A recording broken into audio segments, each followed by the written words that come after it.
Saturday. I'm the Grace Strega, and I'm here to give you your daily collective read for today, Saturday, October 18th, 2025. We are going to get started on today's daily collective read in the next few minutes, but if you would like to get on the list for today, the list, as always, is open. As always, it is 3 cards for a donation of 29 or more, 4 cards for a donation of 23 or more for my subscribers. Links in my bio. Please keep in mind there are 2 things I do not read for across these apps. Those are pregnancy and medical. Happy to give insight on anything in private readings, and you can book private readings on my site. We are also doing 2 giveaways today. Our first reading giveaway is going to be a free reading for the highest gifter between now and the conclusion of the daily collective read. So I wish you a lot of luck if you're participating in that giveaway. The other giveaway we'll be doing right now is a reading giveaway when we get to 50K likes. So make sure that you're tapping that screen. We'll get to 50K in no time. Prior to beginning today's daily collective read, I will be giving a brief recap on what we've been seeing in the cards over the last few days. If you would like to find that full reading, you can find it over on the place where we keep the videos. You can find it over on the place where we keep the photos. You can also find it as a podcast over on my spot at Tarot Church and over on my stack. But before we get started today, first and foremost, most important question, how are you doing today? There are no wrong answers given this energy. It's a lot. The energy is a lot. The muchness of the energy is excessive, okay? But we're going to navigate it. And the reason I'm talking about it right now is because if you're already feeling emotional, I've got some news for you, okay? The thing about it is we've got Neptune that is going to be moving back into Pisces. It can do a number on our feelings, especially in relationality to the feelings related to the past. One of the things I keep on describing that I've been seeing in these readings, and I was talking about it heavily yesterday, is the fact that we've had this situation that keeps on happening between, Saturn and Neptune popping back and forth into Aries, back into Pisces, into Aries, back into Pisces. Every time they go retrograde, it's not just the fact that these planets are going retrograde, but they're retrograding back into previous sign work. This can be very difficult. It can do a number on us, especially in relationality to working through karmic situations or things that feel like they're energetically unresolved in the past. Now, the bright side on this is we've got the fact that, we've got at this moment that this is occurring, we've got Mercury and Mars in Scorpio. And that is the articulation point of being able to not just look at the past, but looking at the past with the context of how much one has changed in the space by which one has been healing from the past, right? But I got to point this out. And this is the thing about this energy that I just need to be bringing up. If you're not in the space by which you're doing your shadow work properly, right? If you're not doing the work to understand the complexities of the self, it can also feel like the space by which it's very, very easy to effectively project in this energetic frequency. The ability to effectively project through this, it's never been stronger, right? And that's why I keep on saying, even if right now, if you're just prioritizing rest, if you're prioritizing the care of the self, if you're just working on feeling energetically balanced, let the purpose act as your centrifugal force. Make sure that you're focusing on what your energetic purpose is to kind of navigate a lot of this force. And the reason I'm bringing that up is because we did have something, and again, especially if you've been feeling a little bit more of that intensity this week. Here's the thing about it. We've got a lot of planets and planetary bodies that are currently in retrograde. And the bright side is the fact that we did have a planet come out of retrograde this week. But the planet that came out of retrograde is the planet that is responsible for the feeling of energetic intensity and dread. So it's like it's going to make the other retrograde energy feel like more retrograde. it's like the bass note is what I keep on getting, and that's why I kept on describing it. You'll remember that I was describing this whole time that Pluto's been in retrograde. I've been saying, Pluto's in retrograde. It's kind of like it's like a haunted house in the summertime. It's like, oh, what's this stuff doing here? Oh, that's weird. It doesn't really bother you as much, but like I got to tell you, like Pluto going Pluto coming out of retrograde and going and stationing direct now in the energy that we're experiencing, it's like bum bum bum bum. It's like, it can create a lot of that feeling of intensity. And I want you to make sure, and that's not to say, right? And this isn't, and I want to say, like, this is how we effectively navigate through our feelings. And then like the message that we were seeing that was happening through all the frequencies is, remember, having feelings is not honoring feelings. Feelings are fortified by conversations, right? The way we can the way we can test the metal of our feelings, if you will, is being able to have the conversation in relationality to why we feel the way that we feel, right? Because the ability of doing so, it requires a lot of that. I keep wondering, it requires a lot of that fortitude. It requires a lot of that. It requires a lot of that energetic strength. Now, this is positive in relationality to the energy and separation right now. But I'm going to say it's positive, but it's frustrating. It's positive, but it's like I keep on getting, it's compelling, and it's energetically compounding. Now, the reason that we're potentially seeing that, and we're going to kind of go through this, and this is one of the things that we've been identifying with a lot of these moon relationships that have been coming together right now. And bearing in mind that those moon partnerships, we're talking specifically about the energetic frequencies that have been coming together since Uranus went retrograde up until today.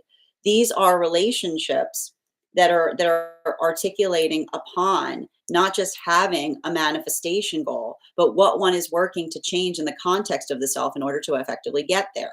Now, this is why I'm actually seeing 3 different phases right now of energy in separation. Not surprised to see it, given the fact we're going through these moon relationships. And I do see some pockets or some spaces by which there is some restoration that's occurring.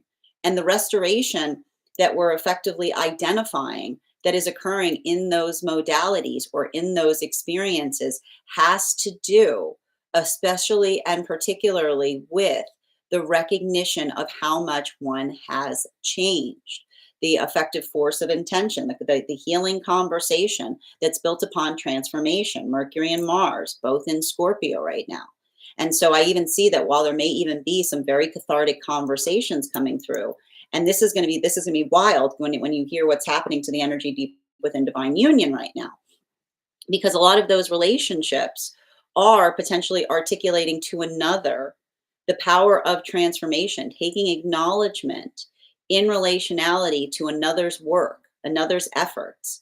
That's what feels so effectively cathartic in some of these relationships. It's the ability to identify and articulate another person's force of intention that gives observation in relationality to maturation. It's heavy. And I keep on seeing it's adding gravitas to another person's journey. It's not corrective, but it's self affirming. At the same time that that's happening right now, we're also seeing the fact that there are some relationships or circumstances and situations right now that are being articulated and defined by what could be articulated as sealed separations, those modalities of energetic closure. And why are we seeing some of that closure point? Because that same force of intention, the acknowledgement point in relationality to how much one has changed, what may be really frustrating and amplifying to some of those partnerships or relationships right now, is the observation of potentially recognizing and identifying, like seeing the clarity and simplicity by which another person would need to be able to come towards one to transform, right? Like I'm wondering the transformational power of recognizing and identifying a mutual manifestation goal. But that's why, if there's energy that instead of coming towards another, trying to have a transformational conversation, but rather just checking, if you will, right? Having those modalities of effectively just checking up or checking in as to whether another person still has feelings that we're acting as a barrier in order to allow something to continue in a point of stagnation.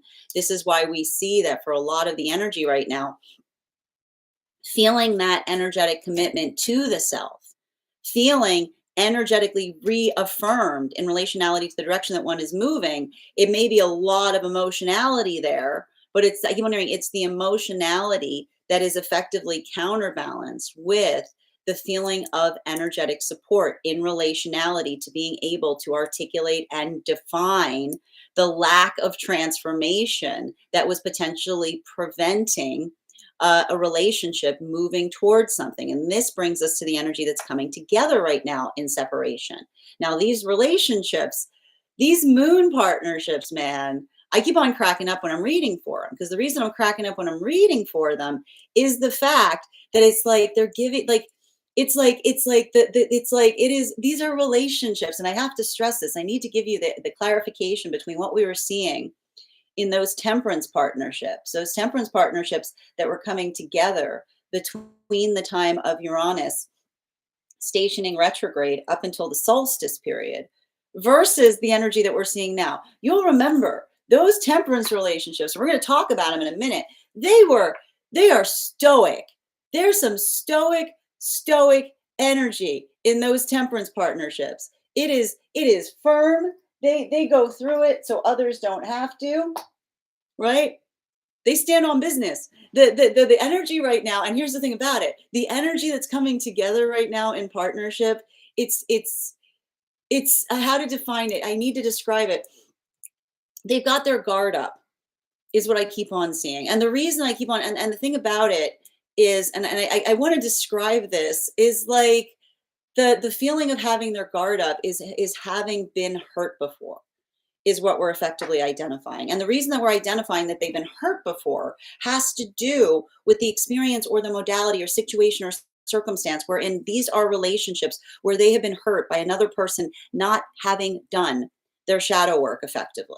And what does that mean? Again, I feel like shadow work is such a boo boo, like a woo sound for something that's effectively identifying whether a trigger is something that we need to get rid of or something that we need to hold on to, because trauma builds triggers in weird places. So the space by which another, and this is why I keep on seeing that these energies are working through having their guard up, because it's really devastating, right? It's energetically devastating when you're moving in modality of flowing towards something, and then, you know, in the experience of working through something, right, the limitation of the self in another person's words that don't necessarily match their action.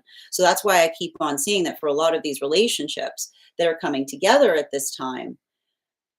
Oh, how do I describe it? There's a wariness, but it's, I keep on hearing, it's like there's a wariness because they're aware of what's at stake, and what they're aware of what's at stake is their heart space. So it's like the wariness of having their guard up, but they're having their guard up because they're holding their hearts preciously. So that's why we see that for a lot of these relationships, I keep on hearing, and this is what we can expect, right?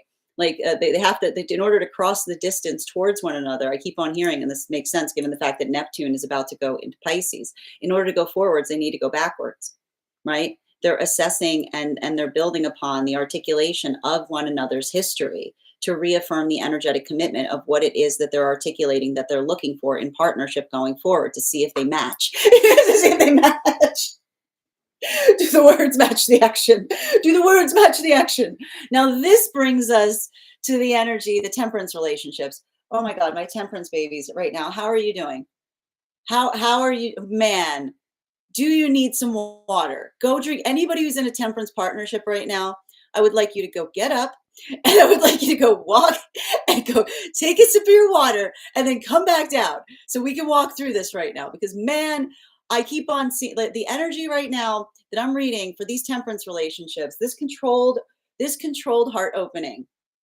The reason I keep on getting this, all right, and again, for our purposes, understanding the temperance relationships are the relationships that were coming together between the time of the blah, blah, blah, Uranus stationing retrograde up until the time of the solstice. These relationships, okay, it's not that they had been through some real trauma. Remember when I said there is some stoic energy in those temperance partnerships. It is stoic. They go through it so that others don't have to. And that includes not wanting to traumatize another by going into detail upon what it is that they energetically endured. And what's effectively happening right now in those relationships is they're coming to understand more about the past that energetically shaped the person that they're in partnership with. And that weight, and this is what's so hard and so complicated about the energetic frequency that I'm seeing right now, because they're going through a solar plexus opening. They're feeling a lot of emotions about the past, right? And they're going through a Neptune lesson. And what does a Neptune lesson say? You can't touch Neptune stuff, because if you touch Neptune stuff, it becomes your stuff, okay? Because it's the observation that when we navigate the past, you have to understand that the energy is finding each other at a point where they're not articulating upon trauma because they're being traumatized by it. They're sharing more about one another, and the energy's having a lot of feelings about it. But they also recognize the fact that if they touch something from the past, then the past becomes the present, and they may reignite or damage the healing journey of the counterpart. It's complicated. And so they're navigating that complication. And so they're basically going through an expansive moment where they're expanding.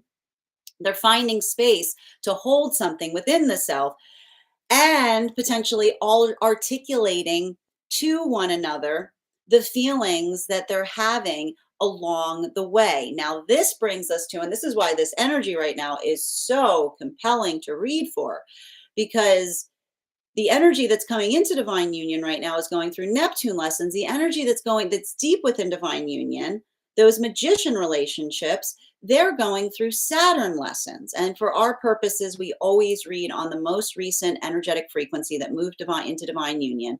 And so these were the magician relationships that were coming together between the time of the solstice period up until the time of Mercury and Venus stationing direct behind Neptune. Now, what were we effectively seeing in those relationships? Those relationships were built upon the mutual authenticity of the self, of feeling the space of being able to be one's authentic self. Now, the difficulty that's happening for these relationships is I'm saying they've been in relationship before. They've been in relationship before, but never have they centered into a relationship like this one. And that centering is having an impact on something energetically outside of partnership. And them bearing witness to that is bringing up a lot of feelings, because I keep on seeing that a Saturn lesson is working through, and I keep on hearing this energy articulating that healthy energy wants to see us steadfast, that when we center into partnership, it should feel like a point of celebration. But if there's something where we're going through the modality of centering in partnership and it feels like a celebration, and another person does not experience it as such, instead goes through some kind of volatility of feelings, then I keep on seeing the fact that they have to bear witness to that is the recognition of them going through a maturation process. Because what is the song that you often hear when you're going through a maturation process? You're going the wrong way. So that energy working through that, feeling like they are maturing at a rate potentially like that's causing volatility outside of partnership, and worse, recognizing that they can't necessarily articulate that to another. They're almost like, and recognizing that if they try to affect it now, they might damage the ability for something to heal in the future. I just keep on seeing that for a lot of the energy doing that work, it's heavy, it's painful, it's emotional. But it's the energy that also, I keep hearing, it's the energy that also feels like they're finding deep catharsis in counterpart. Because I keep on getting, I told you, like the fact that Saturn keeps slipping back and forth into Pisces is like triggering all these like pseudo Saturn returns. Like it's the energy that keeps on holding on to one another and articulating and saying healthy energy wants to see us steadfast. But when you're building into the space that you feel that sense of steadfastness and another person doesn't experience it in that way, it's heavy, it's hard to hold. So they're coming through their own expansion journey in relationality to navigating those rough feelings. Now that is where we find all of the energy prior to beginning today's daily collective read. But if you'd like to catch that full reading, you can find it over on the place where we keep the videos. You can also find it over on the place where we keep the photos. You can also find it as a podcast over on my spot at Tarot Church and over on my stack. I would also like to invite you to join us on Thursday, November 13th at 6 p.m. PST, 9 p.m. Eastern. We will be continuing our studies into the tarot with a focus on the Sun card. And all you need to do if you'd like to become a part of that tarot class program is head on over to my Stack and become a paid subscriber. Your paid subscription to my Stack is your ticket of entry into those classes each and every month. You will also, as a paid monthly subscriber, have access to over 9 hours worth of material in the Tarot Church Library Class Archive.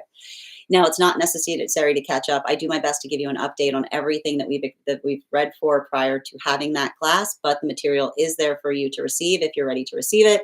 And it's a great time to join because you've got a whole month before that next class. You'll also have access to a one-on-one chat with me and the other students to ask any questions that you may have in relation to anything we've learned and studied thus far. And if you become a founding member, not only will you receive full access to the entirety of the Tarot Church Library Class Archive, you'll also have access to a one-on-one mentorship class with me, where I will meet with you personally to assess where you are on your own personal tarot journey and give you the best insights in terms of how to utilize those classes to the best impact moving towards your tarot goals going forward. That said, we are going to get started on today's daily collective read in the next few minutes. And if you would like to get on the list for today, the list, as always, is open. As always, it is 3 cards for a donation of $29 or more. 4 cards for a donation of $23 or more for my subscribers. Links in my bio. Please keep in mind there are 2 things I don't read for across these apps: pregnancy and medical. Happy to give insight on anything in private readings, and you can book private readings on my site. How are you doing today, Felicia and Matthew? Good to see you. And thank you so much as well, Zana, for joining us today. Greetings, Dada. Hope you're having an absolutely beautiful day. And thank you for sharing the live. Always appreciate when you guys share the live. Grand rising, good vibes. How are you doing today, Alexandra? Welcome, Per. Good to see you as well. Thank you for sharing the live. Always appreciate when you guys share the live. And if anybody wants to get on the list right now, it's a beautiful time to get on the list. You will be the first person read for. One moment. All right. And just a reminder as well, just reading over some of the comments that came through as I was reading. Katie, thank you for the follow. Bear, thank you for the follow as well. Lady Invisible, thank you for sharing the live. Always appreciate when you guys share the live. Kay Luna, thank you for the follow. Grand Rising Bridget, good to see you today. How are you doing as well? It's rough energy. Sending you support on this journey right now. Good. Hi there, Believe. Sending you support as well. Oh, sending you so much support on that journey, Believe. Sending you so much healing. And thank you as well, Kim, for those gifts. And Believe, I'm sending you so much support on that journey, but I do need to ask to please not to continue to spam the comments with the same comment. It's not courteous to those trying to communicate. If I see you do it again, I'm afraid I am going to have to mute you. Thank you for respecting the rules of the chat community. It's definitely painful and emotional. Sending you support right now. Good. Not me listening like this was collective and I'm just late. We're on a little bit later today. It's Saturday. How are you doing today, Willie? Welcome. Hold on a moment, please. Good to see you, Carly. And thank you so much for the follow, Amber. Grand Rising, Ella. Such a joy to see you. You can absolutely get on the list today, Bridget, from Wednesday. If anybody else is on the hold list, I'm holding a spot for Julie. I'm going to hold a spot for Julie today. And I've got Per on the list already. So Julie's going to be first. Per I've got. And then I've got you, Bridget. And that was from, what day was that from? Let me just confirm. The highest gifter. Can you said what date? Hold on, you gave me the date. Wednesday. You were the highest gifter this Wednesday? I don't have you listed as the highest gifter on Wednesday. I've got somebody else here. Am I looking? Oh, wait, no, this is October 1st. What am I doing? Please hold. Sorry. Yep, I've got you right here, dear. We're good. All right, perfect. Sorry. User error. All right. Thank you so much. Good afternoon, Carly. And MDY, thank you for the follow. Ella, thank you for the sharing. Yep, I got you on the list, Per. Absolutely. And Dark, thank you for the follow as well. You're so welcome, Bridget. I know, it's Saturday. Namaste, Tapping Point. How are you doing, dear? I got you on the list, Per. Perfect. As I mentioned, friends, a couple of updates. If anybody wants to get on the list right now, it's a great time to get on the list. You'll be the 4th person read for.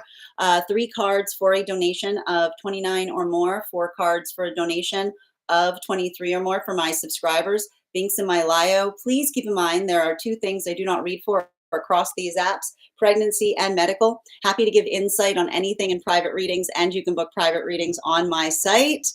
I also want to let you guys know we do here life path, highest priority messages from spirit, angelic guidance, dream interpretations, past life, mediumship, love readings, pet readings, animal spirit guide readings, akashic readings, and mind body spirit readings.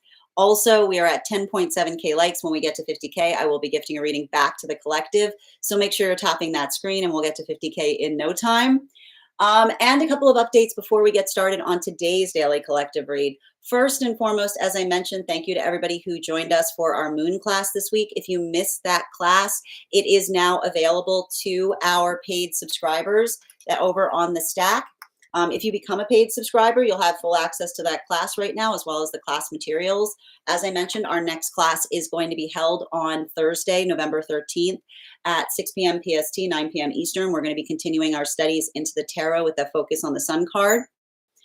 As I mentioned, if you become a monthly subscriber over on the Stack, you'll have access to over 9 hours worth of material in the Tarot Church Library class archive. It's not necessary to catch up, but now is the time to join if you want to catch up. You'll have a nice, ample opportunity to be able to take as many of those classes as you desire before we start that next class. And if you become a founding member, you'll have full access to the entirety of the Tarot Church Library class archive, which is access to over 20 hours worth of material in the Tarot Church Library archive. You'll also have access to that one-on-one mentorship class with me if you prefer to receive it, where I'll review where you are on your own personal tarot journey and give you the best insights in terms of how to utilize those classes to the most impact moving towards your tarot goals going forward. One of the things I tried to do with these classes was make them accessible to the absolute novice tarot reader as well as the seasoned reader. There's definitely something there for everyone. Don't let your lack of experience or your robust experience prevent you from joining us in these classes. And even if you don't become a paid subscriber to my Stack, I would encourage you to follow me there to stay up to date on any new offerings or services. I also post my weekly newsletter there, which will let you know about in-person events as well as online live schedule. You'll also have access to my Mystic Meditation articles, which I release bi-monthly to help you navigate the lunation cycles that we're going through. I'm going to be releasing one shortly on this new moon. This new moon is going to be a doozy, is what I keep on seeing. And it's going to be fine. We're going to be fine. It's going to be fine. It's going to be positive. It's going to be transformational, so long as you're doing the work on the self. I also want to let you guys know that on top of my standard life path readings, I also offer mentorship classes. Those can be purchased those are for any of my students seeking a more personalized educational experience with me. I take a very limited number of students for this reason, as those classes are focused on each individual's personal spiritual goals and journey work.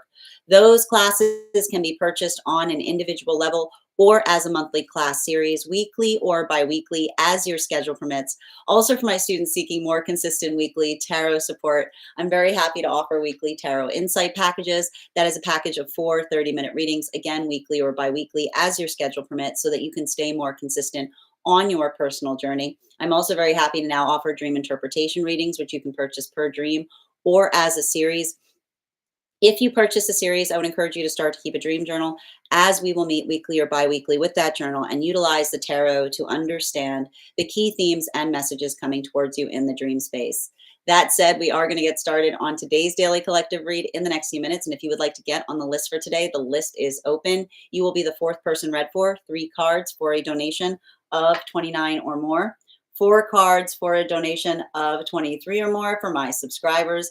Links in my bio. Please keep in mind there are 2 things I do not read for across these apps: pregnancy and medical. Happy to give insight on anything in private readings, and you can book private readings on my site. We do here life path, highest priority messages from spirit, angelic guidance, in a dream interpretation, past life, love readings, pet readings, animal spirit guide readings, akashic, and mind body spirit readings. I'm going to take a moment to read over some of the comments that came through as I was reading. Please remember, we're also doing 2 giveaways today. Our first reading giveaway will be a giveaway when we get to 50K likes. So make sure you're tapping that screen and we'll get to 50K in no time. The other reading giveaway we'll be doing right now is a reading giveaway for the highest gifter between now and the conclusion of the daily collective read. So I wish you a lot of luck if you're participating in that giveaway as well. And welcome. You're so welcome, Bridget. Looking forward to our reading. Dark, thank you so much for the heart me's. Guys, please remember, if you're a subscriber and would like that one card reading today after we complete the daily collective and the personal readings, to make sure that you're recharging the heart me, if you would also like an animal spirit guide reading. And Kim, thank you for sharing the live. How are you doing today, Ella? I was like, I've been sick this week. Maybe I'm mistaken. No, no, no, no. I hope you're feeling better too, dear, as well. Good afternoon, Ella. Oh, thank you for the compliment, Julia. Good to see you today as well. I can already feel it. Sending you support, Carly. Good to see you today. Why, though? If new moon, why act like full moon? That's how this new moon's gonna be. It's gonna be like, if new moon, why act like full moon? Thank you so much, MD. As I mentioned, friends, we are going to get started on today's daily collective read. If you'd like to get on the list, there's a great time to get on the list. Also, my friends, we are already at 14.3K likes. When we get to 50K, I will be gifting a reading back to the collective. It's the Scorpio vibes. That's why. And again, it's like, I got to tell you, like, the reason is because we got Mercury. We got Mercury in Scorpio right now. We got Mars in Scorpio right now. It's going to be a Scorpio new moon. And right at the time that the new moon's happening, Neptune is moving back into Pisces. It's a lot. So yeah, I'm going to say it again. If new moon, like, that's going to be the summary of the article. If new moon, why act like full moon? Why act like full moon? Why act like full moon, though? Why so extra? Why so extra, new moon? Thank you so much, Drew, for the follow. So as I mentioned, friends, we are going to get started. We are already at 15.2K likes. When we get to 50K, I will be doing that giveaway and gifting a reading back to the collective. So make sure you're tapping that screen. We'll get to 50K in no time. Also, we're doing a giveaway between now and the conclusion of the daily collective read, a free reading for the highest gifter. Right now, Kim, you are in the lead for that. So sending you support and holding on to that. And then, woo! No, we're not starting right now. Put the cards back. We're not starting with this many cards. The cards are ready to go. That's important for the reading. It's going to be fine. All right, we're going to get started, though. Before we do, we are going to do an intuition check. So let's warm up those intuition I've got like the case of the giggles right now. Let's warm up those intuition muscles with an intuition check. I've got the animal spirit guide card here. We're going to count back from 10. And when we get to 1, I will reveal the card. 10, 9, 8, 7, 6, 5, 4, 3, 2, 1. 'Twas the bear. All right, who did it? Did anyone get it? It's okay, next time. All right, that said, we are going to get started on the daily collective read. If you guys could do me a favor and share this live, I would appreciate it. Make sure anybody who would like to catch this reading live is here to receive it. And just a reminder as well that we are doing 2 contests right now. The first one, as we mentioned, is going to be a reading giveaway for the highest gifter between now and the conclusion of the daily collective read. The other one is when we get to 50K likes. We're already at 16K likes. So thank you guys so much for tapping that screen. Also, when you tap the screen, it encourages this live to be pushed out to those who have not received it before. So thank you so much in helping to do your part in sharing this message. If you guys, that said, also just a reminder, if anybody's on the hold list and would like to be added back to the list, please let me know so I can add you back. Welcome to those joining us on the place where we keep the videos and photos. How are you doing today, Miss Thang? If you would also like to get on the list, you can do so via my tree that has links in it in my bio. That said, no better time than the present. Why don't we get started? Welcome, everyone. Happy Saturday. I'm the Grace Strega, and I'm here to give you your daily collective read for today, Saturday, October 18th, 2025. What do we have coming through in the cards for today? Can I please have the first 2 cards in our 5-card spread for today? First 2 cards we are starting our day off with today are the 7 of Pentacles in its reversal, in combination with our Page of Pentacles in its upright. We're gonna start talking about this new moon coming up. We're gonna just start talking about it now. because the thing about it that you have to recognize is we're going into this new moon energy with a lot of Scorpio energy. And the thing with the Scorpio energy, and those with a lot of Scorpio placements know this, it's working through the energetic process of transformation. It's recognizing and identifying the valuation of how much we have changed. And the thing about it is that the space by which we articulate upon the changes of the self, those feel energetically supportive, right? It's the work that we do that articulates and identifies what that process of transformation is. And so the space by which we see this is effectively and articulating upon what feels energetically supportive to a healing journey that allows for this the path work of transformation. Now, the reason I'm bringing this forward is because remember we were articulating upon the fact that we see that there is some energy right now that is the energy in separation. We've got effectively three different phases that is occurring in the modality of separation. But the unifying factor, right? The unifying factor, when you look at the nuances, because we're going through moon relationships or moon lessons, and moon relationships and lessons are all about navigating nuance. So the space or place by which one is able to articulate and amplify the force of change, being able to work in a way that feels like it's energetically productive. I keep on seeing that that is the effective observation of the energy that is working towards that space of transformation to allow for a manifestation goal to come into fruition. Now, that is healthy and supportive in relationality to those new relationships. And I want to say, I keep on reading here that there are some pockets that are occurring right now in relationality to the observation of being able to recognize and identify how much one has changed, right? The force of change that articulates upon what one has, and this is what I need to talk about right now with some of this energy that is in separation, that's going through the process of receiving a true apology. I keep on hearing the reason that those apologies feel so impactful and so important is I keep on hearing they're validating upon a past experience wherein I keep on hearing they're validating upon a past experience wherein another person articulated to them that they made the wrong choice. That's what I keep on getting with some of these relationships.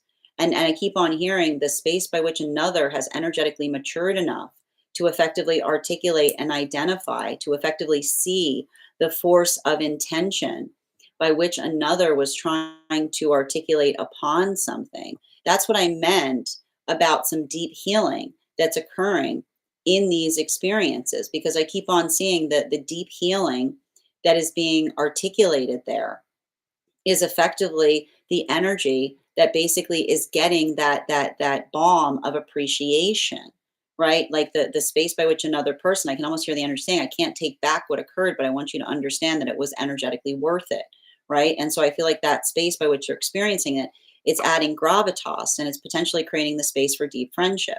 Now, I am also experiencing or seeing the fact that we've got some other energy that at the same time that that's happening, we're potentially seeing situations or circumstances where that is not occurring, right? We see there the force of intention, what is necessary to allow for a transformation to take place, the ability to another person, like literally, and I keep on hearing like they're talking about how much they've changed versus situations or circumstances where it feels like someone comes back to check if we're still energetically upset about something, right? The space by which another person doesn't necessarily, like, especially if these were situations or circumstances where there was some kind of fracture that occurred at a time of a manifestation goal, right? The difference between someone wanting to have a productive conversation and checking to see if someone's still emotional about a manifestation goal, we keep on seeing that it's reaffirming another person's healing process, because we understand that the work that we do within the selves is removing the traumas, the triggers, the triggers that are placed in weird places based on trauma. So the space by which another person articulates that it's healthy to have a trigger in the space by which there is a standard, right? The energy that's almost articulating to another and feeling reaffirmed, but at the same time, potentially feeling triggered, like re triggered. They're potentially feeling re triggered because it's somebody that's coming back in the same exact way and not, and I keep wondering, it's not courteous to insist. It's courteous to recognize and identify what another person is energetically asking for. And so that's why I see that for a lot of that energy right now, it may be creating a lot of, like, I keep wondering, it may be creating a lot of volatility, but I keep wondering, it's the volatility that recommits one to one's own energetic healing journey, is what I keep on getting. Now, this brings us to the new relationships that I'm seeing. And man, these relationships, that's why I have the case of the giggles right now. Because these relationships, these new relationships that are coming together right now, like it is like the guard. Like when I need to stress this, those temperance relationships and the temperance relationships were coming together. The temperance relationships were coming together between the time of Uranus going retrograde up until the time of the solstice period. They are stoic. They go through it so that others don't have to. There was a familiarity in those relationships coming together, like the space by which the energy recognizes same, right? But what's happening right now for a lot of these moon relationships is it's not, it's they're aware and they're wary, is what I keep on getting. They're looking at each other and they've got their guard, like it's like this. It's like they got their guard up. They've got their energetic guard up because I keep on seeing this is energy that has been hurt before in relationality to, I keep wondering, they've been hurt before in relationality to another person not having done their shadow work properly. And what does it feel like when someone hasn't done their shadow work effectively, right? The trauma that builds triggers in weird places, navigating through something, everything was okay until it wasn't, right? Working through a lot of that type of energy. It's hard, is what I keep on seeing. It's energetically frustrating, but I keep on seeing in the space by which they're doing so, I keep on getting I keep on getting and that's why I keep on hearing that this energy, in order to go forwards, they need to go backwards, right? They're coming, I keep on hearing they're coming to identify and recognize or understand more about each other's history, because I keep on seeing that's what's making them feel energetically supportive, not just in finding such a similarity and manifestation goal, but also looking at the path work that feels like it's in accordance or alignment to the journey by which another person has found another, is what I keep on seeing. Center card for today's spread, they're coming from the bottom of the deck. There's two of them right here. We've got here the Nine of Swords in its reversal, in combination with our Page of Swords in its upright. Yeah, we got to talk about these temperance partnerships right now. How are you guys doing? These temperance partnerships, man. The complexity of the energetic feeling I'm seeing with these relationships right now. This is what feels, I keep on hearing, this is what feels so difficult, because everything I keep on recognizing here, I keep on reading for the same thing. They're going through, and it's hard because I don't have a word for it. I'm trying to I'm trying to find a word for it. I haven't found a word for it yet, but they're going through an expansion point that's requiring a controlled heart space. They're going through an expansion point that's requiring a controlled heart space, because for the energy, I told you, these are those temperance partnerships. They've been through it. They've been through some real stuff. And I keep on hearing they go through it so that another person doesn't have to. And I keep on getting they've already healed from something. The past is the energetic past. They're sharing more upon that past with counterpart, and the space by which another is developing a lot of feelings and expansiveness of feelings upon something that's already happened. Something, I keep wondering, like feelings upon something that was in the Wayback Machine, something that happened a long time ago that they're experiencing in real time. I feel like for a lot of that energy, it's the understanding. They're recognizing what it takes to create sanctuary for counterpart. And sanctuary for counterpart is the space by which we honor another's healing journey. I keep on hearing they're going through Neptune lessons. And why are they Neptune lessons? Because Neptune's lessons are, you don't touch Neptune stuff.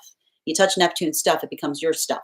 Okay, it's like it's the space by which you understand that when you start to have feelings upon a past that's resolved itself, and then you go back because you're feeling something. Now the past is the present, right? And so this is the energy that's almost working towards the space of expanding, so as not to eradicate or erode another energy's healing journey, is what I keep on seeing. Now that force of intention, I keep on seeing they're working through it, and I feel like they're articulating to one another upon it, right? There's a lot of that. I keep wondering, there's a lot of that energetic exposition there, because I keep on seeing it's like the energy that's kind of trying to decompress upon their anger about something. But I almost see the energy saying, I'm not angry at you. I'm angry that I wasn't there. Is what I keep on hearing the energy go. It's like the energy that's saying, like, get me back there, but being like, I can't go back there. There's nothing to go back to. Now, continuing to get clarification, um, continuing to get clarification, the fourth and fifth cards in our 5-card spread for today are, and this is going to get us to those. This is going to get us to those magician partnerships. Clarification between our Page of Cups in its reversal in combination with our 4 of Pentacles in its reversal.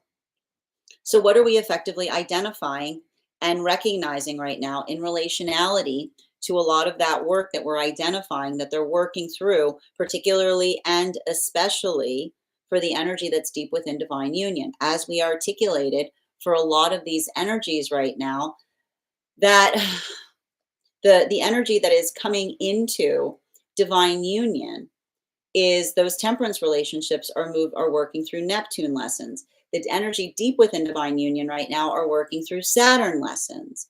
And Saturn lessons are hard because I keep on seeing they're going through a maturation process. And the thing about that maturation process is it's the observation of potentially identifying and recognizing, having complete clarity in terms of what's going on in relationality to the feelings of another outside of partnership. And I keep on hearing that this is an outside situation in terms of the fact that the energy that articulates upon never having centered in a relationship like the way that they've centered before, and seeing that energetic volatility outside of relationship. I keep on seeing the fact it's heavy because they have to bear witness to it.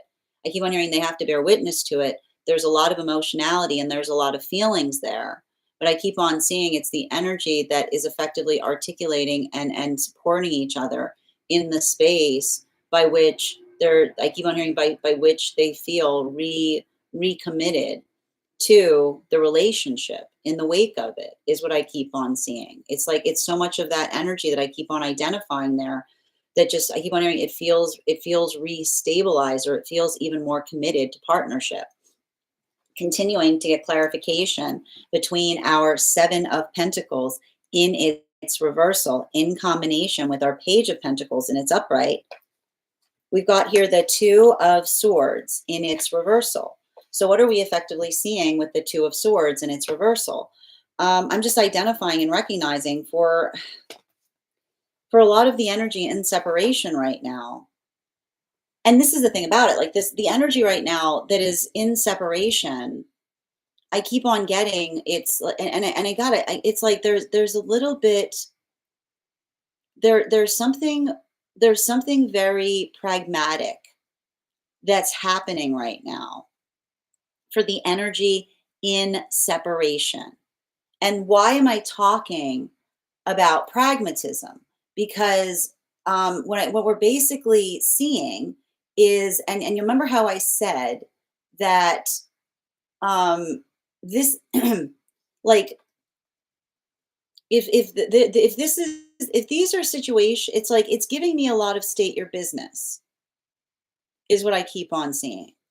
It feels like I keep on getting it. It feels like I'm just keep on seeing a circumstance or situation where another person is working through something in such a way that it allows, I keep on getting, it allows the space by which one is able, and this is what I keep on, and I keep on getting, and this is what I mean in relationality to doing our shadow work effectively. Like when we're doing our shadow work effectively, there's no energetic harboring, is what I keep on hearing. Like there's no energetic harboring, because it's the work that we do in terms of resolving things, right? When we're working to resolve things, there's no time, space, or placement for harboring, because it's like it doesn't get anything done. It's not effective. It's not productive. And so the thing that we keep on seeing in relationality to the energy in separation is, and I keep on hearing, these moon partnerships are pragmatic in the space by which I keep on seeing they're not building, and the reason they're pragmatic is because they're bringing a healthy sense of cynicism to circumstances and situations. And what is healthy cynicism? It's having hope, right? It's having hope that things can change, but not allowing the hope to distort one's own perception. So I keep on seeing that for a lot of those relationships and situations, like that is, and I want to describe this in relationality to the complexity of the three different phases. When we articulate upon those unified lessons that are working through the energy and separation, then we can see why there are three different phases that are potentially occurring right now for the energy in separation. We've got one modality where is that wherein there's something that feels like it is reaffirming. It feels like something that is energetically stabilizing. It feels like something that feels, I keep on getting, it feels, I keep wondering, it's a holistic healing. Because the reason that it's energetically holistic is I keep on hearing it's holistic because there's no strings attached to it. It's literally, I keep wondering, it's literally a situation. I've got some situations here by which another person is just articulating to another how much something energetically meant to them. And I keep on seeing that the observation of something having meaning is based upon another person going through a maturation process, which is the space by which another person can see and is working to resolve something by articulating to another how much that meant. Now, this brings us to, and that's why I keep on hearing that for a lot of spaces, like this is the space by which there's a lot of that place by which there's a deep friendship almost coming into bear, or the space by which another is, like I keep on hearing, it's the catharsis that we receive in relationality to another articulating how important something was to them. Now, at the same time, if these are modalities or situations where another person is just, I keep on hearing, coming back to another, not necessarily addressing an energetic wound, but just checking is what I keep on hearing, like just energetically checking upon something. This is why I keep on seeing that for a lot of the energy that is effectively doing that work, the space, I keep hearing the space by which, I keep hearing the space by which the I keep on hearing the understanding in relationality to what feels like an energetically stabilizing conversation. I keep on seeing that. I keep on getting that there's this like, how do I describe it? There's there's a lot of the energy that is like I keep on hearing like they're working through their feelings, and I keep on hearing they're working through. I keep on hearing they're working through the validation of their feelings, because I keep on hearing it, the validation of their feelings is something that is fortified by healthy conversation, which is the space by which I keep on seeing they recognize their own ability to talk about something, or the conversation that they've effectively left open for another. But I keep on hearing like they're potentially working through a space where they've articulated to another that there's a perfectly reasonable way to be able to go move forward in terms of partnership, but someone is coming towards them. Like I keep on hearing like effectively energetically articulating upon the ability to try to avoid having a conversation is what I keep on seeing. It's like it's the space by which another person, I keep on, it's a space by which another person um works through something, and it's like I keep on seeing it's like they're observing another person's avoidance in real time, and so that's why I keep on hearing that there's something that feels emotional about that, but also it's like building their own resolve in relationality to what it is that they're healing from. Now this brings us to the energy that is deep within divine union, I mean, and here you go again. I did it again. These new relationships, every time I go to read for them, I keep on saying deep within divine union, because I keep on seeing that there's some energy right now that's finding their energetic counterpart in separation. But the thing is, they're finding each other and they're like this. They're like, and for those in the podcast, I've got my fists up. I've got my fists up. It's like it's fisticuff energy. It's like it's a lot of that. Like I told you, it's a lot of that. It's guarded, right? Because it's the energy. It's the energy that's hearing the manifestation that feels like it's in alignment, and they're bringing a little. I told you, they're bringing a healthy sense of cynicism to it. So it's like the energy that's like, I'm in alignment with you, and the energy's going, yeah, right. And that's why I keep on hearing they got to go forward to go backward. They're like, tell me where you've been so I can recognize who you are, is what I keep on seeing. There's a lot of that type of energy there. The clarification between our Page of Pentacles, our Page of Swords in its upright, and our Nine of Swords in its reversal. Can I get one card to clarify, please? Ooh, wow. I got to tell you though, man, we got this Three of Swords here. We got a Three of Swords here. We got a Three of Swords here with a two of Swords in its reversal. And every time, like, man, every time I have to read for this Temperance energy right now, like the shift is palpable. And the reason I keep on hearing that the shift is palpable is because I keep on hearing the energy that's saying, let me at him. And I keep on hearing the energy going, let me at him. And they're like, let me at what? And they're like, the past. Right? Like, that's the thing about it. Like, this is what I mean. Like, they're going through a controlled heart opening, because I keep on seeing that the energy is effectively, I keep on seeing like they're working through a Neptunian lesson, which says I can't touch it, right? I can't touch the thing that I have a lot of feelings about, because if I touch it, I keep on hearing, if I touch it, I energetically damage another person's healing journey, right? Because I keep on hearing it's the understanding. I keep on hearing the understanding of healthy partnership is being energetically respective in terms of how counterpart chooses to handle something, with the observation that that is the space by which they're feeling energetically healed. So there's something that's important about that, because I keep on seeing that for a lot of the energy doing that work, I keep on hearing the energy that's like talking to each other about what they would like to do, but they're not doing it. It's like what I could have done. It's almost like they're healing each other by articulating to each other what they would have done in the modality of being able to energetically be there to support counterpart at the time that something occurred, is what I keep on seeing. But there's I keep on hearing like a lot of emotions there. A lot of emotions. Continuing to get clarification between our Page of Swords, our Nine of Swords in its reversal, and our Page of Cups in its reversal. Can I get one card to clarify? Clarification coming through right now with our Three of Pentacles in its reversal.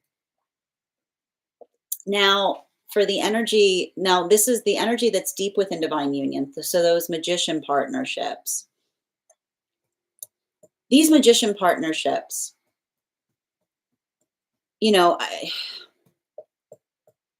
I want to say, like, I almost feel like these magician partnerships are going into hermit mode.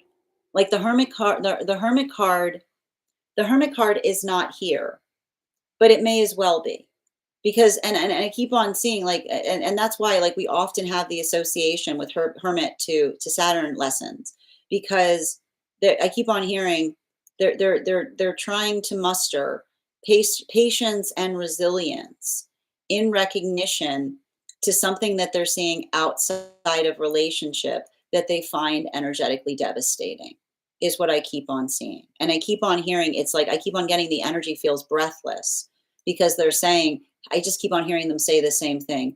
Healthy relationship wants to see us steadfast, which is the modality or experience that when we see someone in an energetically stable space, we say yay instead of boo, is what I keep on seeing. And so that's why I keep on hearing that for a lot of the energy working through that telling one another that they're going through a maturation process. And often the song you hear when you're going through a maturation process is energy around you saying you're going in the wrong direction, right? Potentially articulating or working through another person, potentially even energy outside a partnership telling someone. This is the type of thing I'm talking about. Someone telling someone that their aim is off because they're prioritizing partnership. Like that's the type of stuff that we're talking about here. That's what I mean in relationality to the energy being like, I know that that is not true. Like it's the energy going like that's the energy that's like working through something in that way and being like that is like I would not be surprised right now if there's some of these magician partnerships that feel like they're navigating something outside of partnership that feels a little cuckoo bananas is what I keep on getting. It's like something that's like, what would you, I keep on, because it's like, it's the space of being like, what would you like me to do? Right? It's continuing to get clarification between our Page of Cups and the Four of Pentacles in its reversal. Can I get one card to clarify, please? Clarification with the Hangman in its upright. Now, the energy that is in separation right now, the energy that's in separation. And here's the thing about it. I like this because the energy that's in separation literally is working through the Saturn work by being like, they don't have time.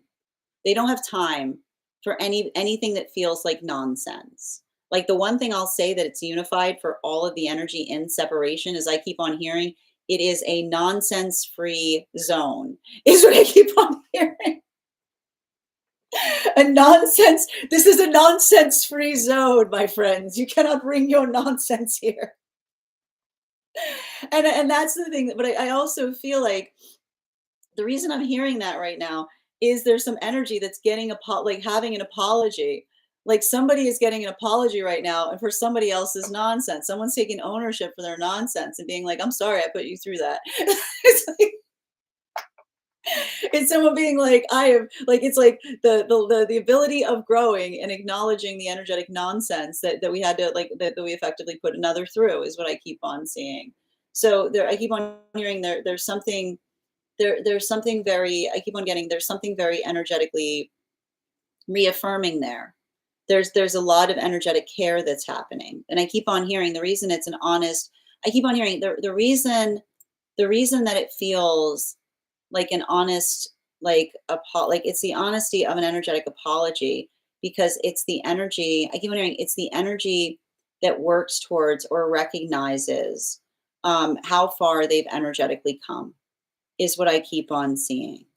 And for a lot of the energy I keep on getting for a lot of the energy doing that work I keep on getting that and I feel like that's what I mean in terms I keep on getting like that's what I mean in terms of something that feels like it's very energetically restoring reaffirming and rectifying because I keep on getting it's the space by which another is able to articulate upon that is what I keep on hearing. And for the energy like for the energy that's for the energy that's closing cycles right now. And that's why I keep on seeing that there's something that feels somewhat devastating for some of those relationships because I keep on seeing it's almost the energy that recognizes and articulates how easy something could be, right? Like how easy something could be in relationality to being able to do something in a way that feels like it's energetically restorative, right? Like that's the thing I keep on identifying here is it's the fact it's and I told you that's why I feel like there's something about some separation right now that feels like it's some reaffirming in the realm of separation because I keep on seeing that it is energy that is finding closure in another person's energetic avoidance, right? And I keep on hearing like often when we're energetically avoidant, it's indicative of the fact that we're not doing shadow work effectively. So I keep on seeing that for a lot of the energy doing that work, like they're being patient, but I keep on hearing they're being patient with themselves because they're articulating and identifying um, that I keep on hearing that like the healthy, I keep on hearing healthy relationship can navigate difficult conversations, is what I keep on hearing. While I keep on getting, well, for the energy that is coming into relationship right now. And this is the only place that I've got like a little bit of this like easement. Like honestly, like and that's what I mean about the intensity of this energy. The new relationships that are coming together at this time. I just keep on seeing they're very much articulated or recognizing. I keep on hearing they're nuanced, which is, and I keep on getting the reason that they're energetically nuanced is they're having conversations. I keep on hearing. I just keep every time I read for these relationships right now, I just keep on hearing the same thing. In order to go forward, they have to go backwards, right? They're articulating and they're identifying upon where they energetically came from, like what the shape of that work is, or what it is that they are. I keep on hearing like they're coming into understanding one another's personal history more. And I keep on hearing the reason is because the history the history often articulates the journey of the manifestation goal.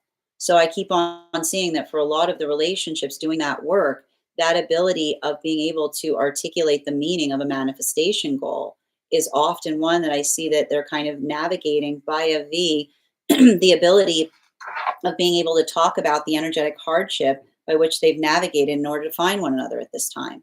Now, this brings us to the energy, those temperance relationships, clarification between our two, and this is productive because I got to tell you right now, we got double threes out right now.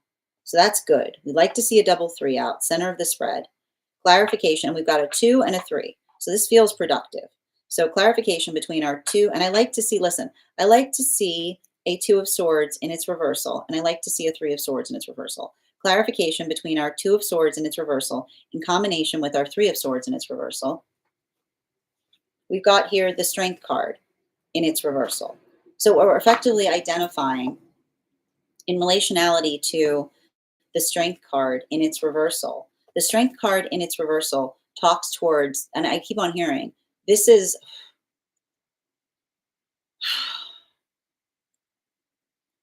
I keep on getting and the reason I'm sighing, and like that sigh is effectively how the energy in temperance is feeling. Because I keep on seeing the energy that is working on having a lot of feelings and not having a productive space to put them, is what I keep on getting. They've got a lot of feelings and they don't have the space to put them. And so I just keep on seeing that this is why, like I told you, the ability for the energy to have a better, I keep learning to have a fuller understanding of what another person experienced, right?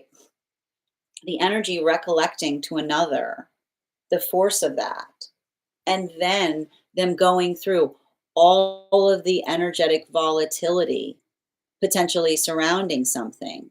What we effectively see is happening is I keep on hearing they're going through a very vulnerable expansion because I keep on seeing that it's like they're working through the volatility of wishing to do something to energetically protect the counterpart from something that's already happened, something that already occurred, something that they've already worked to heal from. So that's what's so difficult there. Now, continuing to get clarification between our 3 of swords in its reversal and the 3 of pentacles in its reversal. Woo! We got that Lovers card, center of the spread. Woo-hoo-hoo. This spread today is really beautiful. Make sure that you stop if you're listening to the podcast. Make sure that you stop over to the stack to be able to see the photo of today's spread, because what we're effectively identifying, and this brings us to the energy that is deep within divine union. And this is like, and I keep on hearing too, like the energy deep within divine union is in the space of never going back. Right. And that's what's hard. Like, that's what I keep on seeing that's going on right now in relationality to them working through a Saturn lesson. Like, I see some kind of circumstance or situation where it's like, it literally, I can see the energy being like, what would you have me do? And the energy is being like, go backwards, right? It's like the energy. And that's often what we see, right? Like that's often what we see when another person isn't navigating a maturation process effectively, right? Like, what would you have me do? Go back the way you used to be, right? Go back the way you used to be. And that's what's hard. Like they're navigating, I keep on hearing they're moving in accordance with a relationship that makes them feel energetically stable and grounded, and they're working through the volatility of energy that is being reactive outside of partnership, in recognition of the fact that they've energetically changed. But that's why I keep on hearing the energy say, like, that's the energy that's almost I keep on hearing they feel like they're navigating ridiculous, they're navigating ridiculous circumstances, because it's almost like the energy saying, like, that's the energy that says healthy relationships want to see us in healthy partnerships. They're not energetically triggered by them. Continuing to get, and that's what I told you about some of this energy right now, potentially feeling like it's projection central. Because again, when someone's projecting something on you that feels energetically ridiculous, then sometimes the observation of it, it's like, I keep on hearing, it's like, it's one of those moments. It's like, you just gotta, you give someone, when someone's projecting, you give them the gift of proximity, is what I keep on seeing. You just give them the gift of proximity. You hand it to Saturn. You go, can you take care of that? Continuing to get clarification between our Three of Pentacles in its reversal, in combination with our Hangman in its upright. We've got here the Six of Pentacles in its upright. So, the Six of Pentacles, in its upright, I keep on saying the Six of Pentacles in its upright is the, and this is these three cards here. This is what's really beautiful. Like, I'm just telling you right now, the Strength card in its reversal, in combination with the Lover's card, in combination with the Six of Pentacles. And I just want to point out too, we've got a lot of six energy on the table right now, because the Lover's card is also a six card. And I need to point this out as well. We've got a nine, we've got a nine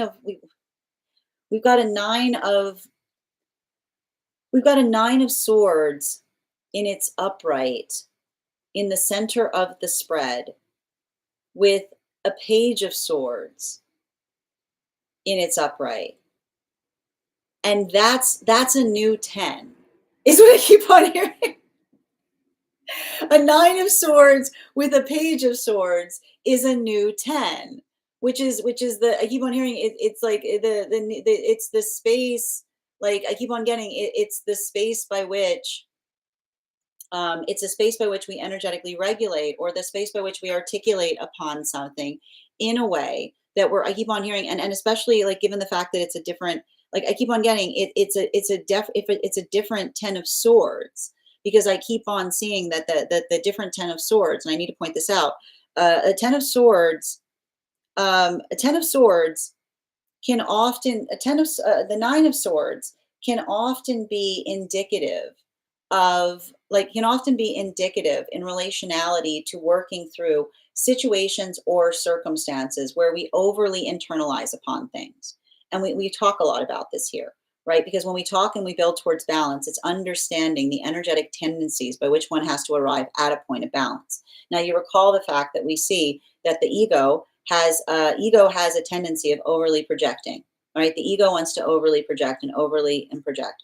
The higher self often has a tendency of desiring to over internalize, right? But when we find proportionality in the self, we navigate things with a sense of proportionality. So it's the space by which we're able to recognize and articulate, like, what is the work that we need to take on within the self versus what is the work that exists outside the self, right? And we find an energetic balance point there. And we don't perseverate or over worry upon the space by which there's more that we can take on. So I feel like there's something really energetically restorative right now that we're effectively seeing I keep on hearing, in relationality to working towards that energetic state of balance. And I keep on seeing that for a lot of the energy, effectively articulating and identifying and recognizing that work. And this is specifically speaking towards the energy that is in separation right now. I feel like a lot of the work that we're effectively articulating upon with the energy in separation has to do with the identification point of not allowing the self to be triggered in the space by which one has previously experienced trauma, because we articulated upon the fact that trauma builds triggers in weird places. And the observation of our triggers, here's the thing about it, some triggers we can't get rid of, right? Like some triggers we can't, they're not going anywhere. And often like it takes like the work, it's a work of a lifetime to remove an energetic trigger on something that has energetically traumatized us. But the ability to be a present about it, the ability to articulate through it, the ability to define that that is occurring and being able to be proportional in relationality to how one navigates it, that's what frames a healthy conversation. And that's why I keep on seeing. And remember when I said that some of these new relationships that are coming together right now, they're coming together, they are unfiltered, is what I keep on getting. They are energetically unfiltered. And why are the relationships coming together right now so unfiltered? Because again, so long as we are navigating the conditions of the self, right? Which is again, it's not just being unfiltered and being an absolute train wreck. Okay. But the space by which we appreciate the self, right? The space by which we recognize and appreciate the self, and the space by which we like what we see there, right? If we feel good with ourselves and we like what we see, then our ability to be unfiltered effectively acts as a filter for energy that's in alignment to us versus energy that is not. And that's why we often see those spaces. Like you ever have those conversations where you say something and another person takes it personally for some reason. Like that's the song of someone projecting something onto you. And it's very interesting, right? When you're not talking about someone, but then they get energetically triggered about it because it often is indicative of something that one has shadow work upon, so that we're effectively seeing or identifying or recognizing that work. This is why I see that for a lot of these relationships right now, what they're having are unfiltered conversations. And those conversations I keep on seeing, the space by which we're energetically good with the self is the space by which we're energetically unfiltered, by which we articulate or we describe or define what it is that we're working on doing better, right? And so I keep on hearing there's like this birth. I keep on hearing there's this birth of productive conversation in relationality to those experiences or in relationality to that work. I keep on getting it's just I keep on getting it's the state or the space by which another is able to articulate upon that sense of energetic intensity. So the energy, and this is what I mean about these, like this is what I mean about these, like this is what I mean about these moon relationships, because I just keep on seeing, and that's why they're having a lot of that space in terms of catching up with one another or articulating upon their history. Because I keep on hearing that these relationships have been hurt before by someone that articulated the desire for manifestation goal, but then lacked the I keep wondering that, but then but then was not in the space by which they were ready to recognize their own tendencies, by which those manifestation goals become harder for the energy that they're counterpart with. Now this brings us to the strength card in its reversal in combination with our lovers card in its upright. We've got here the 9 of Pentacles in its reversal. So we've got a lot of 9 energy on the table here as well. So let's talk a little bit. Let's talk a little bit about the 9 energy that we're effectively seeing, because the 9 energy, and this is gonna speak primarily to those temperance relationships. And I keep on seeing that the space by which we're understanding and we're recognizing the 9 of Pentacles in its reversal. I keep on getting that the 9 of Pentacles in its reversal, when we talk about those temperance relationships, this is why I keep on seeing there's something really important that's happening in those temperance relationships that I need to bring up. Not only is there, not only, okay, not all, okay, so here's the thing about it.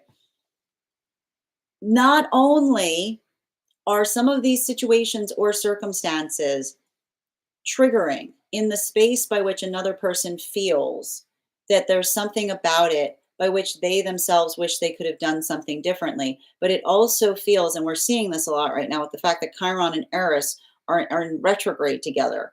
It's triggering because it's also triggering the counterpart's trauma, is what I keep on seeing. It's not, it's like I keep on seeing it is the full weight and the full intensity. Because remember how I said that these relationships are stoic, that the space by which we identified that those temperance relationships were had very, very strong foundations, right? This is the energy that is working through the fact that the space by which we identify and recognize. I keep on hearing we honor, we don't just honor each other's triggers, but we honor the way each other navigates the trigger, is what I keep on hearing. This is the space by which I can hear these temperance energies saying to one another, I am preserving the energetic sanctuary of a counterpart that has worked to find stability in something, in something that I myself would want to energetically do something about, is what I keep on hearing. And so I feel like, again, it's like the energy that's working to keep the inner sanctum of the healing journey intact, is what I keep on hearing, by not bringing it back, by being able to energetically affect something by which it now becomes the present, is what I keep on hearing. Continuing to get clarification between our Lovers card in combination with the six of Pentacles in its upright. So there are those double sixes. We've got the Chariot. And meanwhile, this is what I mean in terms, like, reading right now is so wild because, man, do you see how different most of the time these energies are in alignment? They're pretty close. Everybody's going through different things right now. It makes it very difficult.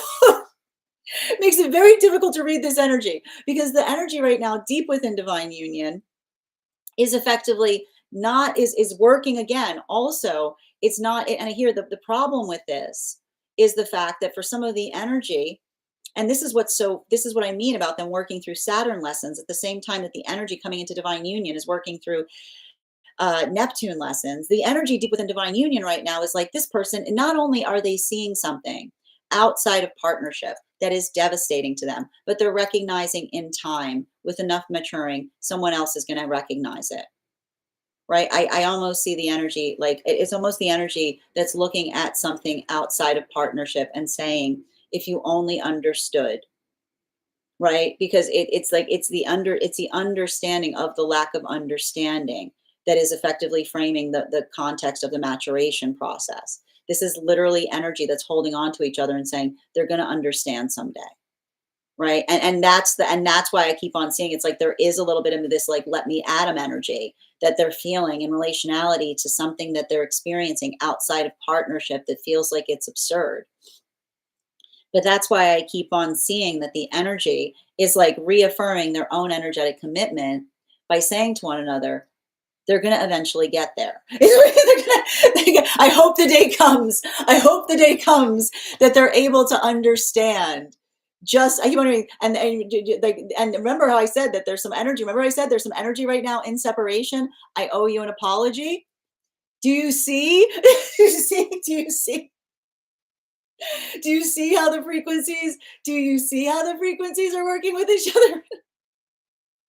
Some energy right now is getting those apologies of someone who is acting like, again, someone that was like, and the energy deep within divine union is going, I hope the day comes that they recognize what, like they recognize it's like the energy. Okay, it's fine. So, and that's what I keep on seeing. They're saying they're going through a maturation process, which is the energy that says, I hope one day they see, I hope one day they see how ridiculous they're being. Right? And that's what's hard. Like when you're going through a maturation process, when someone's being energetically absurd, it's like you can't go in to tell them. You're like, I hope the day comes that they energetically can see that. And so it's the energy just being like, you know what I mean? Like I told you, they're going through an auric cleansing. Final card for today's spread between our Nine of Pentacles in its reversal in combination with the Chariot card in its upright. Woo, we got that seven. Seven of cups. Seven of cups and it's upright. Um, a lot of sevens on the table right now. A lot of sevens on the table right now. We've got suppose we've got the chariot, which is a seven. We've got we got the seven of cups, which is another seven. So again, so the numbers that we're energetically seeing here is we've got a lot of sevens, we've got a lot of nines, and we've also got we've got a birth of threes as well. So we've got like there's a lot of and we oh no, there's another seven. And we started with the seven. We started with the seven of pentacles in its reversal. So effectively, the best way I can describe this is, and I need to point this like there's something really energetically important that we effectively see or identify as it relates to, like I keep on hearing, as it relates to doing the work of the self that allows for that, I keep on hearing, allows for the identification of what it is that we're energetically trying to do in a better fashion. And I keep on hearing like a lot of that work that we identify and recognize is understanding. I keep on hearing the identification point of working collectively. When we're working collectively, we're not energetically demanding, is what I keep on hearing. Because it's like I keep on hearing the like collective, like when we work collectively, then we understand that making energetic demands in terms of how we desire to do things is often, like I keep wondering, is often the energetic vibration by which nothing gets energetically done, is what I keep on seeing. And it's like, and there's something very important to identify and recognize about that because, and it has to do, I keep on hearing, it has to do with the identification point of being able to be energetically appreciative. I keep on hearing energetically appreciative of the ability of like the ability of doing something in a way that we appreciate the effort that we put towards things. And so one of the things that we see that's happening right now for a lot of the energy in separation is the space by which we're recognizing and identifying that force of intention. I keep on seeing that it is the, I keep on getting, it's the identification of, and I keep on hearing the energy that does not find themselves perfect, but far from it. And I think that and I keep on hearing there is a gift in always being able, and this is what we talk about, like this is what we talk about with the moon card too, right? A clear mirror is not the identification point. Like it's not a clear mirror if we think that we're absolutely perfect, right? Like never are we more off the mark when we think we're absolutely perfect. Never are we more off the mark when we think that we're terrible, like we're the worst, right? The space by which we understand a clear mirror, and this is why we're not afraid of mirrors, right? Because when we're navigating a clear mirror, it's the identification point of recognizing and identifying what that work is, right? What it is that we're working on doing better, the observation or the understanding of allowing for that point by which we are effectively able to energetically engender change. And so I feel like there's something really interesting that we're seeing in relationality to the energy in separation because I keep on hearing they're coming towards one another with their hands full, right? And the space by which we see, and I keep on hearing like the space by which we have our hands full is the energy in separation that is building into the context of effectively identifying and recognizing what like what it effectively takes to do so. Now one of the things we're seeing, and I just want to point this out for the energy that is coming towards those restoration points, right? That point of energetic appreciation. I told you there's some healing that's happening right now with another person coming into a maturation point saying, I understand what your intention was, right? It's the observation of potentially someone identifying and giving someone the gift of telling them that they recognize how they were standing in their own way, right? It's like that's the type of appreciation that we're seeing here that feels like it's very cathartic, because I keep on hearing it's cathartic because it's helping energy heal the heart space. It's just a gift. Um, while for the energy that is coming into, I keep on getting the energy that is coming into divine union. Like, and it's funny that I keep on saying these new relationships, I keep on saying they're coming into divine union.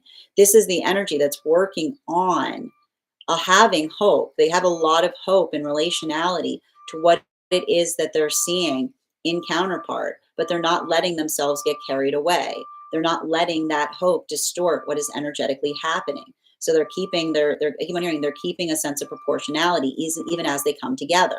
While for the energy that's building into separation, the understanding of, I keep on hearing, we heal things by approaching things with our hands full. We don't come, I keep on hearing, we don't check, we don't articulate. I keep on hearing, we don't give everything, we don't give other things beyond the thing that we know another person needs, is what I keep on hearing. And often we can tell when another person is avoiding work when they give us things that is everything beyond or before the thing that we're actually asking of them, right? And this is often what happens in relationality to healthy manifestation goals.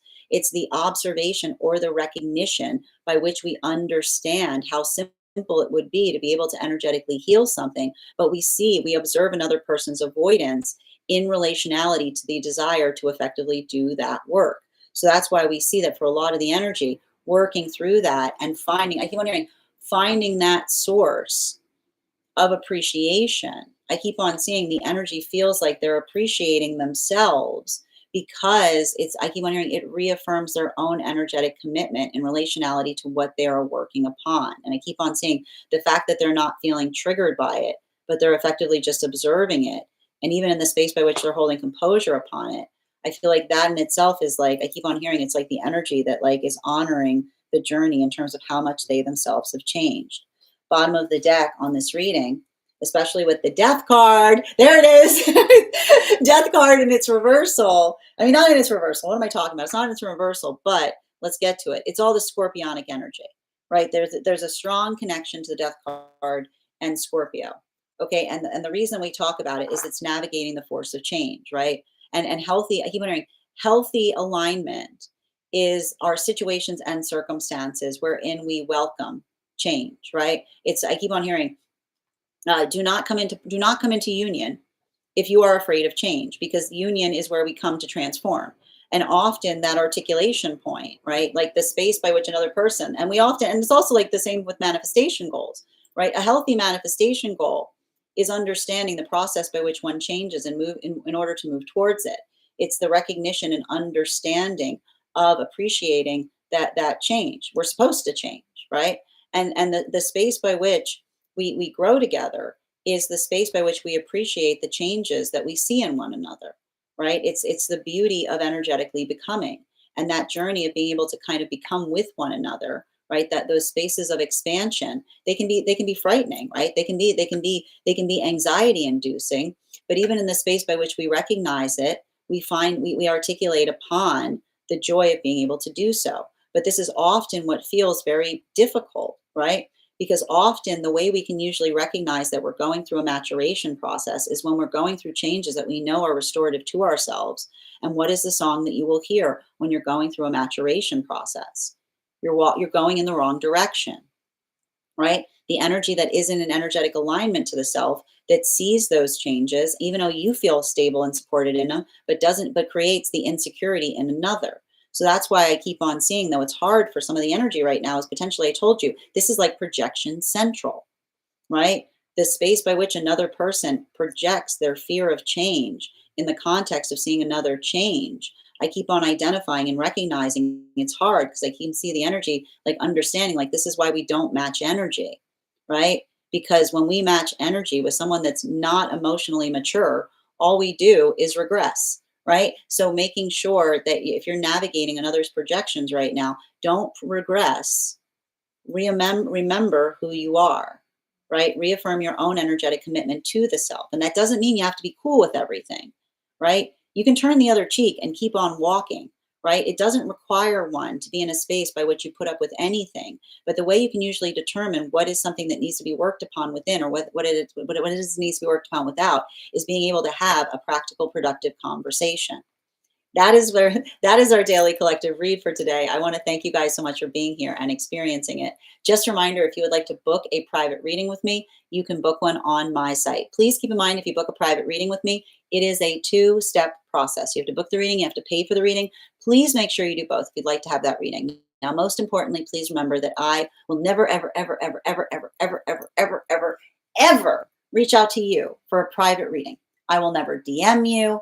I will never PM you. I will never slide into your inbox and tell you that I have a very important message that only I can deliver. The only way you can book a reading with me is if you book one on my site. So I would encourage you to do it. There are a couple of updates before we move into personal readings today. First and foremost, thank you to everybody who attended our recent class on the moon card. That class is now available to paid subscribers. Our next class will be on Thursday, November 13th at 6 p.m. PST, 9 p.m. Eastern. We will be continuing our studies into the tarot with a focus on the sun card. If you would like to become part of that tarot class program, all you need to do is head on over to my stack and become a paid subscriber. Your paid subscription to my stack is your ticket of entry into our live classes each and every month. You will also, as a paid subscriber, have access to over you'll have access as a monthly subscriber to over 9 hours worth of material in the Tarot Church Library Class Archive. Now, it's not necessary to catch up. I do my best to give you an update on everything we've studied prior to beginning the next class. But if you wanted to catch up, now is the time to join, because you will have access. You'll have a whole month. You got a whole month. Take as many of those classes as you want. And then you have a one-on-one chat with me to ask any questions you may have around anything that I say or teach in those classes. You'll also have access to, if you become a founding member, you'll have access to the entirety of the Tarot Church Library Class Archive. That is access to over 20 hours worth of material in an ever-expanding library. You'll also have access to a complimentary one-on-one mentorship reading with me, where I will meet with you personally to assess where you are on your own personal tarot journey and give you the best insights in terms of how to utilize those classes to the best of your advantage, moving towards your tarot goals going forward. One of the things I tried to do in these classes was make them accessible to the absolute novice tarot reader as well as the seasoned reader. There's definitely something there for everyone. Don't let your lack of experience or your robust experience prevent you from joining us in these classes. And even if you don't become a paid subscriber to my stack, I would encourage you to follow me there to stay up to date on any new offerings or services. I also post my weekly newsletter there, which will let you know about my in-person events as well as my online live schedule. You'll also have access to my Mystic Meditation articles, which I release bi-monthly to walk you through the energy we're experiencing. I'm going to be releasing one shortly on this new moon that we've got coming up. I also want to let you guys know that on top of my standard life path readings, I also offer mentorship classes. These are for any of my students seeking a more personalized educational experience with me. I take a very limited number of students for this reason, as those classes are focused on each individual's personal spiritual goals and journey work. Those classes can be purchased on an individual level or as a monthly class series, weekly or bi-weekly, as your schedule permits. Also, for my students seeking more consistent weekly tarot support, I'm very happy to offer weekly tarot insight packages. That is a package of 4 30-minute readings, again, weekly or bi-weekly, as your schedule permits, so that you can stay more consistent on your personal journey. I'm also very happy to now offer dream interpretation readings, which you can purchase per dream or as a series. If you purchase the series, I would encourage you to start to keep a dream journal, as we will meet weekly or bi-weekly with that journal and utilize the tarot to focus and understand the messages coming towards you in the dream space. I want to thank you guys so much for being here today and sharing in these messages. And we will do this again tomorrow. That is our daily collective read. We are going to get started on personal readings. Nikki, congratulations. You got our highest gifter today. And Kim, you came in second. So you will also have an additional card in your subscriber reading. If anybody else would like to get on the list for today, the list is open. You will be the 5th person read for. 3 cards for a donation of $29 or more 4 cards for a donation of 23 or more for my subscribers. Links in my bio. Please keep in mind there are 2 things I don't read for across these apps, pregnancy and medical. Happy to give insight on anything in private readings, and you can book private readings on my site. I'm going to take a moment to read over some of the comments that came through as I was reading. We also got to 50K. Thank you guys so much for helping us get to that milestone. We will be doing a giveaway and gifting a reading back to the collective. Thank you guys so much. We want it to be healthy, so now we're in separation, but I can feel his energy. Sending you so much support on that journey, Carly. Happy to read for you on that, Christopher. If you'd like to be on the list is open. Hi there, how are you doing today, Truman? Do you know the creators can view the audience? Oh, sorry, that's somebody trying to sell something. All right, hold on a minute. Please don't, yeah, sorry. No peddling wares. Sorry, Lex, thank you for the follow. And yes, thank you as well. I hope no one minds my AM hair. How are you doing today, Ella? Good to see you, Kim. Thank you for recharging your heart me's. Guys, please remember to recharge your heart me's if you'd like an animal spirit guide card on top of your 1 card readings. Hi there, Kayla. I just want to share, no judgment. Yeshua returns soon. Yes, we're very aware. Yeshua loves us. Thank you for letting us know. Thanks for the update. Welcome as well, Be Jazzy. Makia, thank you for the follow. And thank you as well, Key, for the roses. Always appreciated. Thank you. How are you doing today, Nikki? Good to see you. And thank you as well. Perfect timing. What's up, Ella? Yes. Thanks, Vito. Yeah, I know. It's projection central right now. The energy's definitely projecting it here. How are you doing today, Per? It's one of them days. We love our little projectors. Yes. I mean, here's the thing. I mean, and I need to point this out. The 6s that are on the table are very harmonious 6s. We've got 2 6s on the table.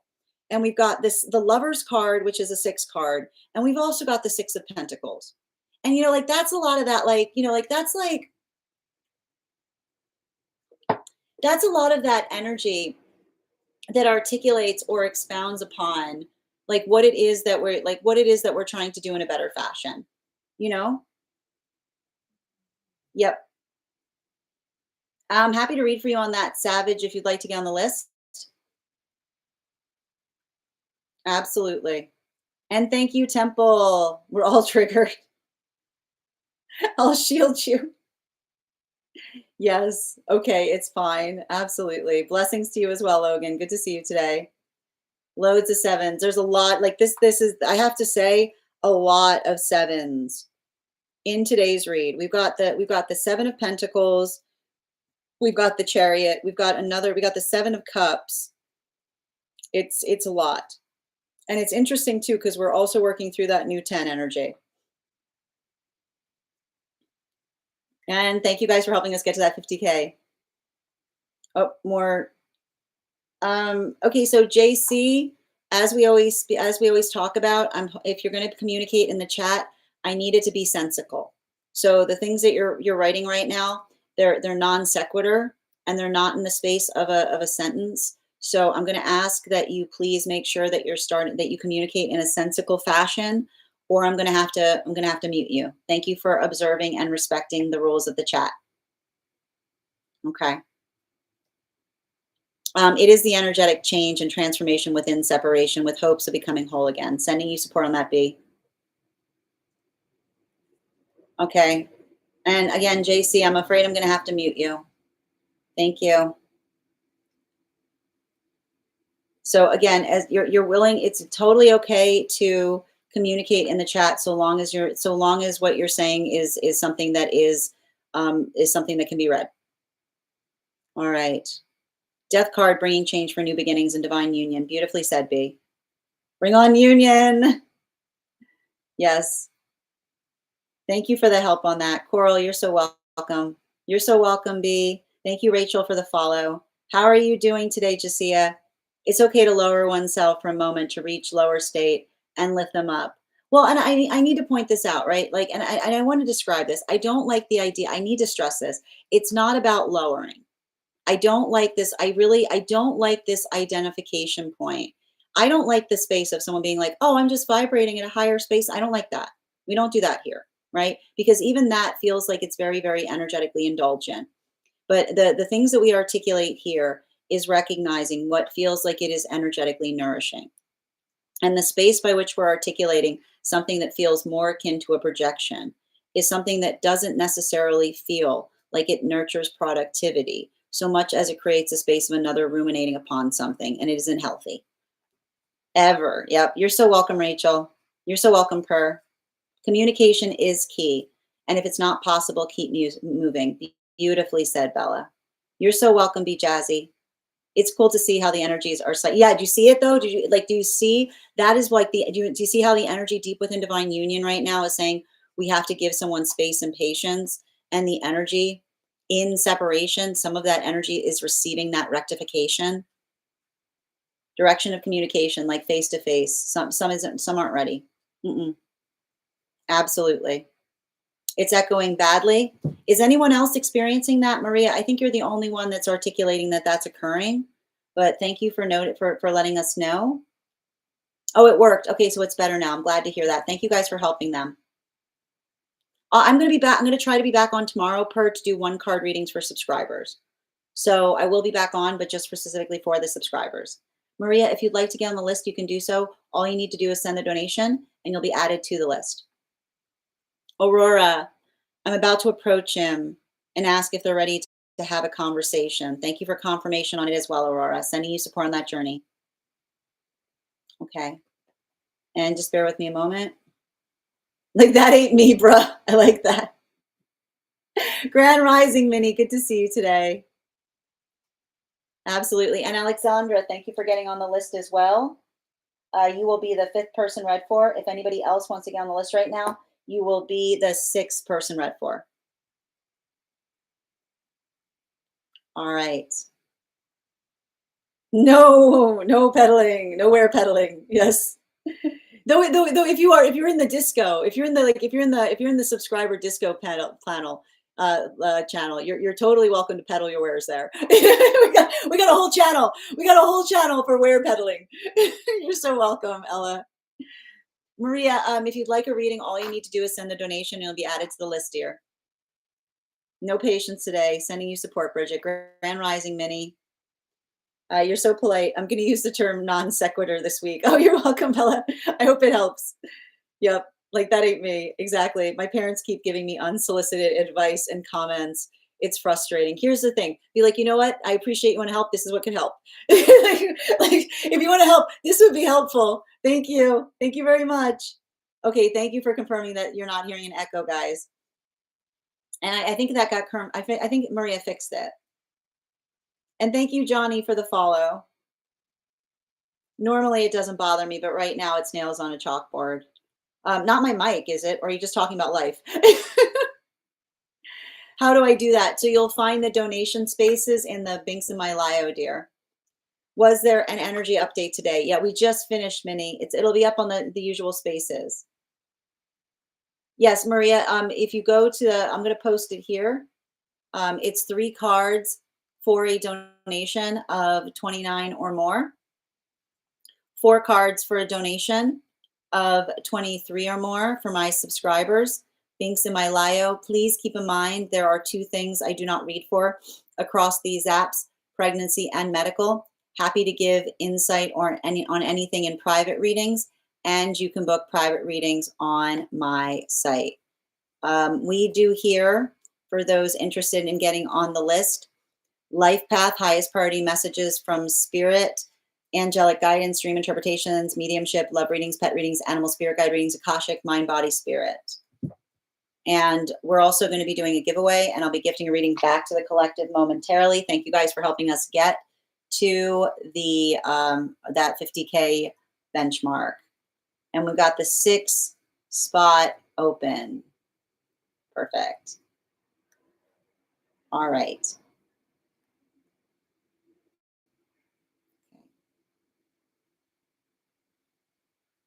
I'm trying. Thank you for the help. Thank you for helping them. And thank you for the compliment on the sweater, Minnie. All right, we are going to get started right now on personal readings. If you would like to get on the list is open. As we mentioned, you'll be the sixth person read for. And the first person, I am looking for Julie, because Julie was here yesterday and I want to see if they're still here. Oh, thank you. All right. Second call for Julie. Second call for Julie. Oh, we have to do 50K. Okay, wait. Am I like fourth? Nikki, you are fourth. Yes. Excellent. All right. So before we continue, we are going to do the 50K giveaway. So I am thinking of a number right now the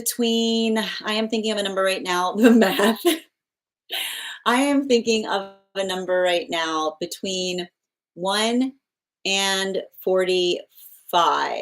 First person I see that posts the number will get the reading. First person I see, not the first person that posts it. Sometimes I see things. Julia, you got it. Congratulations. All right, we'll do that again. We'll do that again when we get to 100K. All right. And in the meantime, second person we're reading for today, I'm looking for Per. Per, if you're here, can you respond in all caps? Let me know if you'd like a general reading or if you have a specific question you'd like me to answer. And we'll be doing another giveaway when we get to 100K. So make sure you're tapping that screen and we'll get to 100K in no time. Oh, Julia's here? No, I'm looking for Julie. We have a Julie. We're looking for a Julie that was on the hold list. I don't think Julie's here right now. Julia is on the list. Yep, different. Yep. Excellent. All right. So the next person we're reading for today is Per. Per, can you let me know if we're doing a general or if you have a specific question you'd like me to answer? And just a reminder to anybody joining us here, we're doing Life Path, highest priority messages from spirit, angelic guidance, past life, pet readings, dream interpretation readings, Akashic readings, animal spirit guide readings, and mind, body, spirit. Excellent. Present. Good to see you. Ooh, a dream on the disco. Perfect. And before we begin, let's warm up those intuition muscles with an animal spirit intuition check. I've got the animal spirit guide card here. We're going to count back from 10. And when we get to 1, I will reveal the card. 10, 9, 8, 7, 6, 5, 4, 3, 2, 1. We got the eagle. Thank you guys for participating. We'll do that again after the next reading. All right. And Isle, yes, you can absolutely get on the list. I've added you back now. And let me just mark you off here. Where were you? Oh, there you are. Perfect. All right. All right, let's get to it. I'm going to pin up, hold on a moment. I'm going to pin up Per here. Guys, make sure to give Per some love. And I'm going to look for Per's dream. Okay. Woo, we got heavy dreams right now. Guys, make sure to give Per some love. And if anybody else wants to get on the list right now, you will be the 1, 2, 3, 4, 5, 6, 7th person read for.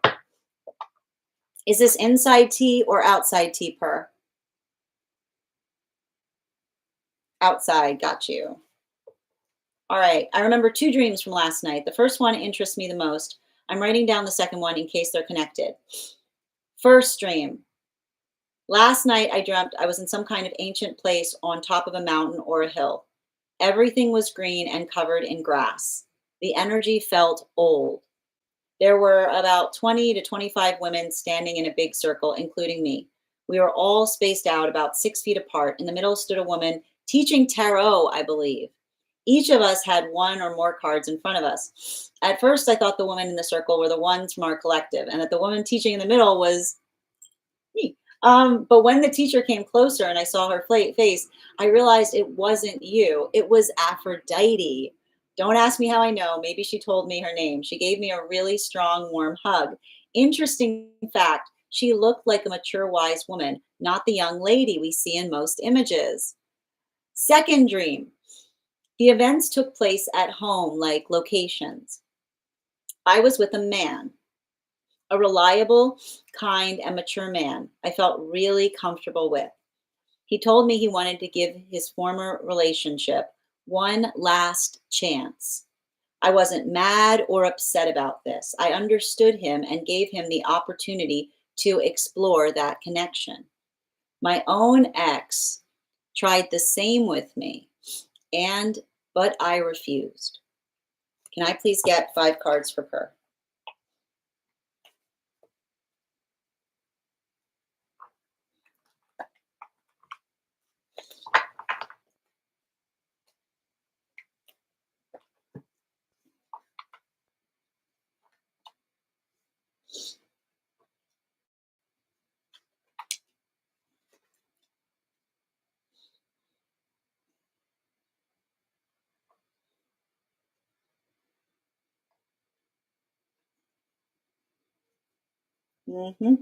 Wow. Oh wow, those are some cards, man. All right, let's get into it. So the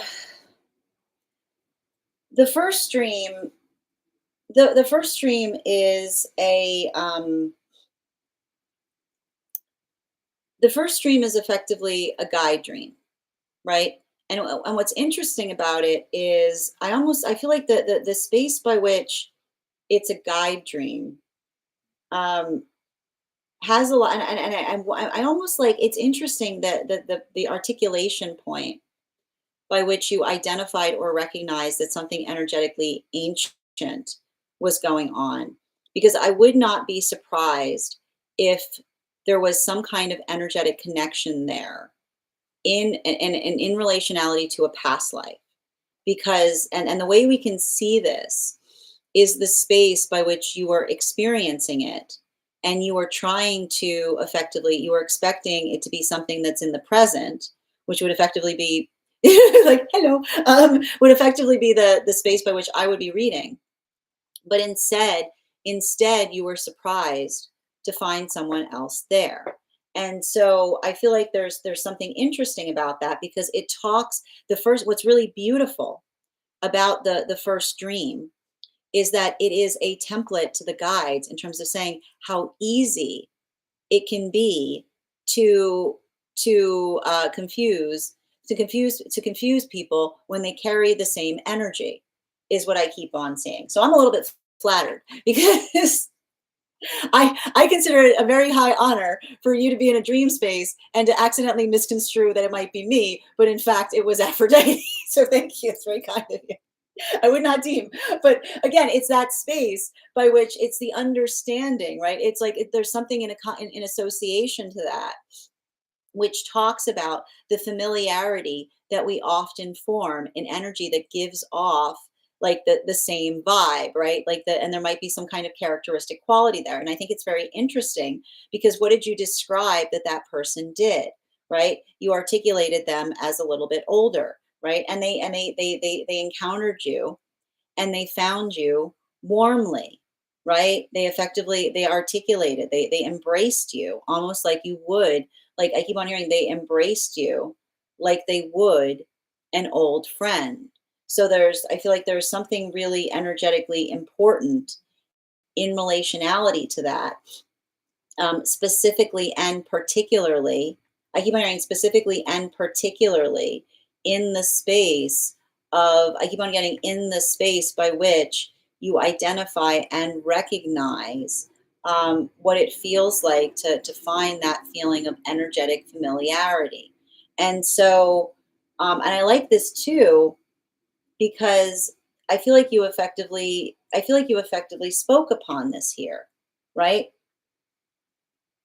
There's something very significant and important that we effectively observe that is happening here in relationality to the fact that you not only described the fact that there was one energy there, but there was almost like you said, like a collective of feminine energy, bearing in mind that this is not based on gender, but what one feels most aligned to. So for a lot of the energy that is effectively doing that work, this is almost like I feel like it's interesting because the guides are almost showing you that, and the space by which you notice that, and I need to stress this, and I need to point this out because this is the most important thing. How did you know, right? How did you know it was Aphrodite? Right? Like that is the space by which we recognize and identify that there's something that is very important that is energetically occurring there, because it's the observation of the fact that even in the space, like, it's first it was having the misconception of it potentially being me, and then having the second misconception of it not necessarily looking the way that you would expect someone to look, but then knowing, right? Trusting, knowing in your like, knowing deep within, saying that's her. Like, you know what I mean? Like, it's the space by which you just knew. You're like, that's her. That is, without a shadow of a doubt. Like, you could not mistake it, even if they did not look the way that you would energetically expected them to. Now, to this brings us to the space by which we identify and recognize that this now brings us into the importance of the second dream. And the importance of the second dream has to do with the difference between unhealed karma versus what you can effectively recognize in a situation where you feel energetically safe, seen, and supported. Because you described the fact that you were with a man, and you stated that that man felt like they were reliable, they felt like they were kind, they felt like they were mature, it felt energetically comfortable to be with them. They said that they wanted to give a former relationship one last chance. Now, this is interesting because we articulated the fact that this would effectively, in prior experiences, created a source of trauma for you, right? It would have been something that you have navigated and felt energetically traumatized about. But what do we effectively see was occurring in that modality, even though it's like, I keep on hearing, it's the double negative of something that should potentially be trauma, like triggering and traumatizing, because not only did you experience it before, but you had to go through the space by which you refused another person that articulated that they desired to do so. You found that it wasn't a big deal. You felt you were fine with it. You said okay, right? You were totally open with it, and it shows the space that our choices, right? And this may articulate upon the fact that we understand that our choices are often different depending on different people, because we recognize the energetic source of intention that exists behind, beneath, or before them. So I would not be surprised if the space by which you experience that moment had nothing to do with the articulation of feeling insecure about someone doing something like that, but it had everything to potentially do with the instability of the energy that you were building with at the time. I would not be surprised if you're going through a situation where you felt like your relationship was unstable, and someone effectively brought that forth, and being able to be like, I don't think our relationship can necessarily handle that. It's going to make something worse instead of better. But this is almost to try to show you. And I think it's interesting because I almost feel like, in a way, I feel like the second dream is almost a gift from Aphrodite, and if you will, because, right, we see Aphrodite as the embodiment of love. And what does the embodiment of love say? Right? The embodiment of love is the articulation point of showing you that something about that journey was not something about you being insecure about another person, off like asking you that, but had more to do with the nature of the energy that was putting you in like I keep wondering the difference between being in an unhealthy karmic connection and someone articulating something that would make something worse, versus how you would feel in a supportive relationship with someone that you felt energetically secure with, where you wouldn't feel that sense of insecurity. Bottom of the deck on this reading right now.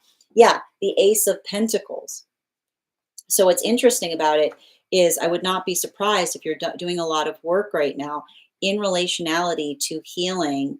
I keep on getting in relationality to healing your heart space, because the space by which we heal our heart space is potentially like I keep on hearing it's not. I keep on hearing it's not about deniability, right? Like, I would not be surprised if someone tried to articulate that you denied them something by making that choice. But I keep on hearing that it's almost like is reflective of the fact that you weren't making a choice because of the deny, like because you weren't energetically secure in the self, but rather you were energetically insecure, like insecure in relationality to the connection of another.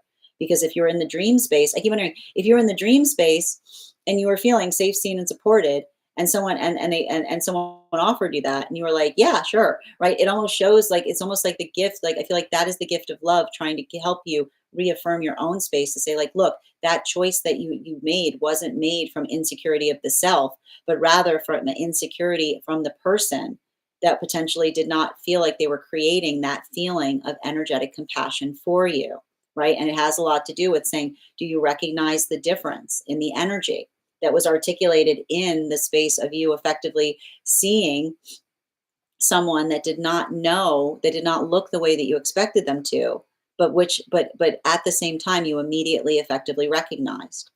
Thank you so much for having that reading with me.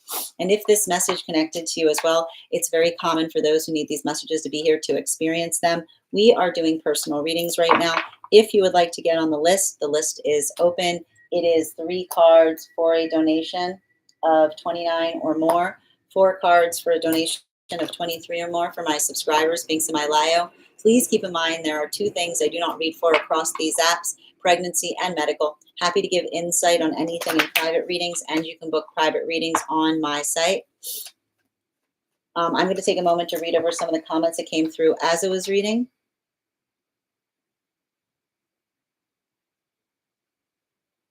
It was the best hug I ever had. That's incredible, Per. I want a hug like that. I love it. So neat.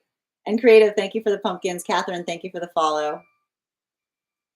Yes, definitely trying to heal the heart space. I know I'm still a little closed off. And Ember, thank you for the follow as well. I never felt the insecurity in self, correct. And I feel like this is like, I feel like that was the gift of the dream to say like, look, it wasn't you didn't make, I feel I would not be surprised if someone tried to articulate that you denied them something because you were feeling insecure. This is, I feel like this dream is trying to show you and say like, look, it had nothing to do with your insecurity. It had to do with the condition of the relationship. Thank you so much again, dear. All right, we're going to continue right now. The next person on the list for today is Bridget. Bridget, if you're here, can you respond in all caps? Let me know if you'd like a general reading or if you have a specific question you'd like me to answer. It's a beautiful message. All right. In the disco, under general. I got you, dear. All right. And we are also at 56.4K likes. When we get to 100K, I will be gifting a reading back to the collective. So make sure you're tapping that screen. And we'll get to 100K in no time. It's not a garbage truck. It's just a truck backing up. All right, we're going to continue. As we do so, we're going to first do an animal spirit guide card. I have got the card here. We're going to count back from 10. And when we get to 1, I'll reveal the card. 10, 9, 8, 7, 6, 5, 4, 3, 2, 1. Got the crane. Thank you guys for participating. We'll do that again after the next reading. All right.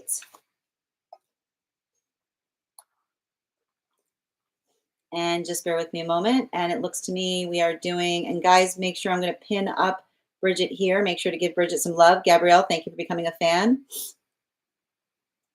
All right, I've got you pinned, Bridget.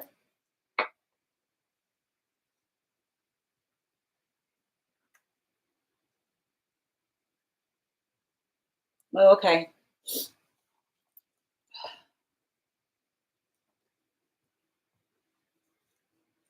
All right, outside tea.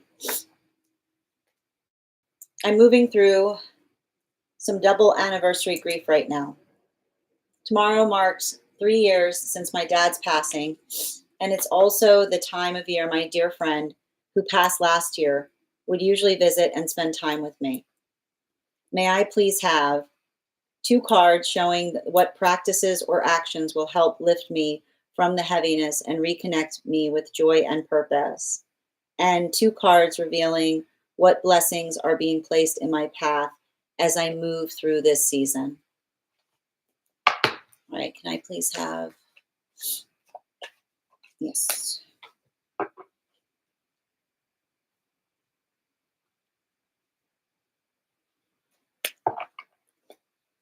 Thank you.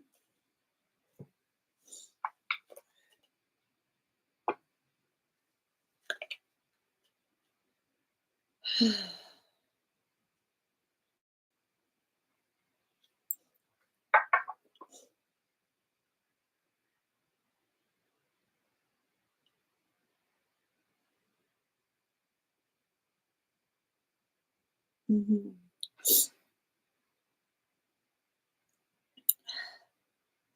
Well, it's really interesting because,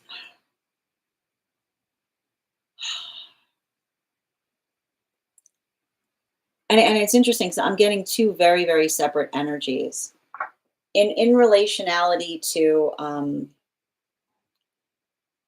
do I describe this? Hold on a minute.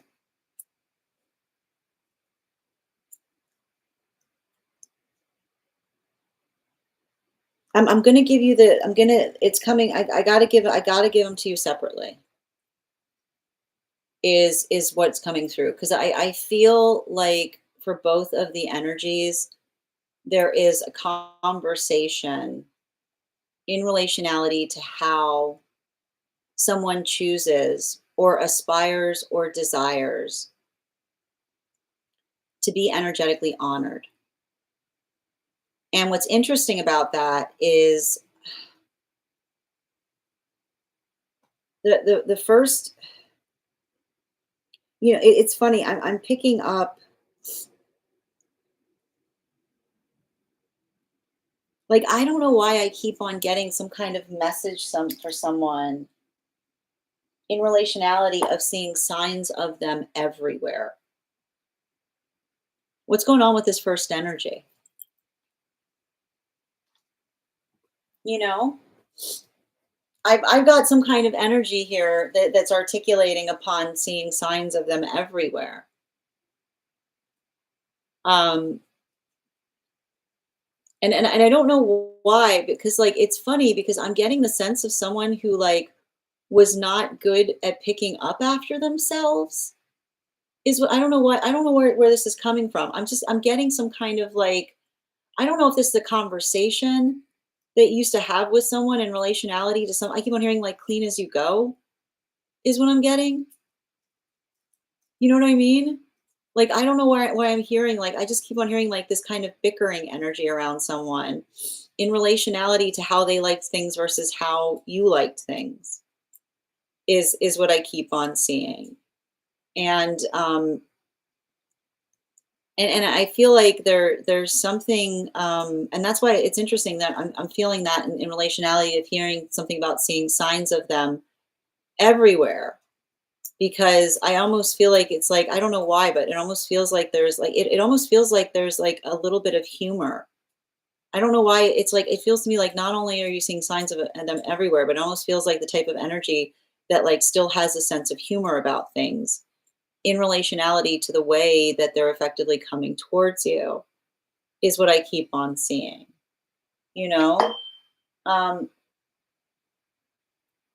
and I feel like I keep on hearing like the space by which you can honor them. And I keep on hearing, especially if this is something that rings true, is I keep on hearing the space by which you can honor them is by continuing to um like I keep on I don't know like I keep on hearing like I keep on hearing someone say like I keep on hearing somebody saying things like have you eaten enough, are you taking care of yourself, like I feel like I just keep on hearing this like this checklist of things. And so I keep on hearing like something about the space by which you're still following the obligations, by which I keep on hearing, like, by which that you're still like doing those things. Because I almost feel like I see somebody that serves as some kind of energetic guide for you.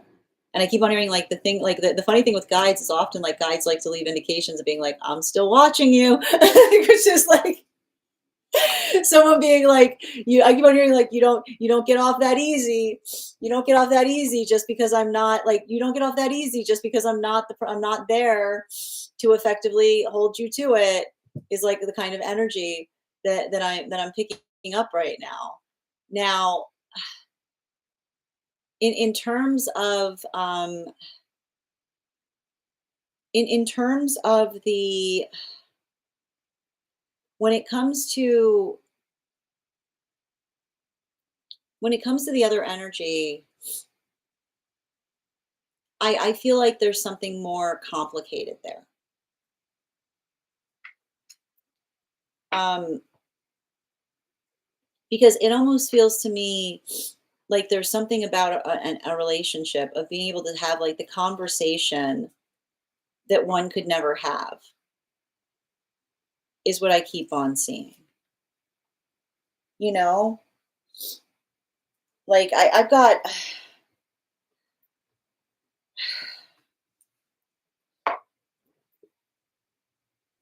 I keep on getting the space by which like I just keep on seeing like the space by which another person identifies, or I keep wondering the space by which another person identifies or articulates, um like hard to know, or hard to like,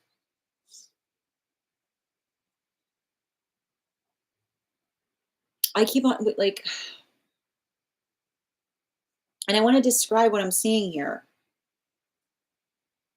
Like I feel like the other energy that I'm reading for is, it's like trying to cross an uncanny valley. Like it's the space by which you wish you could have a conversation with someone, but the space by which another person was not able to I almost feel like, I don't know why I keep on getting some kind of deniability around someone, like someone that was like refusing to accept something that was happening, or potentially someone that was regressing in some kind of deep way, is what I keep on seeing. And I keep on hearing that you and another person are very, very similar, is what I keep on seeing. Like I keep on hearing like you are them. Like you are them. Like I keep on hearing like somebody saying like you are them in feminine form. Bearing in mind this is not based on gender, but what it feels most aligned to, right? And I keep on seeing like I feel like there's a little bit of this energy that didn't didn't want to, like, I keep on hearing somebody like who is very much like, I do things on my terms, is what I keep on hearing. And I almost get this sense of someone who is like, you know, like I want you to understand that there's something about them. Like I don't know why I feel like there was something about you feeling energetically unequipped to navigate something, or somebody, like I don't know why, like I don't keep on hearing like um the space by which someone um requires you to make an awful decision is the space by which another person honors the fact that they trust you enough to make it, is what I keep on hearing.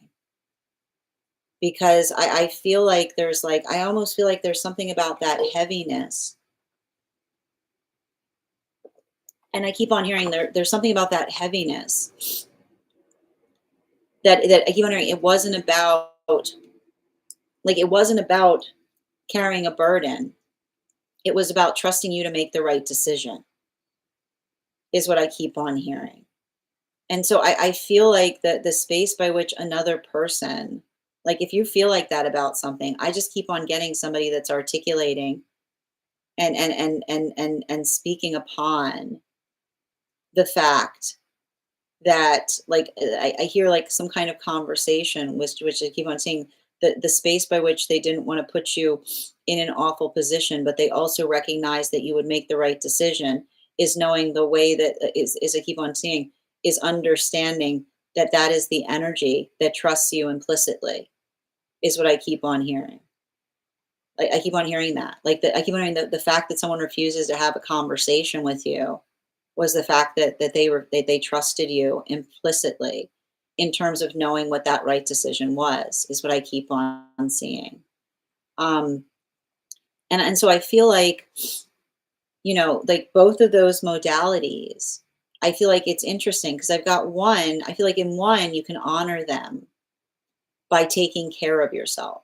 I keep on hearing them say, like, I almost have the guardian energy saying, like, I'm still watching. Like, I feel like those signs are you being like you have to stay to that, like you have to stay to that checklist, or like feeling energetically reaffirmed in that checklist. And even in the sign, I keep on hearing the signs are, of them are there to show you that they're still energetically there. Um, and I keep on seeing the other energy. I just keep on having someone, like I just keep on hearing them say the same thing.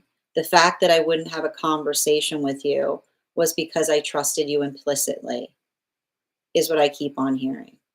Like I keep on hearing like that the fact that they refuse to talk to you about something, I just keep on hearing them say, remember, I keep on hearing you give someone instructions. I keep on hearing some, I know this is gonna sound a little wild. I literally hear someone say, you give someone instructions when you think that they are an idiot. Like it's, I don't even like to use a word because I don't use this word, but they say you give, like I see somebody being like, you give somebody instructions when you think that they are an idiot. Is what I keep on, the word they keep on forcing me to say is idiot, which I don't like to say because I'm not a big fan of that word, but I'm trying to be effectively communicating here.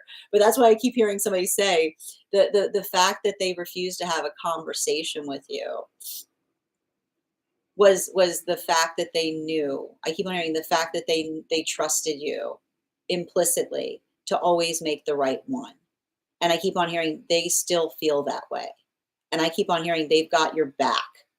I don't know why. Like I don't know why. I feel like something about whenever you stand firm on something, you channel them, is what I keep on hearing, because I just keep on hearing them say like when you stick to your guns, I've got your back, is all I keep on hearing.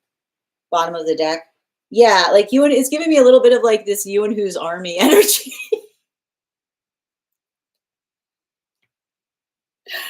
I don't know. I don't know why. I don't know why there's something like it's giving me a little bit of this like tough love energy, which is being like I just keep on hearing someone say like we don't scare easy. You know what I mean? Like I don't know why I'm getting this. I don't know if this is someone who like to like, I it's giving me a lot of this like tough love energy, right? And it does feel like a little more like again, it's like old energy being like, I was making you battle proof is what I keep on saying. They're like, and it's hard too because it's not apologetic at all. You know what I mean? Like it's not apologetic at all. Is it's giving me a lot of that like, if you can't take the heat, you know what I mean? Like I feel like I feel like I just keep on hearing like the space by which like I feel like I keep on hearing like I feel like both of these energies work to protect you in like very different ways. And I feel like I see one that works to protect you in terms of like the space by which they want to make sure that you're energetically taking care of yourself. I feel like the other person, like I keep wondering, like the other person was, I don't know why, the other person was protecting you by not giving you an opportunity to prepare for things, which I know that sounds wild. Like I know that sounds absolutely wild. And the fact that I even said it is a little confounding to me.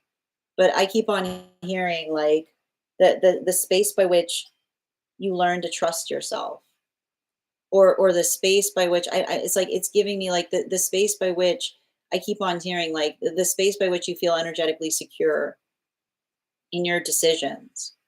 I feel like that is the energy that says, like, I just keep on hearing, I don't know why I keep on hearing the same message that says, I didn't prepare you for something because I feel like them saying like, oh, they knew. But I keep on hearing they didn't prepare you because they knew, they trusted you to make the right decision. I keep on hearing like, with no point, like no point, like no point dragging something out is what I keep on seeing. You know what I mean? Like I don't know what that's in relation to, but I keep on seeing like there's something about that no nonsense attitude that like I keep on hearing, remember, I keep on hearing you are them embodied is what I keep on hearing. Thank you so much um, for having that reading with me. And I don't know, there's something about this too. What's going on with the meal? I don't know why they're talking about some kind of meal is what I'm getting. There, it's interesting. There's so much of this, like, there's so much of this reading that has to do with nourishment is what I keep on hearing. And that's what's interesting about it too, because I feel like there's something about you taking care of yourself in a way, but like trust, I keep on hearing taking it, like I keep on hearing like taking care of yourself in a way that, and I keep on hearing like that's what they're saying is the best way that you can honor them is by understanding that the more that you take care of yourself, like I keep on hearing like that's when they feel energetically celebrated is what I keep on seeing. Because I don't know why, like I don't know why, like I don't know why there was some kind of anxiety or concern about that, like not energetically being the case in the past, or feeling or fearing like potentially working through some hermit energy is what I keep on seeing, you know? Like I keep on hearing, remember, you're not alone. They're always there. Thank you so much for having that reading with me, Bridget. And if this message connected to you as well, it's very common for those who need these messages to be here to experience them. We are doing personal readings right now. Did you used to make them food? Why do they keep on talking to me about something that you used to make them? Is what I keep on hearing. You know? Oh, yeah, this card again. Like this was the bottom of the deck. It just flew back out. It was like ding ding. Like it was like, I don't know what that is. Um, Thank you so much for having that reading with me. And if this message connected to you as well, it's very common for those who need these messages to be here to experience them. We are doing personal readings right now. If you would like to get on the list is open. We've got 4 spots left today before the list will be closed. I'm going to take a moment to read over some of the comments that came through as I was reading. How are you doing today, Veronica?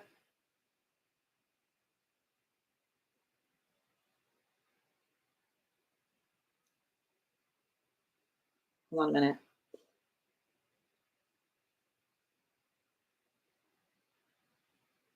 Beautiful questions. Agreed.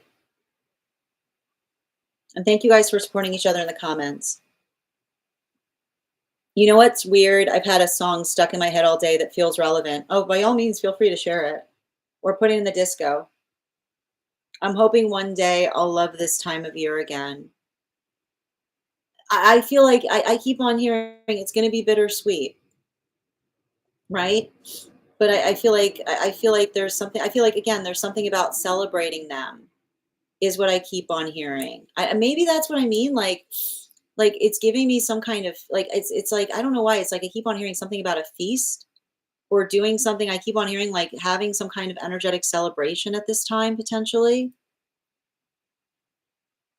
Oh, I don't know that song. Nikki, you'll have to post it in the spot. Oh, that's beautiful. My friend used to live in Virginia, and yes, I've received signs from her in strange places. She would say that. Big sister for sure. Nothing about this has been easy. Thank you as well. I just need guidance on moving through it without drowning. I feel like I keep on hearing it's one step at a time. And I keep on seeing trying to do something. I keep on hearing trying to turn something into a celebration is what I keep on seeing. Thank you as well, Goddess. My dad definitely didn't think he was going to pass. Yeah, sending you support. Complicated grief is the hardest. That's beautiful. Honoring them by taking care of yourself. Yep. I'm definitely always the one to make the decisions. Oh, yeah, me too. I channel my dad when I stick to my guns. My friend is definitely more tough love. Aries energy, yeah, no nonsense. I was making you battle proof. Scorpio energy too. Like bad way to go, but okay. Never, never a no, always another way. That's beautiful. Thank you as well, Veronica. Yeah, that's my dad. Prepared me for everything by providing. Yeah, that's what I meant about someone being like, I was making like I feel like I keep on hearing they're still unapologetic in that way. Because I keep on hearing them be like, they're like, this is like, I feel like it's giving me like, that's what I mean.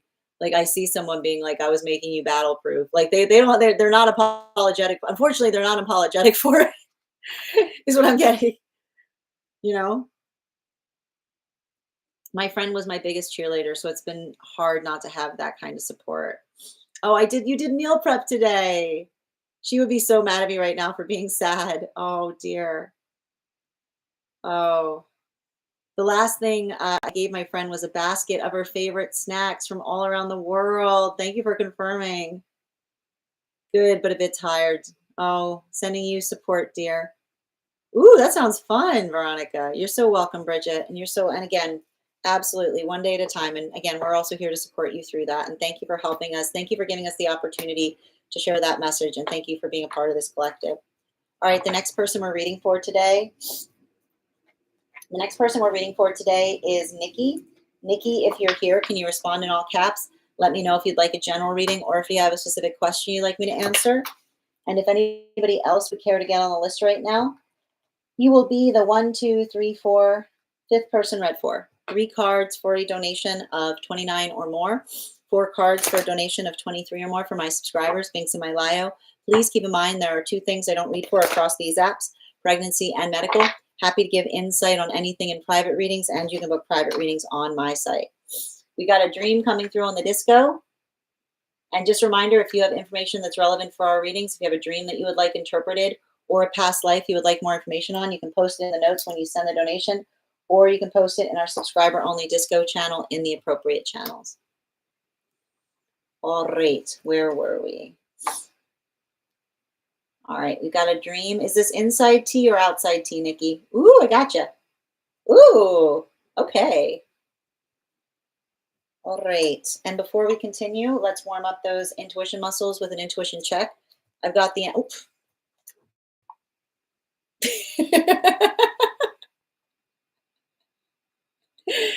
that was a goldfish. Okay, let's continue.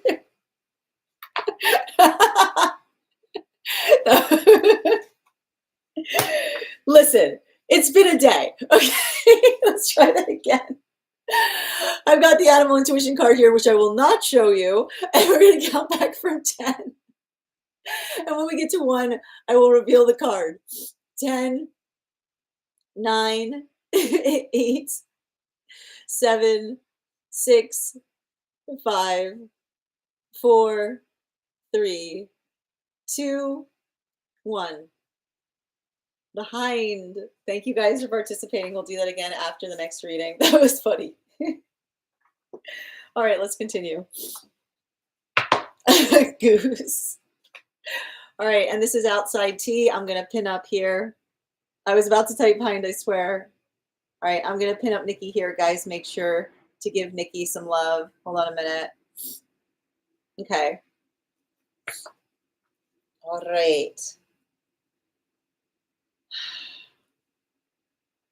I was in Hawaii with a group of friends. Some of us arrived early and checked out the room. It was fine, but older and didn't really look like the pictures. Later, one of my friends who likes nice things asked about it. And I said it was okay. It was a couple's trip, though some of the partners, including mine, weren't there yet. And it was kind of unclear who my partner even was. My friend didn't like the room. So I went to the front desk to talk to the woman working there.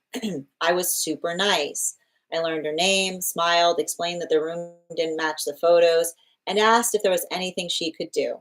She liked me and offered to show us another option, which turned out to be the presidential suite. I was like, no way, amazing. While I was still talking to her, my friends started claiming rooms behind my back. One said she texted her boyfriend and picked one because it worked best for them. I was annoyed. Like, I'm literally the reason we got this upgrade. She made a snarky comment about my lack of punctuality, and I told her I was the only reason we even had the suite. This part two. The suite had a deck overlooking a big pond or lagoon, but it was unstable, tilting and lifting like it wasn't safe. Still, I went out there. It looked like someone who worked there had set out a large cushion, so I grabbed onto it. Suddenly, it lifted into the air, throwing me off and into the water below. At first, the lagoon looked gross and murky, but once I was in it, the water turned crystal clear and blue. I remember thinking someone was about to jump in and try to save me, but before they did, I saw a huge orca whale swim above me. I was underwater, watching it glide overhead, and I reached up and touched its belly as it passed. I could hear magical, cinematic music, like Free Willy or Shamu Show, and suddenly I felt calm and safe, like everything was fine. And then I woke up.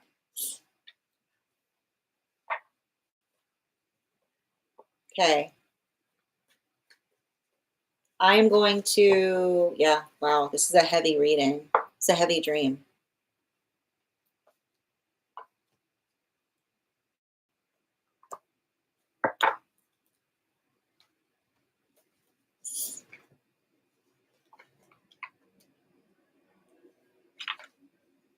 Oof.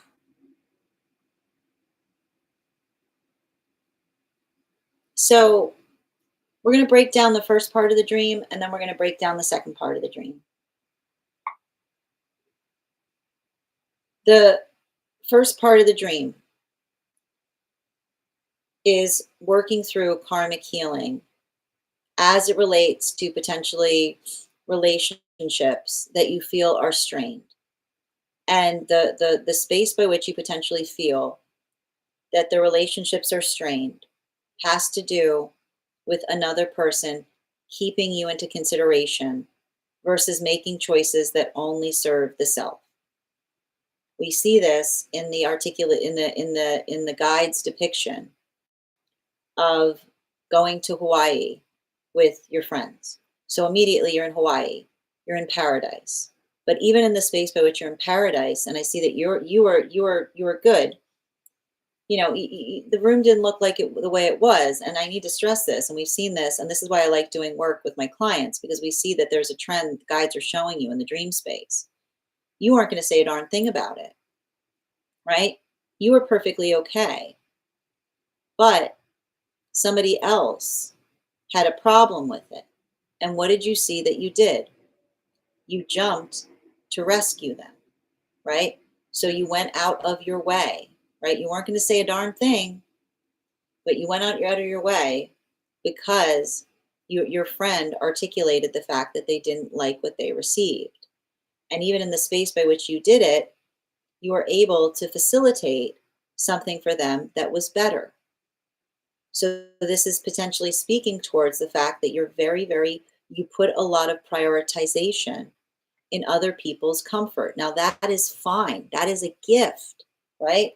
That is an absolute gift to have empathy, so long as that empathy is mutually reciprocated. But what did we see was occurring in the time by which you went out of the way to try to help your friend?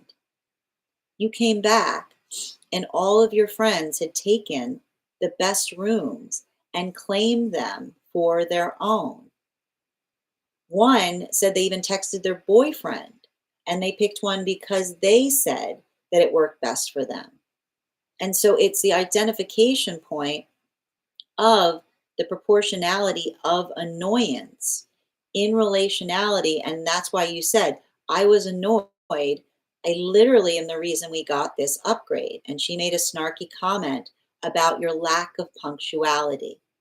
And you told her that that was the only reason that you had the suite. But I need to stress this here. You weren't late. You were late because you were being energetically considerate of another person, right? You were there early. You even said you were there early. You got there. You got there before anyone. But this is potentially showing you the shape of the karmic relationships that you're healing from. Because sometimes the karmic wounds that we heal from are the spaces by which we bend over backwards, right? We go out of our way, like the space by which we bend over backwards for another person. And even in our bending, someone finds fault that we didn't accommodate for them even more. And so this is effectively showing some situations or circumstances wherein you see or recognize that level or degree of karmic pain, because it's the space that is articulated, and it's like it's a conversation that says it is an absolute gift to be able to help someone. But often when we see someone that is not energetically appreciative of how much we try to facilitate something going well, we give them the gift of proximity, which is the space by which we understand that something that we give them or something that we do is never fully energetically appreciated. So that's what we effectively see that's happening in the first dream. Now, the second one, we now see that you are in a suite that's overlooking a big pond or lagoon, but you said that it was unstable. It was tilting and lifting like it wasn't safe. And still, you went out there. It looked like someone who worked there had set out a large cushion. So I grabbed onto it. And you said suddenly it lifted into the air, throwing me off and into the water below. Now, this is effectively what's interesting about it is the space by which we see the observation of the suite. And this is potentially talking about, and this is important because when we see rooms in dreams, they can often be indicative of the mansion of the self. So, the mansion of the self, this is potentially you recognizing and identifying the unstable nature of some of the relationships that you may potentially have surrounding the self.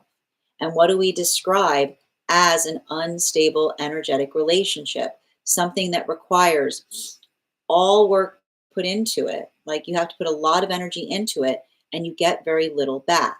So we effectively see here that that is being articulated in the space by which you're feeling how that impacts you. And that is potentially, you said, having a suite that has a deck overlooking a big pond or lagoon and that was clearly not safe. Now, I need to point this out. The consideration point, right? The difference between the space by which you were looking out for everybody, right? The way that you recognize that it's a gift to look out for everybody, but asking whether they were looking out for you. Whether the fact that you're looking out for everybody wasn't being taken into consideration because it's leaving you stranded or in a bad position and nobody's there to energetically support you. And so you said that there was someone there who had set out a large cushion and you grabbed onto it, but then suddenly it lifted into the air and threw you off and into the water below. So this could potentially be working through this space of feeling, and I keep on hearing like this might be talking about a modality or experience where you potentially had a breakdown or you had some kind of situation or circumstance where others potentially grew distant from you because again, the space by which you weren't facilitating everything for them. You know, it's almost saying, where was that same level or degree of care when you yourself needed it? And that is where we effectively see that you described the fact that the lagoon water looked gross and murky, but once you were in it, the water turned crystal clear and blue. You said you remember thinking about someone was about to jump in and try to save you, but before you did, you saw a huge orca whale swim above you. You said you were underwater watching it glide overhead, and you reached up and touched its belly as it passed. You said you could hear something magical and cinematic music, and suddenly you felt calm and safe, like everything was fine. Now, this potentially can be the articulation point of having an energetic breakthrough in relationality to the relationships in your life. Because it's those moments, right? Often those moments that we feel disproportionate are the spaces or places by which we say, like, oh, what am I doing wrong? I must be doing something wrong if nobody's there to energetically support. But often the space by which we recognize and we go through a breakdown of that nature, or we go through a situation or circumstance where we need energetic support, and we look around us and we don't see that support around us, it clarifies things, right? It's the gift of energetic clarity, because it's the space by which you look at something and say, where was the support that you needed at the time by which you could no longer facilitate that support for everyone around you? So and that's why that's why the articulation of you saying that you were on the cushion, but then you felt like the cushion was thrown, is effectively the space by which you have the guide. Like, what does the orca say? Was that was that a, like, it's like, I need to describe it, like the orca is almost like a tower moment. It says, was that a bad thing, or was that a good thing? Because it showed you the energetic force of intention in relationality to who truly cares about the self.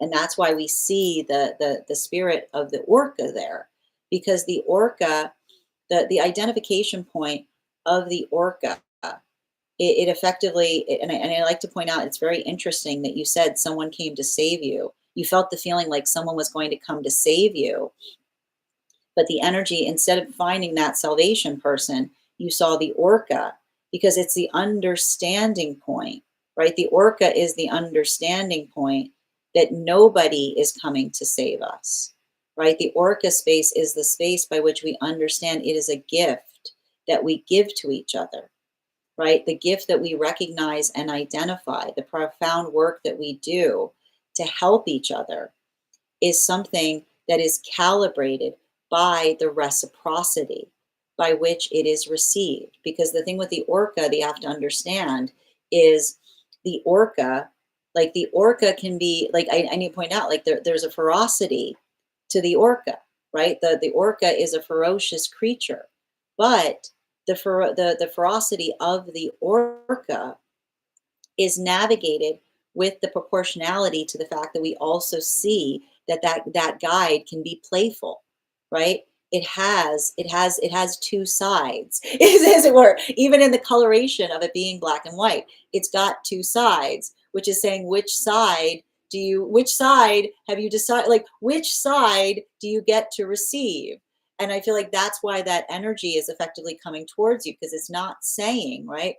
It's not saying that it's not good to be energetically compassionate, right? It's not saying that it's not an absolute gift. Like, your ability to help others is profound, so long as it is proportionate to another person reciprocating that in the same way, right? Because that's the energy that says that that ability of doing so, it doesn't mean, right? It doesn't mean that it's not an absolute gift, but also it should, when you come into the space of honoring yourself, you become the orca, which doesn't mean you have to take it out on someone in relationality to them not appreciating that, but the ability by which you recognize which side of which side of you they energetically receive, which is something that you would do again for them, or something, I keep hearing something that you would do again for them, or something that you're working upon. I keep on getting identifying and recognizing with a sense of proportionality, which is, again, like, I keep on seeing, like, the space by which you're working through that bottom of the deck on this reading. Yeah, especially, I keep on seeing, especially with the 10, especially with the 10 of wands in its upright. The space, I keep on hearing the force, the force of care is one that is calibrated upon mutual effort, right? And I keep on hearing the space by which I keep on hearing it's something we always like. I keep on hearing it's like often like the nature of compassion is the identification point of understanding. I keep on hearing like you're going through the process of understanding that it would be out of your nature, right? It would be out of your nature not to look out for others. But I keep on seeing, making sure, I feel like the orc is there to say, remember that includes you, like that force of compassion, that you get to be included in that. And it's not, I keep on hearing, it's not selfish if it's reciprocal. It's not asking for too much if it's something that you would willingly give another. So I feel like this is the space by which you're starting to calibrate, potentially not going into circumstances or situations and feeling, I keep on seeing like you're healing. I keep on hearing, it's like you're healing from the need to feel like you have to answer the call to energy. And I keep wondering, to energy that asks you to do things for them that they themselves wouldn't do for themselves. And the one thing I would almost articulate in relationality to the beginning of this dream, and I feel like this is what the guides were effectively showing you. If they had such a problem with the room, why was it your responsibility to take care of it? If they had a problem with the room, why did you feel the need to effectively go for, like, were they telling you that because that was something that like that it's like it's showing you effectively there, right? Like that modality by which another person effectively asked you to do something made you effectively be put out. And then in the space by which you were doing it, not only appreciating it, but then trying to say or articulate that your own lateness was the result of doing that work for them. It's almost like helping you see the nature of proportionality as it relates to not overly internalizing another person's desire to project something upon the self, is what I keep on seeing. Thank you so much for having that reading with me, Nikki. And if this message connected to you as well, it's very common for those who need these messages to be here to experience them. We are doing personal readings right now.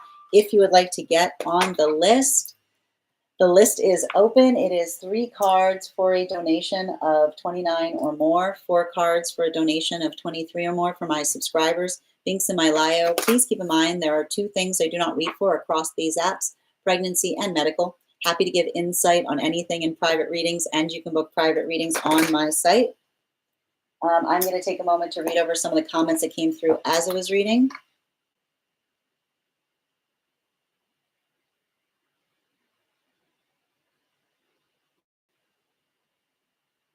I'm the Orca Whisperer. I love that. One moment, please. I was about to type hind, I swear. I also want to go on vacation in my dreams. I know, me too. Also important, the presidential suite was above the room we were originally in. Yeah, and that's what I keep on seeing. Like I keep wondering, you elevated an experience, and then the energy around you not appreciating the fact that you energetically elevated it, right? Yep, the whale. Yes, Heather, the list is open if you'd like to get on the list. Yes. It's 3 for 20, it's 4 for 23 for subscribers, dear. Thank you for those heart knees, Veronica. It also reminded me of a time where I helped my ex and I get our bags in Europe by being nice. Great friends, exactly, because that's like, I feel like it's like showing you. I keep wondering, it's showing you the wound that you're healing. And I would be very conscientious if there were experiences where you had to move away from someone because they weren't being energetically appreciative of what it is that you were trying to do for them. Yes. Yeah, it's like I'm doing this as a solid here, and now I'm one left in the dust. Yeah. You're doing all the good things. That part, yes. No one was looking out for me. Thank you as well, Carmen, for the gift, for the heart maze. Yes, I definitely had a breakdown after my last relationship blew up, right? So I feel like there's almost like that modality of energy, like looking towards you to facilitate things, and then like I keep on hearing not being there to support you in the same fashion. How are you doing today, Carmen? Everyone judged me after that. Everyone judged rather than helping. Yeah, the orca. No, the orca was definitely like a guide in that dream, because I like to, and I like we like the energy of the orca is beautiful, because like he said, the orca can either has a sweet side, it can also tear you apart. It's a lot of that, like, don't expect, don't like, remember that the orca's kindness is a gift. Is what I keep on hearing. An orca's kindness is a gift that is energetically appreciated, because it's a space that says don't assume the orca's kindness is a weakness. Understand it as a choice. Yes, and the way the water became clear and crystal. Often those that look to others are strong and are left to figure things out on their own. Yep. Thank you guys for supporting each other in the comments. Super interesting, because I was touching the underbelly. But that's what I mean. Like, touching the underbelly of the orca is the energy that says you've earned the right? It's like the space that says that it's the space by which you understand that the orca makes that choice because they trust you to do so, which is what, yeah, interesting. Doing that healing too. It's deep. Yeah, I feel the need to take care of it, but they didn't tell me to. I just did, right? But they influenced me to. Yep. There you go. Oh, thank you for the compliment, miss. How are you doing today, Beatrix? Oh my God, we said Orca's kindness is a gift at the same time. There you go, confirmation. Beatrix, I mean, we don't really get into the space of names here. We can do an energetic read in terms of who your counterpart is or what the qualities and characteristics they may embody, if you want a love reading in that way. All right, the next person we're reading for today is Alexandra. Alexandra, if you're here, can you respond in all caps? Let me know if you'd like a general reading or if you have a specific question you'd like me to answer. We're also at 86.1K likes. When we get to 100K, I will be gifting a reading back to the collective. So make sure you're tapping that screen. We'll get to 100K in no time.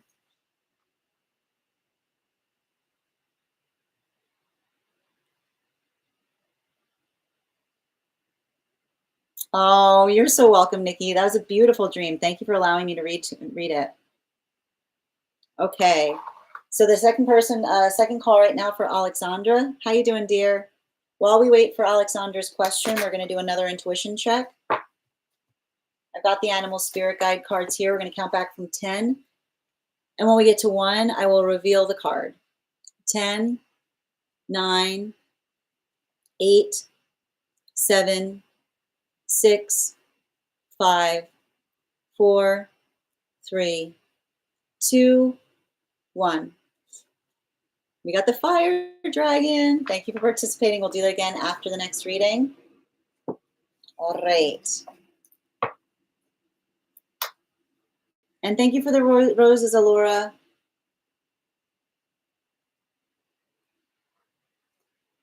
It's in the disco. Okay, got you. Is it inside tea or outside tea, dear?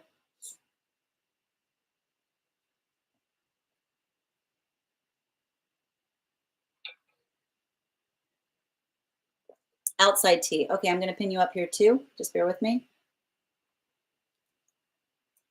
I've mentioned before that I feel like I'm in a pressure cooker, but I know this intensity is necessary to push me to the next stage. Life is challenging me to stand on my own and build stability rather than drifting and hoping things fall into place. I don't really want to work within the system, but I recognize that building my own path takes time and experience. I'm conflicted about whether I should follow what I truly believe in by making it happen, even if I financially struggle for a time it takes, or to heed advice and go back to school for the license or education to create more financial stability, working in the system until I do what I'm actually trying to do. Integration, private practice. I would love insight on what is alignment and what is fear-based, please. If it's easier, perhaps 2 cards for the path without the system and 2 cards with the work of being in the system.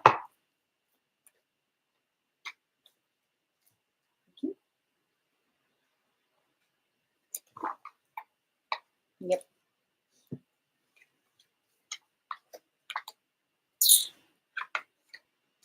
Woof.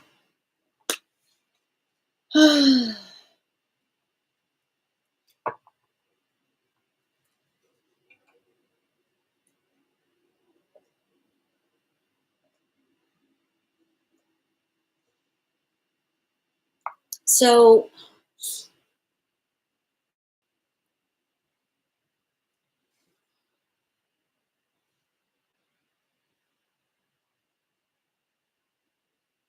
I feel like I see you kind of going through a transitional period. And the thing I keep on hearing is the way you're going to kind of like the way you're going to kind of resolve this is the answer is you're working on a better system. It's not about you got to get out. You got to get out of this mindset. Okay?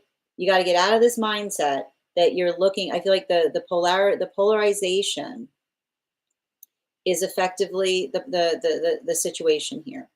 Okay? You're working on a better system. And the reason I keep on seeing that has to do with the space by which, and I keep on seeing this, like there's something like um, something like like something that you're trying to do does not necessarily have clear definition yet, is what I keep on seeing. And I keep on hearing if something that you're trying to do lacks education upon it, your job, I keep on hearing your job is to inform others about it, is what I keep on getting. And I feel like there's something really, I keep wondering, there's something really significant and important there in relationality to that. And I do feel like, and I keep on seeing, remember, and I keep on hearing the way you can look at a lot of the work that you're doing right now is not looking at a system and saying I hate it, but asking yourself, does this allow me to build a better system? And I feel like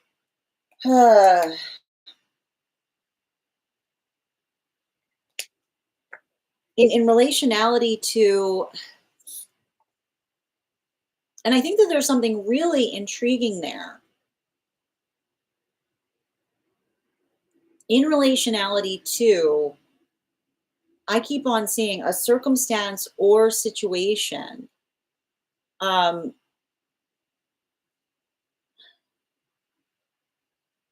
like I keep on hearing the space by which, and I keep like I keep on hearing the word accreditation in terms of something, but I keep on hearing the thing to remember with accreditation is something that you need within an energetic system, which is to say, if there's something, I keep on hearing, if there's something that you're trying to do that you want to have strong grounding in an energetic system, then like the accreditation can facilitate that. But I also see, and I feel like this is the thing that I keep on identifying here. I keep on getting some kind of space by which I see you working upon. I don't know why I keep on hearing creativity does not require accreditation. I don't know why I keep on hearing this. I don't know what you're trying to do, but I don't know why I keep on hearing the message coming through that says creativity does not require accreditation, because I keep on hearing creativity is observed, is what I keep on getting. creativity creativity is energetically observed and built upon, is what I keep on seeing. Creativity is energetically observed and built upon because I keep on hearing creativity is its own accreditation, which is to say you can't fake you can't fake creativity. Is either creative or not. Oh, there it is. Yes. Oh, there it is. That yep, there is the creativity. It is very clearly stated. So, and I feel like that the important thing I'm identifying here is I keep on hearing, is there something you're doing? And I feel like this is what requires nuance, because I don't know what I'm reading for over here, but I feel like the thing you need to recognize is, are you looking to do something creative or are you looking to do something scholarly? Right? I keep on hearing scholarship requires accreditation, is what I keep on hearing. I keep on hearing the space, I keep on hearing the space by which something becomes a source text, is what I keep on hearing. But I keep on hearing creativity does not require accreditation because I keep on seeing creativity is accreditation, right? Like I keep on hearing like creativity, like creativity is um, like I keep on hearing creativity is you know, it is like I see the energy. It's like it says to me it's its own calling card is what I keep on hearing, which is the space by which one is able to articulate and expound upon something in a way that identifies and articulates a body of work is what I keep on hearing. So I feel like this is the real, and I do see this. Like I see some dual path work here. Like that is don't, I keep on hearing don't let the in the system or out of the system distort what you need to decide. I keep on seeing the thing you need to the thing you need to the thing you need to identify is whether you want to do something scholarly or creative. Because look at them, they're very. I keep wondering they're very similar here, right? There's something I keep on hearing. There's something about this, and I keep on seeing too. I don't know if you have to split the difference. You know, I feel like I keep on hearing there's something to be said about working towards something slowly while working through it towards another thing actively is what I keep on hearing. Which is I keep on hearing doing something like I keep on hearing don't feel like so much of a choice, but to say which one are you moving upon more quickly? Because I keep on seeing if there's one thing, like I keep on hearing the nice thing about a long-term plan is that you can move towards it very slowly, which is to say you could potentially be building, like I keep on hearing you could be accumulate I keep on hearing something about accumulating things. Like you could be accumulating an accreditation in the process of actively doing something else is what I keep on hearing. Bottom of the deck. Yeah. Don't I keep on hearing don't let this separation distort the decision, which is, and I keep on seeing, I feel like, again, you've heard me say like that meditation, that presence meditation might be very helpful to you right now, which is potentially going into a meditative state and imagine that and focusing on the visualizing that you're in a room being introduced by someone. How do they introduce you? What do they articulate? What do they say? Like allowing that to kind of be the shape to help you understand more clearly what it is you need to do to get to that place is what I keep on hearing. But and I feel like the major question on that I keep on seeing. I just keep on seeing the major question on that having something to do with having something to do with the space by which, like, I just keep it's interesting. Like the word I keep on hearing is thesis, but I keep on hearing like the reason I keep on hearing the word thesis, it says to me it's like it's understanding like what your energetic purpose is, or what is the thing that you wish to be energetically known for, is all I keep on getting. Thank you so much for having that reading with me, Alexandra. And if this message connected to you as well, it's very common for those who need these messages to be here to experience them. We are doing personal readings right now. If you would like to get on the list is open. I've got 2 spots left today before the list will be closed. 3 cards for a donation of $29 or more.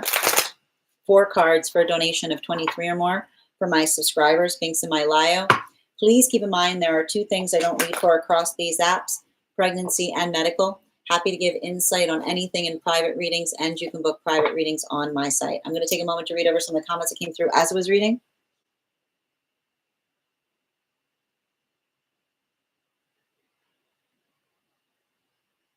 I'll take the fire dragon after my reading. Absolutely. Hi there, Wushu. Please be safe. Oh my God, that's true. I think there's a fear of being trapped or silenced. Understood. That's always been the dilemma. I am, hold on. I'm creative that loves scholarly topics to draw inspiration from. So medium versus subject is what I wrote yesterday. Oh, that's very much in alignment with what I was reading. Yes, I related to that so much. I feel like my attention on how to execute is split and unclear, but the subject is not. So I feel like that's what I mean. Like I keep on hearing, allow the space of that meditation of presence to help you determine like what the next step is what I keep on seeing. And I feel like there's something almost like I almost see a situation where I see you doing one thing very quickly and another thing very slowly, right? Like that's what we talk about with dual path work. It doesn't require us only to be like, it's not requiring you to just do one thing, but saying, I'm doing this as I'm doing that. Yes. It's one that it's one I've articulated. I guess I need to add it to the list of things I need to start putting together, right? I feel like I need to kind of put together a space by which I can articulate some of these meditations to help with these things. So I can start to I can try to I can build into that, Ella. Okay, perfect. All right, we're going to continue right now. I have to do that meditation because you mentioned it before. Yeah, I keep on hearing that's gonna. I feel like again, if I forgot that I told you before. I thought I told somebody else, but if that came up again, I definitely think I definitely think it's going to be helpful. I also feel like having the space of someone saying like, "How did you get here?" and like hearing yourself, being like hearing them say, "Okay, well, this is what I did." You know what I mean? Like this is what I did. Like, can you walk me through it? Sure. How much time you got? Absolutely. No problem. All right, we're going to continue right now. The next person on the list for today is Isle. Isle, if you're here, can you respond in all caps? Let me know if you'd like a general reading or if you have a specific question you'd like me to answer. And if anybody else would care to get on the list right now, you will be the 1, 2, 3, 4, fifth person read for. Hi, dear. And as we wait for Isle's question, let's do an intuition check. I've got the animal spirit guide cards here. When I get to 1, I'll reveal the card. 10, 9, 8, 7, 6, 5, 4, 3, 2, 1. Fire dragon again. All right.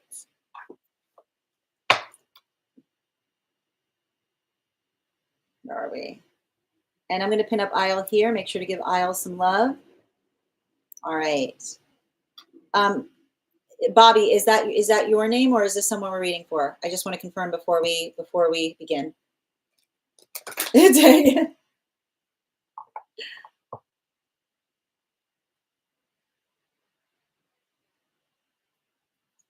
Mine. Okay, excellent. Thank you for confirming. Can I get 3 cards, please? And one more.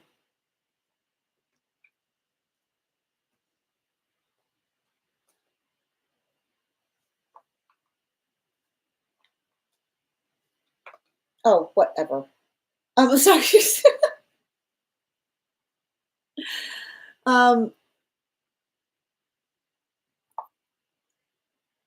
Yes, Gabrielle, I've got you. You're after Isle.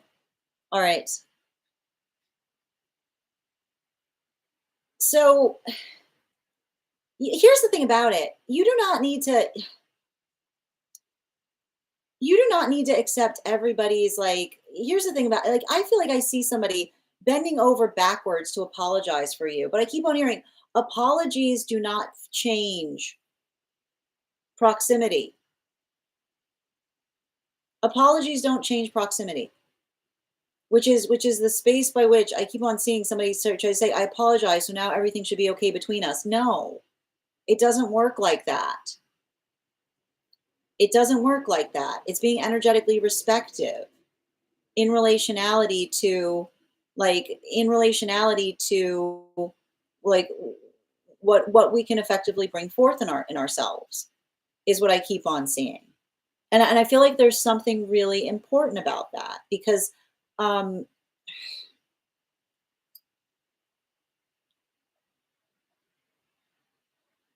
I almost feel like this is a conversation that you need to have with someone, you know? There's something here.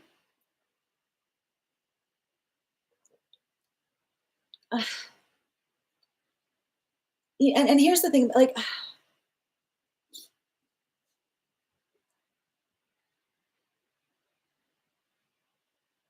I got a couple different things coming through.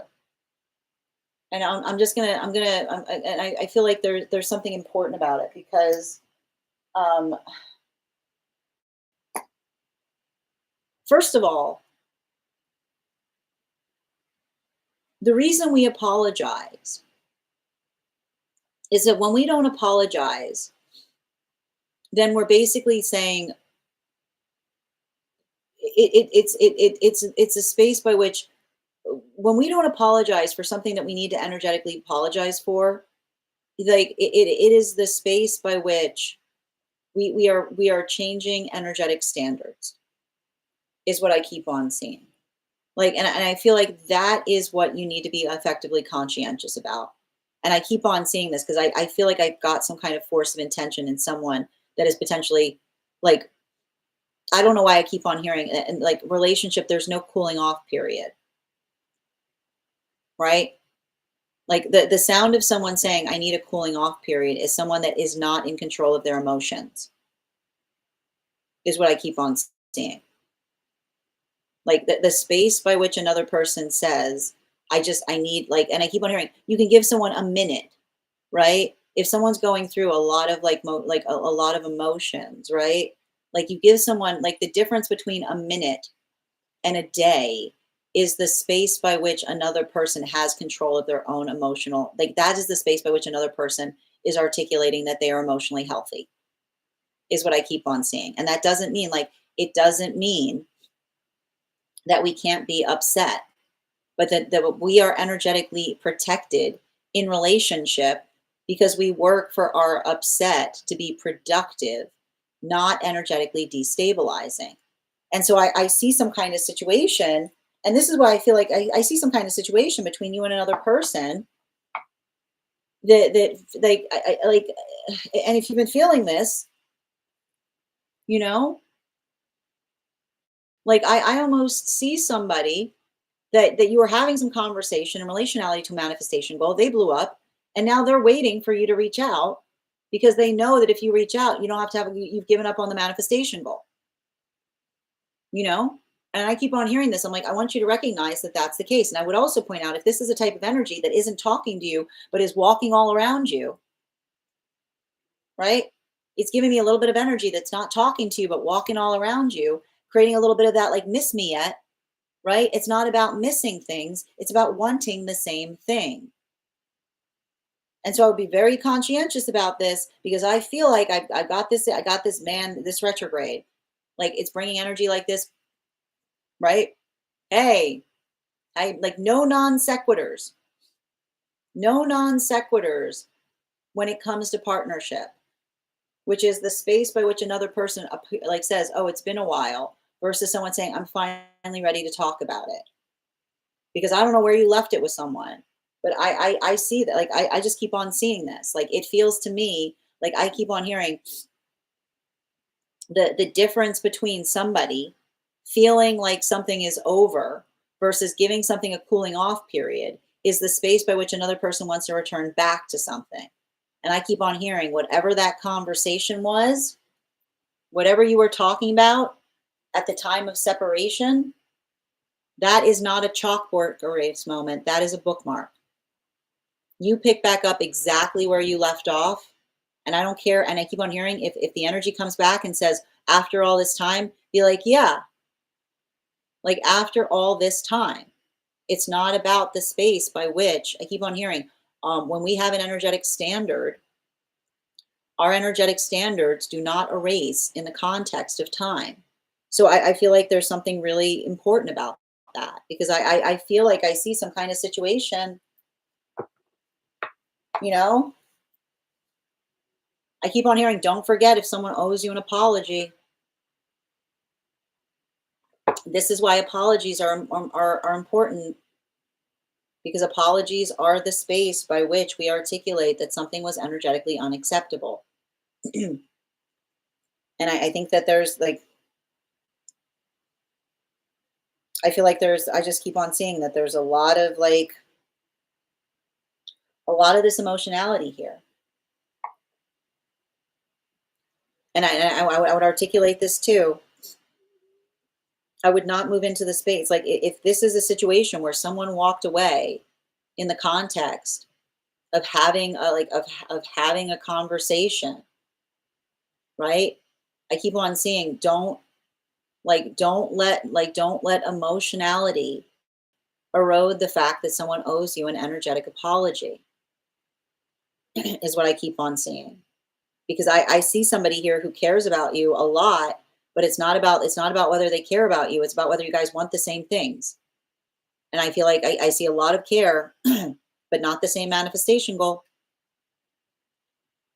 And I keep on hearing, healthy relationship can navigate a hard conversation. Healthy relationship has direction sense. Healthy relationship knows where it's going. The difference between a pipe dream and a plan is a date. It's not constantly waiting for another person to like, and I keep on saying this here. Like the articulation of someone saying, how can you like, and this is, and I'm also going to tell you this, right? I got to point this out. This is really important because I feel like I've got some kind of impression of this coming in strong. A crisis does not remove an apology either. Someone having a crisis, someone who reaches out to you and tells you after a long period of time that something awful is happening to them, that does not eradicate the fact that they owe you an apology. And in fact, I keep on seeing, when we are in a healthy, like when we are going through a difficulty space, we don't go to energy that we owe an apology to. But it's very convenient, isn't it, to describe the fact that something awful is happening, and then another person says, you owe me an apology, and then another person says, wow, that's really insensitive of you. I keep on saying, see that for what it is. I keep on hearing, don't let somebody make you feel bad because they owe you an apology and they come to you instead of apologizing, but telling you that they're going through a state of crisis. I'm not sure why this is coming through, but that's really important. Okay?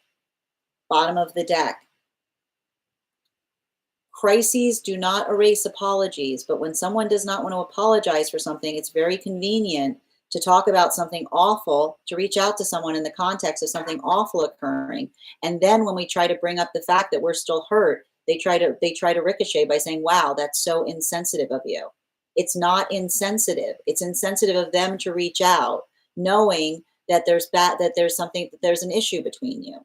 Don't let them reframe the insensitivity by trying to subvert the fact that they owe you an apology by coming towards you in a moment by telling you that they're going through a state of crisis.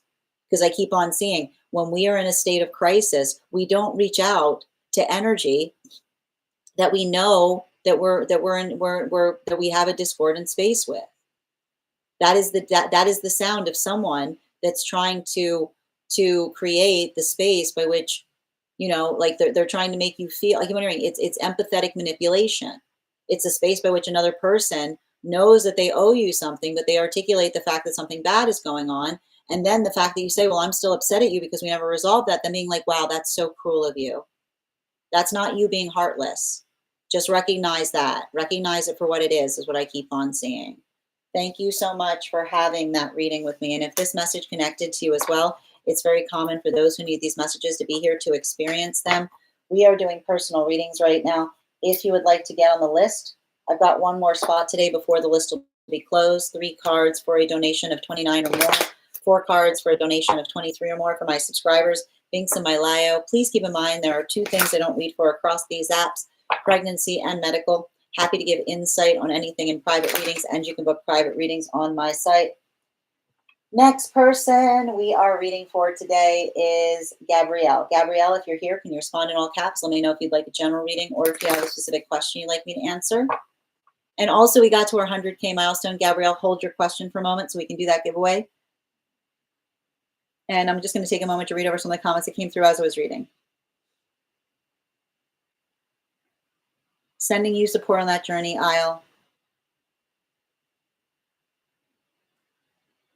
Bye gets too much enjoyment out of us struggling over here. So, I don't know. I don't. I got you, Gabrielle. You're next.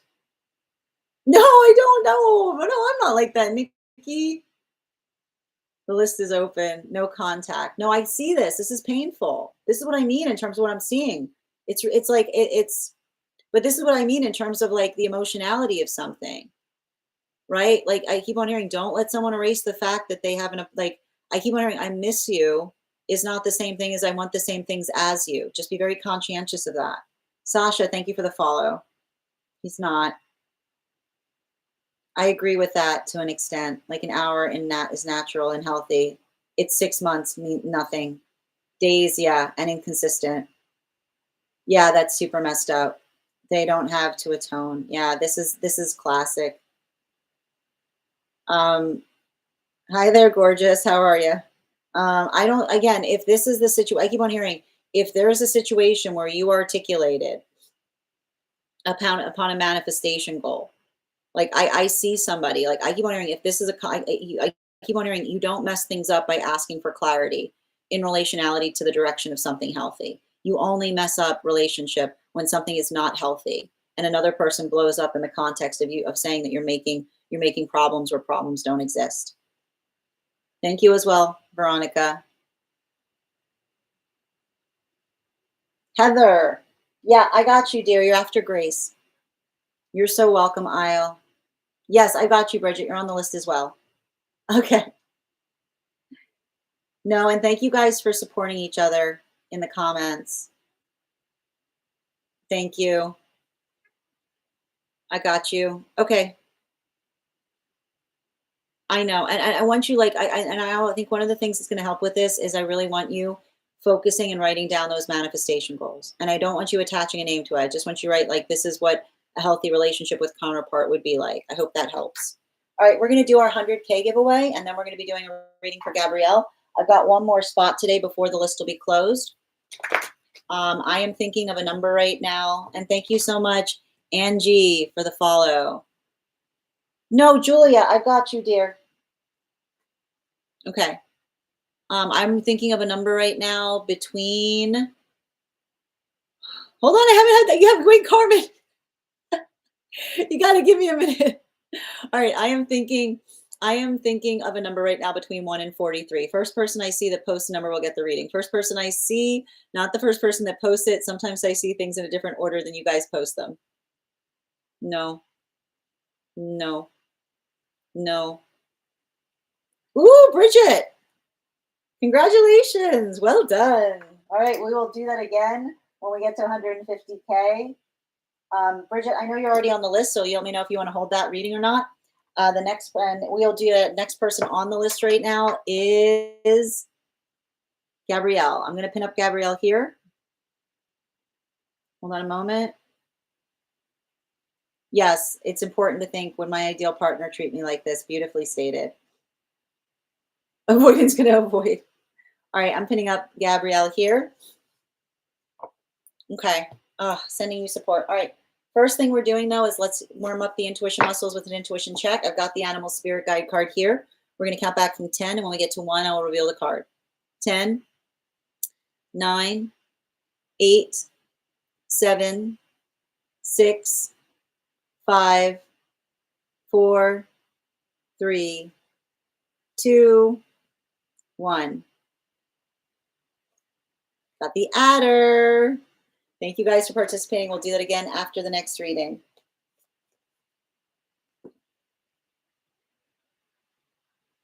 All right.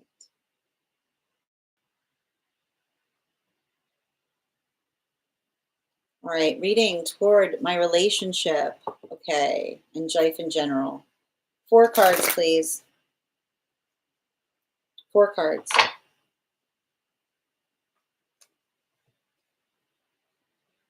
And 2 more.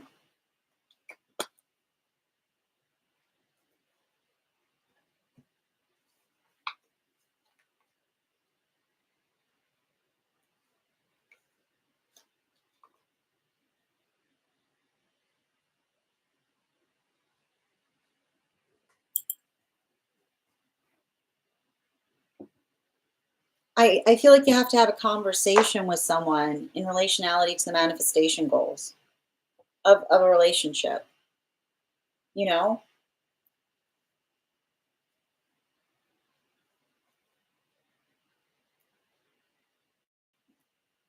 I feel like I've read for you on this before.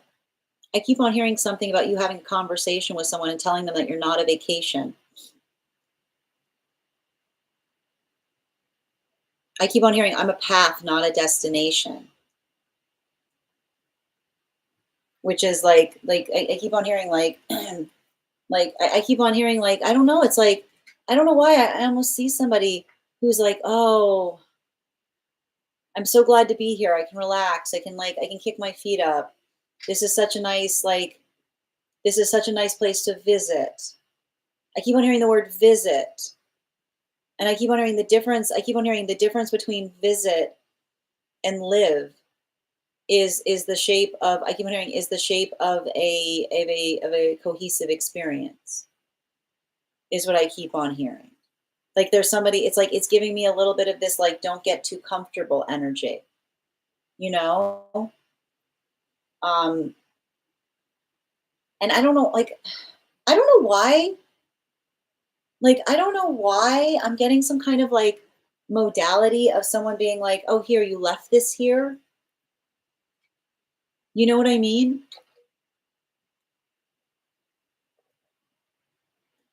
Like I keep on hearing relationship is the space. I keep on hearing when relationship, I got to just go through this. Relationship requires enmeshment, is what I keep on hearing.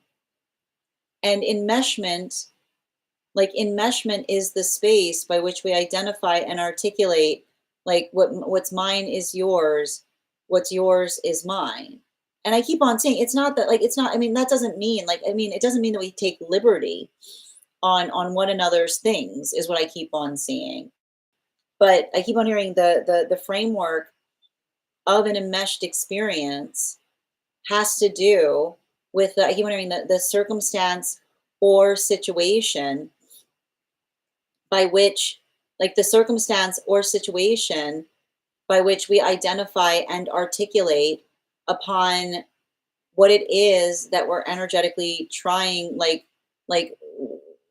how we become more energetically comfortable around one another. And so that's what I mean in terms of potentially having a conversation. The difference between having the same goals and having the same lifestyle is what I keep on hearing. Like you don't have to have a, you don't have to, I keep hearing the difference between a manifestation. It's not about having the same goals, because you can have the same goals, but it can feel very different. It can feel very different in the day to day. It can feel very different in relationality to how one observes that. So I feel like you have to get more granular with someone in terms of saying what is like what would the ideal day be between us? Like what would the shape of that work be? What would that look like on the day to day? Not the space by someone saying I keep wondering the word relationship is too big a word. Like never are we more far away. Do not assume no two relationships are alike. So if somebody says to you, I want a relationship, and another person goes, I want a relationship, that's not enough information. Relationship is a big, big, big, big, big word. There are many, many different variations on in terms of it. And so I keep on hearing none of this bobblehead energy. None of this energy that says, oh yeah, I want that too. Obviously I want that. No, no, no. Tell them I need more detail. Walk me through it. And I also feel like you have to have a conversation upon what caused the rift in past partnership.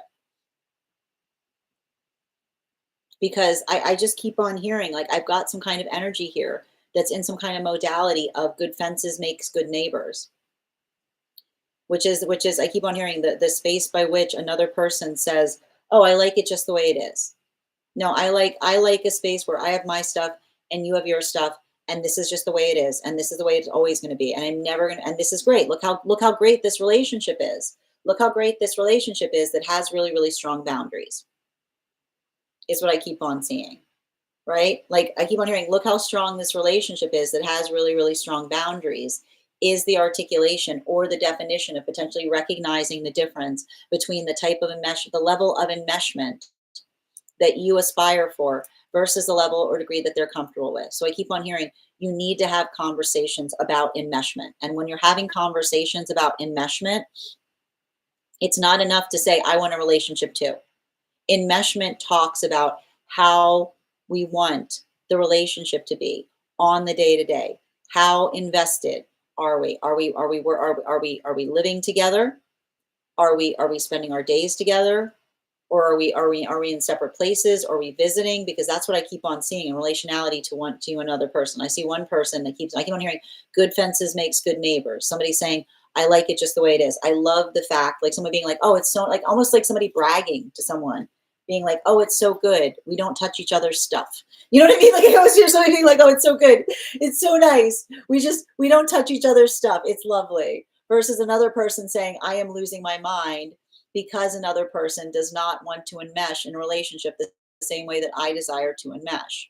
And so again, if you're having a hard time articulating that, I feel like that is the way you need to facilitate the conversation, which is potentially articulating to another and saying, I think we need to have a conversation about what your comfortability is in relationality to enmeshment.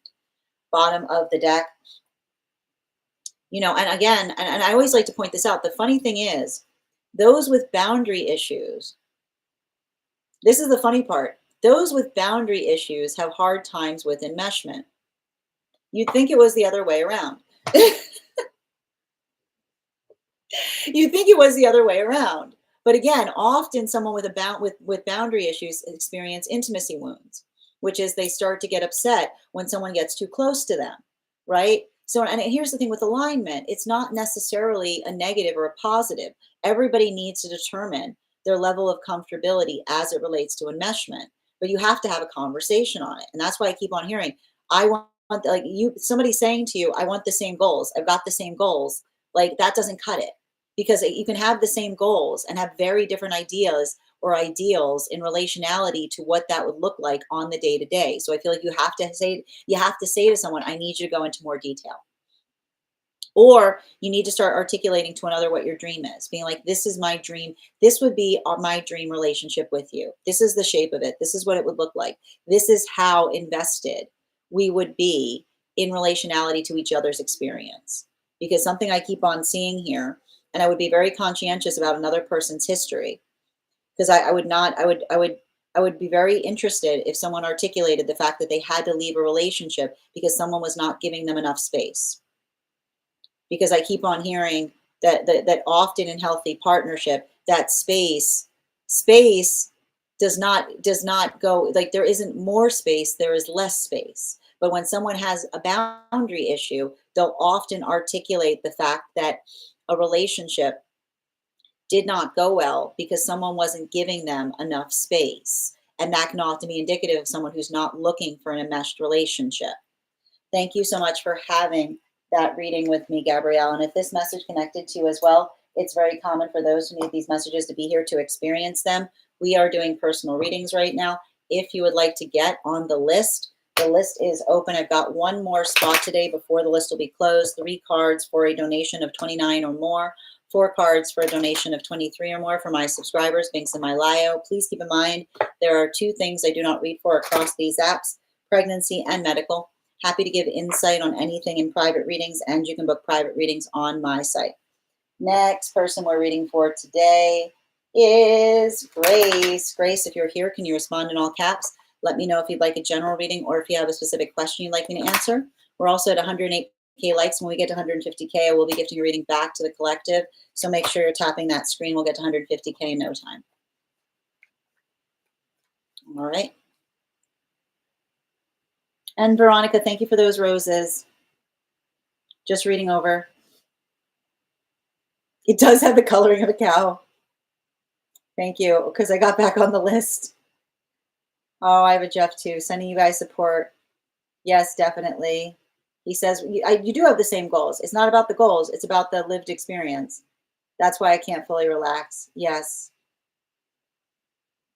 I feel like, I think that you have to have a conversation with them about the distance is what I keep on seeing. You know, like, I don't know why I keep on hearing you're not a visit. You're not a vacation. You're a destination. It's not, I keep on hearing somebody being like, oh, I love visiting you, right? I keep on seeing you saying to someone, I don't want you to visit. I want you to stay, right? And making sure that you have the same goals and relationality to what that day-to-day looks like. Yes, totally. When we get too close, he backs off. You're so welcome, dear. All right, I got you, Grace. Got it.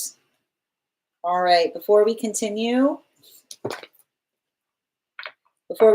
let's do an intuition check. I've got the animal spirit guide cards here. We're going to count back from 10. When we get to 1, I'll reveal a card.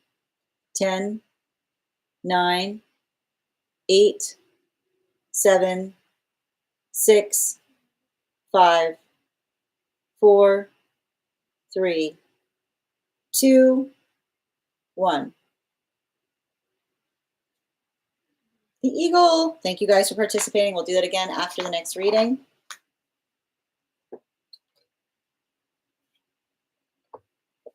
All right.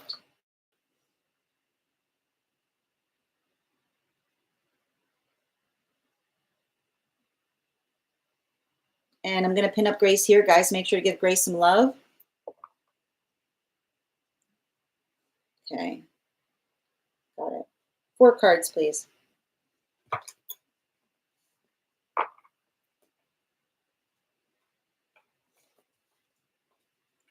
One more.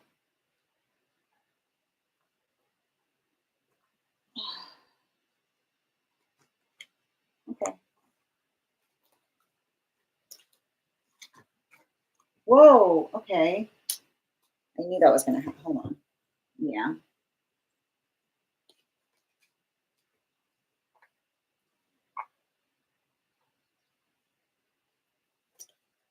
Whoa.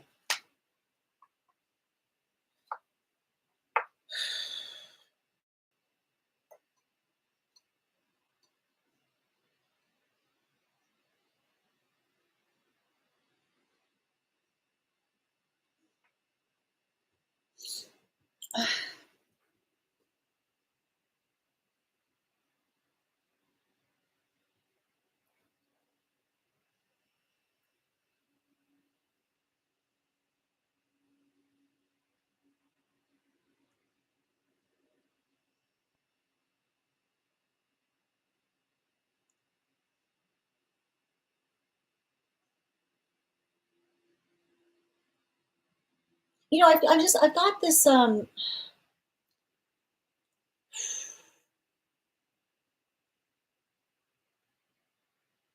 feel like I've got this energy around you in relationality to, how do I describe this?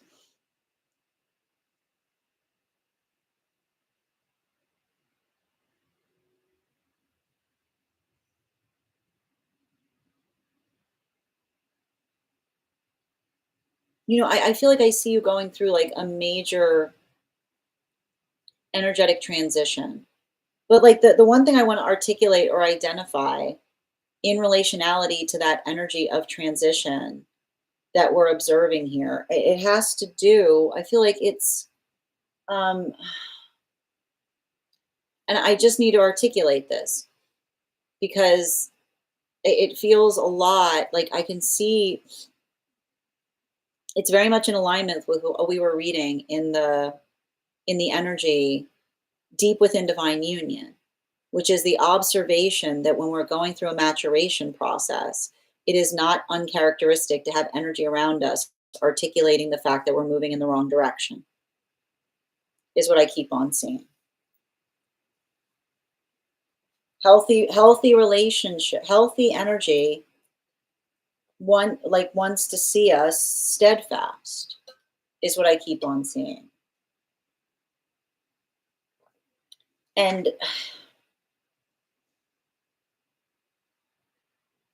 I feel like there's like I'm almost identifying some kind of circumstance or situation by which, and I feel like it, like I keep on hearing it's the force of projection. You know what I mean? Like like it really does feel like you're having to navigate another person's projection, um like as it relates to an intimacy wound. And like the thing with it, like the thing with an intimacy wound is like, and I need to stress this, the space with an intimacy wound is the circumstance or situation wherein another person, like it's giving me like somebody trying to articulate the fact that they're worried about you, but they're not worried about you. They're worried about something that energetically happened to them, is what I keep on seeing. Like it's that type of energy that I'm effectively recognizing. And so I feel like there's something to be navigated there, or there's something to be mitigated in relationality to, and I feel like it's hard because I almost see you like having to listen to another person's anxieties and then having to say to them, can you please articulate the cause for concern? Like that, like that's the type of thing I'm seeing, which is again, like not, I keep hearing, don't let somebody like put doubts in you in relationality to something that is happening, is what I keep on seeing. And I need to point this out. The space by which another person is projecting is often articulated by energy that is always, I keep on hearing, like always assuming the worst of things instead of assuming the best. And so I feel like it's interesting because I see you having to navigate situations from a sense of proportionality. And I feel like in some way, like the thing I keep on getting with, which is working through, um, and I feel like it's almost articulating upon the work that we do when we're doing shadow work effectively, right? Because when we're doing shadow work effectively, I need to articulate that it's the observation and the recognition of something that creates cause for concern in us, right? And I like to describe, the analogy that I like to give in relationality to those situations or circumstances. It's like it's the little kid with a creepy picture, right? Often the little kid with a creepy picture comes up, and this is us doing our shadow work effectively. Like we get that little tug and we're like, oh my God, what are you doing there? And they're like, I made you something. And you're like, what did you make me? And someone shows you like an awful picture. And you're like, wow, that's creative. Like, you know what I mean? Like did you make that all by yourself? That's really creative, right? And the space by which we see that, and they go, yes. And then you go, okay, so there's nothing there. There's absolutely nothing there that we can do anything about. So you know what we're gonna do? We're gonna take this, we're gonna put this over here. We're just gonna put this over here, leave that there. Thank you for showing me that. It's weird. And then sometimes the child, like the inner child with the creepy picture, tugs on us and we go, whoa, what are you doing here? And he goes, I made you something. And then they show it to us. And we go, oh, it's a suggestion box. You know what? We can do something about that. That is something that we can work upon. That is something that we can energetically fix. That is something that we can navigate for. Right. And so the ability to effectively calibrate between the fear that feels energetically healthy and the fear that we need to just kind of work our way to like move away from is articulated. The word that you need to articulate upon fear when navigating the space of fear The word that you need to recognize is productive. Right? Because when our energetic fear is serving us, it allows us to be energetically productive with it. It's the observation of something that allows us to be able to do something better, to be able to effectively like ascertain and recognize what the shape of that is. So I feel like, and I think what's interesting about it is I see you doing that work, but I also see you having to navigate others' energetic projections, which is working through something in such a way that potentially there, I keep on hearing like those modalities or those experiences where another person, like I keep on hearing working through another person, not working through their fear properly, and then projecting that fear onto you is what I keep on seeing. Um, and I feel like it's hard. And did you see like, did you see how I started reading for you on this? And when I said hard, like my throat chakra seized up? Because, and I keep on hearing when someone, like when someone isn't navigating their fear effectively, we often have to give them the gift of proximity, right? Because it's the space by which they're not navigating their energetic projections that often articulates exactly why we have to like, I keep on give see like exactly why we have to give someone some energetic distance. And so I feel like there's a lot of that coming up around you right now. And I need to point this out too. Like the thing I also need to articulate is Pluto going direct has created like extra dread in everything right now. Like I was joking about the fact that Pluto in retrograde was making things easier because it felt like a haunted house in the summertime. So if you're feeling more of that energetic dread right now, I also want you to recognize that it has a lot to do with the fact that Pluto is station direct. So I feel like, I feel like the space by which you're navigating something, and I keep on hearing the space by which not only are you navigating something, but also you're not letting some kind of energetic feeling get the better of you. I want you to kind of articulate and appreciate how far you've energetically come. Bottom of the deck. I feel like there's something interesting that I see right now. I keep on hearing, don't let someone confuse a past version of self with present you, is what I keep on seeing. Don't let someone confuse a past version of self with present you, which is, I like to point this out, like the space by which something feels energetically productive is, I keep on hearing like I keep on hearing the space by which I keep hearing the difference between someone that says, I'm genuinely happy for you. It's really wonderful. Like I feel like I see like I feel like I and this is what I mean with the maturation process. Like the space by which another person is navigating something that feels like it is a celebration, right? Versus energy that says, are you sure you're okay? You're going the wrong way, is often the amplification of, again, don't let someone try to make you feel energetically confused in relationality to their direction, your direction, because they themselves are projecting their anxiety onto you, is what I keep on seeing.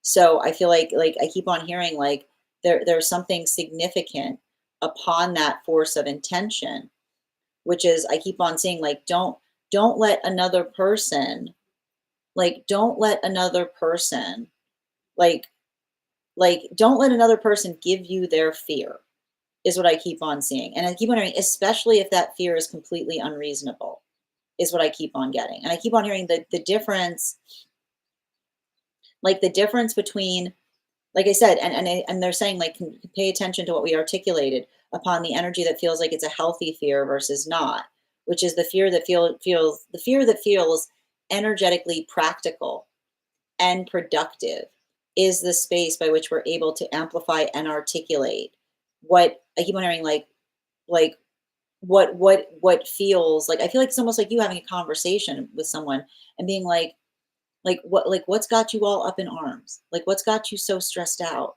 and another person like working through their own generalized anxiety and trying to put that anxiety onto you, versus the observation and articulation of recognizing and identifying what that force of stabilization is. Because I keep on seeing that like, and I keep on hearing the word I keep on hearing is cause, like cause for concern.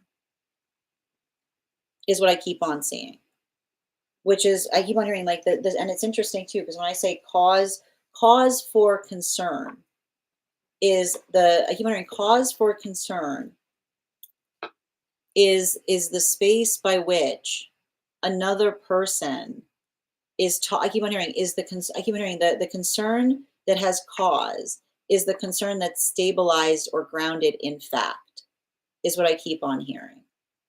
Which is and I keep on hearing like the difference between another person's imaginings versus what they effectively identify or recognize or see is what I keep on seeing. So there's something I keep hearing there's something very energetically significant and important about that, because I keep on feeling like I keep on seeing you almost say to someone, I wish you could be happy for me, and I feel like that's often what feels like it's sometimes bittersweet, because it's often those moments that we're moving towards something that we know is positive, but another person is articulating their own dread or concern about it. Sometimes is the articulation point of a maturation process, because it's the energy that we often have to look at and say, I wish you could be happy for me because I'm happy, right? And so it's like the energy that unifies upon our point of happiness.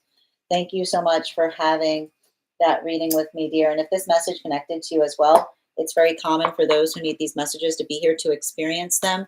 We are doing personal readings right now. If you would like to get on the list is open. We've got one spot left today before the list will be closed. And I'm going to take a moment to read over some of the comments that came through as it was reading.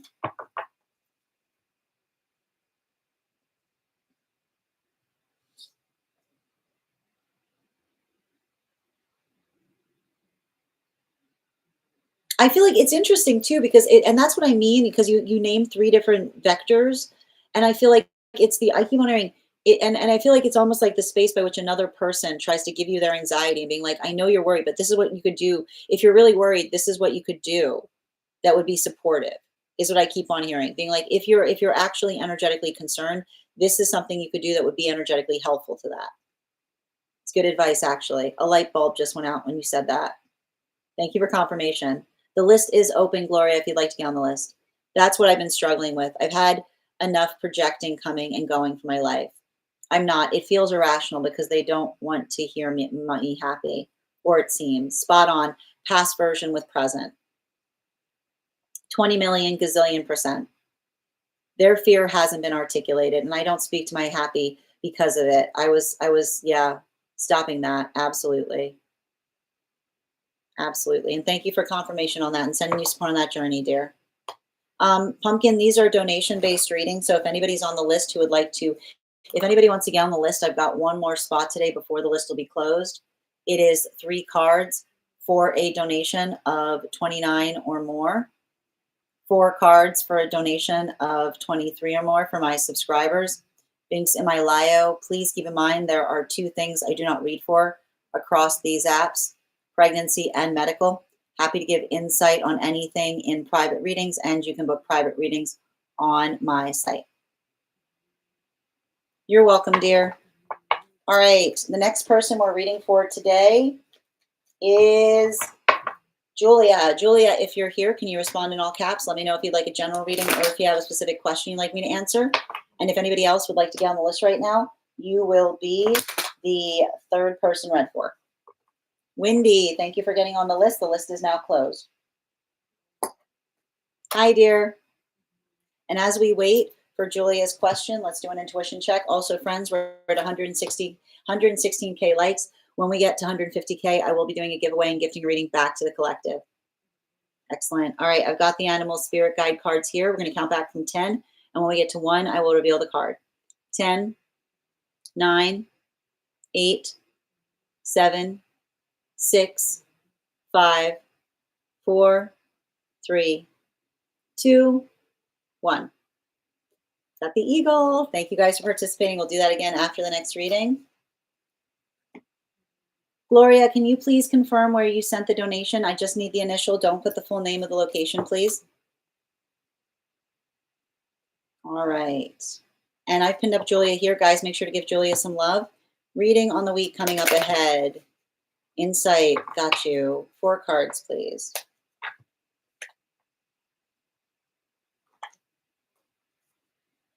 One more, thank you.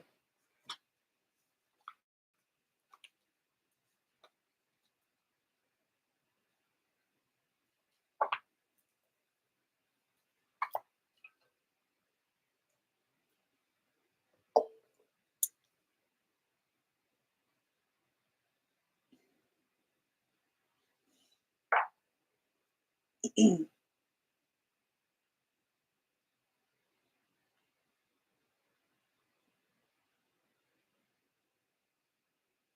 one thing I keep on seeing in relationality to this right now is I keep on seeing, I want you to be energetically patient,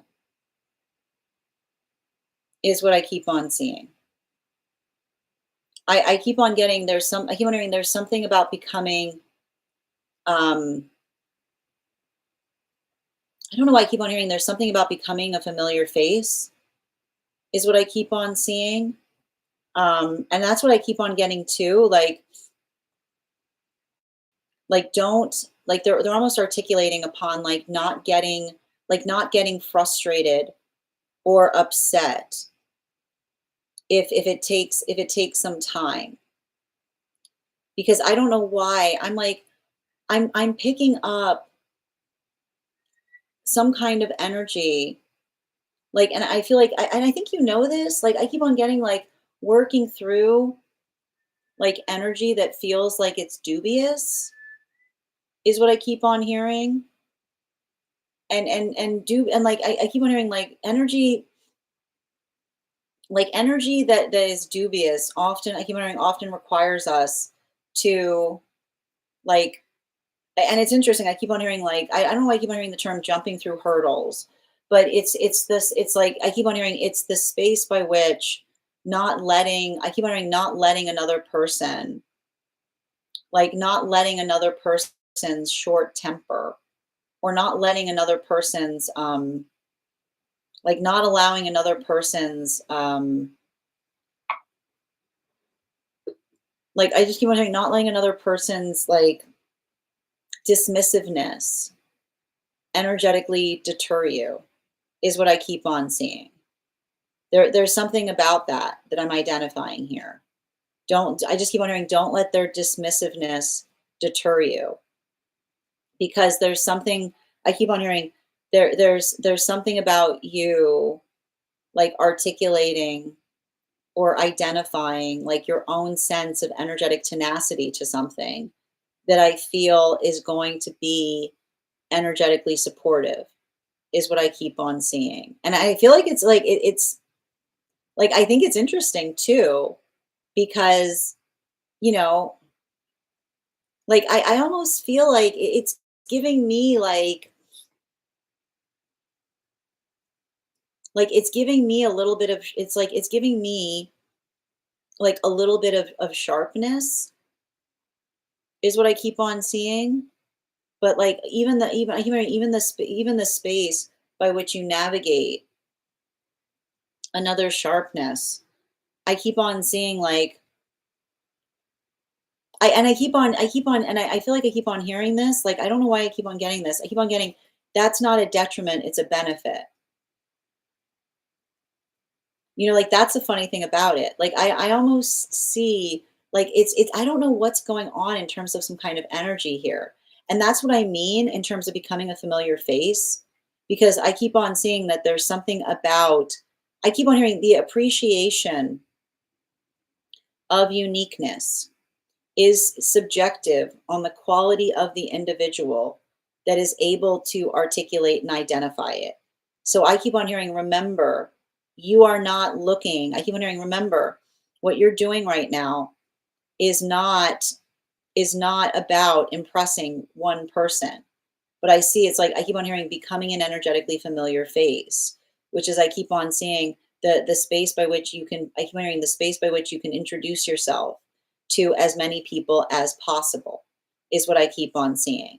Because I keep on getting I don't know why I'm picking up something upon the articulation or the identification point of some kind of quality or characteristic that makes you unique. But that's what I keep on hearing in the energy. I keep on hearing the difference between the difference between energy that identifies exquisite is the energy that recognizes and appreciates something that is energetically different, is what I keep on seeing. So I feel like that's really important, because I don't know why that's coming up, but I feel like it's almost like the framework of a conversation that you have with another person.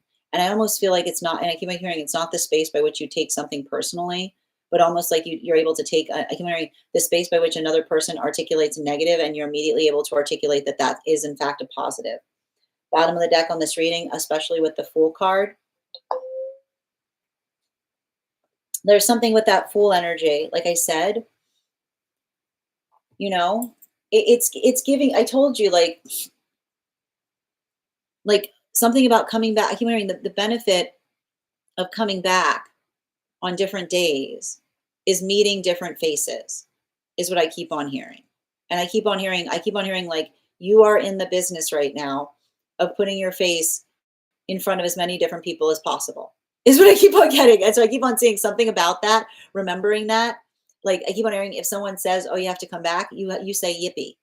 You say yay, because I keep on hearing, "Oh goody, more faces to see," is what I keep on hearing. Right? Don't get upset about it. Be like, "Oh goody, more faces to see." That's even better. No, it's great because now you've seen me and now someone else is going to see me. There's something about that. I keep on hearing, I keep on hearing, don't get upset if that keeps happening. I keep on hearing, look towards it as the energetic benefit that it is.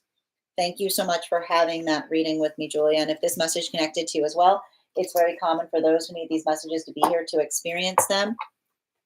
We are doing personal readings right now. If you would like to get on the list is closed today, but you can get on the list. You can get on the list today, and you'll be the first person to be read for on the next time we are live doing our personal readings. The next person I'm reading for today is, I'm going to take a moment to read over the comments that came through as I was reading. The eagle, I know it's coming up a lot today. Nope, Heather, you're next, dear. Probably the closest I've seen. Yep. Ruby, we're going to be doing the one cards in, like we got 3 more readings. That is not, I'm not sure what you mean by that, Rachel. And Clary, thank you for the follow. This makes so much sense. Yeah, beauty in the high and day behold. You're so welcome, dear. Absolutely. All right, we're going to continue right now. The next person on the list is Heather. Heather, if you're here, can you respond in all caps? Let me know if you'd like a general reading or if you have a specific question you'd like me to answer. And as I mentioned, the list is closed right now. And we will be starting one card reading shortly for subscribers. So if you are a subscriber who would like a card pulled, you can go ahead and put your question in the comments once we get to that point in time. Not yet, please, though. And if you'd like to become a subscriber, though, what you'll be able to do is if you become a super fan now, you will be eligible to also be included in those one cards. Ooh, we're doing a dream interpretation. I love it. All right, let me just pull it up.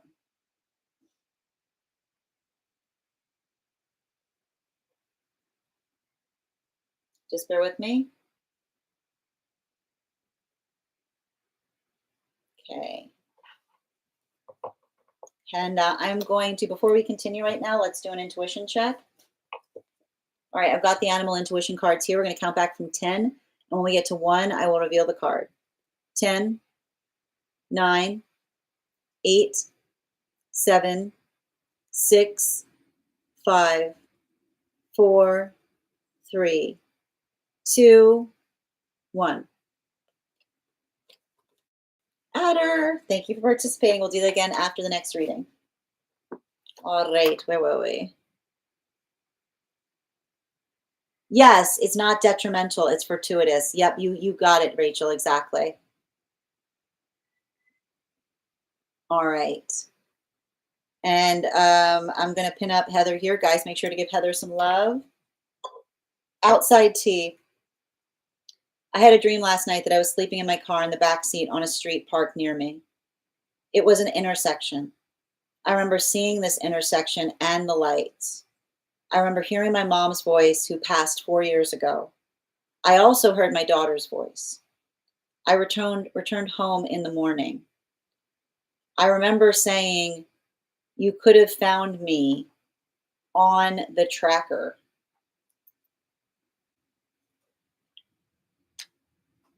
Four cards.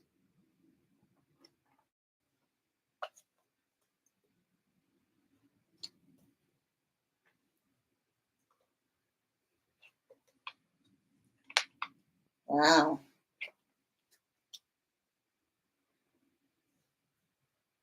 So it's interesting because when we see automobiles or vehicles in the space of dreams, they talk towards relationship.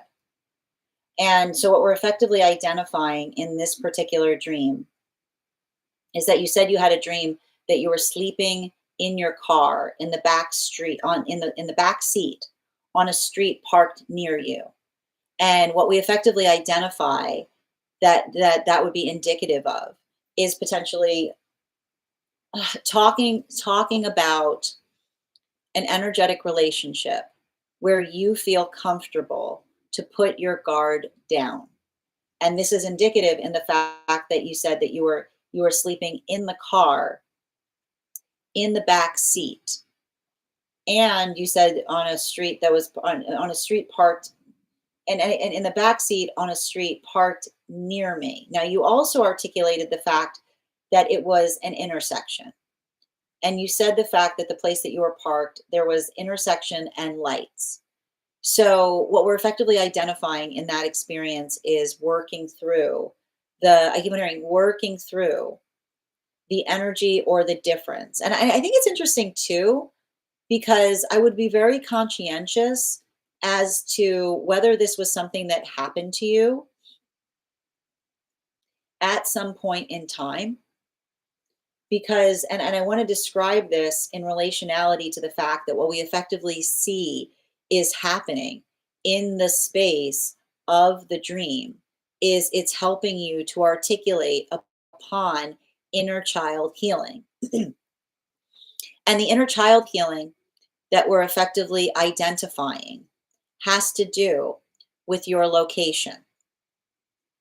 I would not be surprised if there was some kind of experience when you were younger where you potentially articulated somebody saying, "Oh, I'm so lucky, like someone lets me do anything," right? Or the observation of another that potentially articulates upon the fact that another person kind of gives them some kind of like space of free reign, right? Because I almost see like the modality by which you're articulating that you have the voice of your mother there versus you also heard the voice of your daughter is the ability to effectively identify and articulate a point in time that you may feel that you are now old enough to understand the position that another person was in. And that would be indicative of the fact that you heard, like you're in the back seat of the car and you heard both the voice of your mother and your daughter, because it is the point of reference between someone that you felt was supposed to was in the position to care for you, but now also being the position by which you are effectively caring for another. You articulated in the space of the dream that you returned home in the morning. So we're getting indications that um, we're getting indications that there was potentially there's the here's the thing about it too. The dream itself begs a question, right? The dream itself begs a question, which is the space by which you're identifying and saying, why are you in the car? Why are you sleeping in the car if you said that you were going to be returning home in the morning? And there, the dream that you gave me, there's a lot of gaps. So I would like again, this would be the space in the dream where I would try to identify if you felt that home was something that was very, very distant from you, or if there was familiarity in that intersection in locationality to your coordinates. Because the interesting thing about this dream has to do with where you are, right? It's trying to articulate and identify where you are in relationality to how you're energetically feeling. Now, the interesting thing about it, and this is why it's further interesting, because this is also potentially a dream that navigates an intimacy wound. Because here's the thing that's interesting about it. If you are lost, right?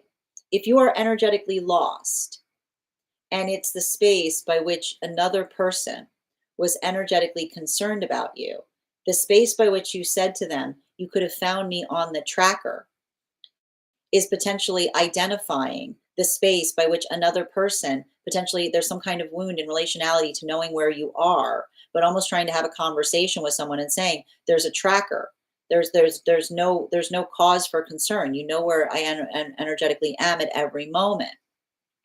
But If that is someone that you're trying to get away from, right? If that is someone that you're trying to get away from, then the articulation point of the tracker would feel like something that is more disturbing or more concerning, because it's the space by which you feel energetically followed, but you don't necessarily aspire or desire to be. So what's interesting about this, and you even articulated in the space of the comments, that you actually can't recall anything beyond what you shared with me.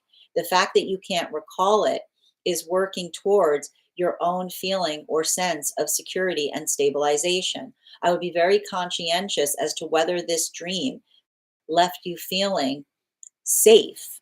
Like if you are in the context of the dream, if you recall being in that dream and feeling very, very safe, or if you felt in the space of the dream that you were riding something out, or you were waiting for something to become safe, because that would frame the difference between feeling like one is in a relationship that feels stabilizing, right? The space by which you feel comfortable, and almost having to navigate others worry about you and saying like there's nothing to worry about. You know exactly where I am, versus experiences where again potentially working through some kind of incongruity with the past self, where another person was potentially articulating upon, like I keep on hearing like the space by which another person says, "Oh, it's great, they can do anything," but not necessarily identifying the fact that that feels supportive, but more healing from some kind of wounds in relationality to relationships that made you feel energetically negligent,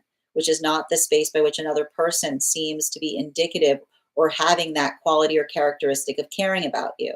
So effectively, and you already articulated in the space of the comments that you left this dream feeling very secure. So that would effectively show you how far you've come, because again, it would articulate the fact that the space by which you were existing in that car or in that relationship was one by which another person was keeping tabs on you because you recognize that they energetically care about you. Bottom of the deck on this reading. Yeah, and again, this has to do, and again, especially with the eight, like I keep wondering, it has to do with the Eight of Pentacles in its upright. What feels energetically stable is what we are effectively energetically comfortable with, right? Healthy relationships have healthy boundaries. They're energetically respective of our comfortability. So I feel like this, I would not be surprised if you're having some kind of conversations in the space of your daughter in terms of working them through the space of feeling comfortability and being able to articulate our boundaries, because the identification point of having a boundary and the way another person respects us gives us all of the indications as to whether a relationship feels like it is stable versus something that feels like it is uncomfortable. So I keep on seeing that there's something about working through that force of stabilization, and I keep on seeing the voice of the mother that then passed on to the daughter may be potentially either recollecting something that happened between you and your mother to effectively allow your ability to do something more effectively in order to facilitate even better care, right? So it's like I keep on seeing, it's like I keep on getting, it's the shape by which we're able to articulate and define what it is that we're healing from that allows us to refine upon that quality and characteristic that we're trying to give to another. And I even see, um, and I feel like there's something about the personal journey. I would not be surprised if you're in a space by which you may be recollecting or recalling to your daughter experiences in the past where it may have potentially felt like you didn't have someone to turn to, or articulating upon their own feeling of safety. Because I keep on seeing that, like the condition, I keep wondering the condition by which you're articulating to another. Like I keep on hearing and I want to describe this by what you're saying. They could find you on the tracker is almost the space by which again you articulate to the daughter and saying, know that I'm always there. There's nothing that you can't energetically tell me, right? And potentially healing from some kind of wound in the past by which you may have felt uncomfortable talking to another person about something, is what I keep on seeing. Thank you so much for having that reading with me, Heather. And if this message connected to you as well, it's very common for those who need these messages to be here to experience them. And it's interesting too, because and I feel like this is the space, and I like to point out, we can tell that it's a guide reading because it leaves you something to think about, trying to ascertain and recognize the nature of being in that car. If it was something that felt like you were hiding out from something, or something that you were just effectively doing because you weren't far enough in a travel to be able to get home effectively.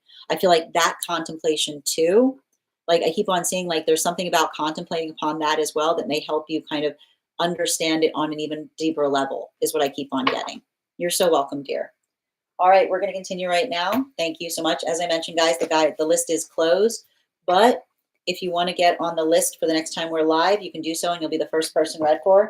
Next person we're reading for today is Bridget. Bridget, if you're here, can you respond in all caps? Let me know if you'd like a general reading or if you have a specific question you'd like me to answer.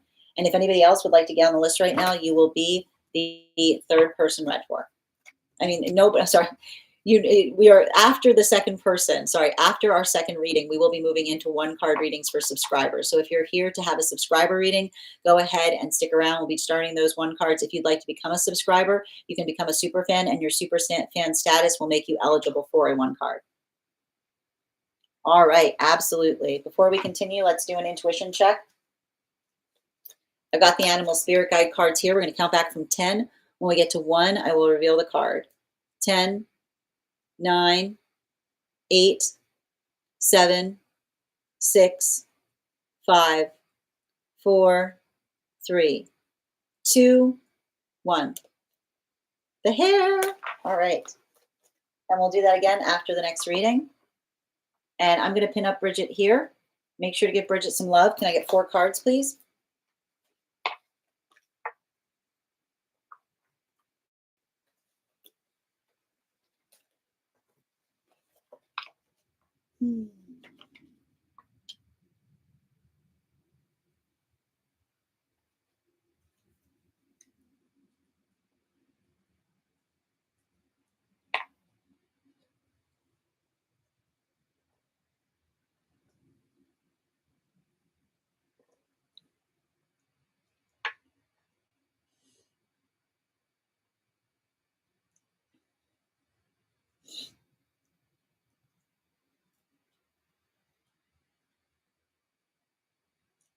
So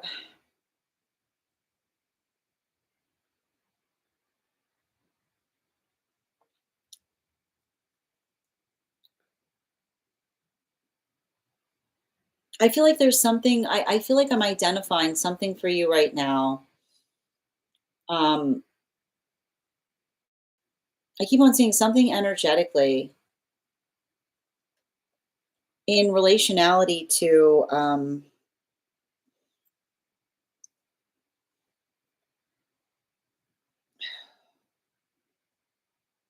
like I keep on getting like there's something about working through something in a space that like I feel like I see you kind of like I keep on I'm like I'm reading into um I'm reading into these like exhaustive moments is what I keep on seeing here. You know what I mean?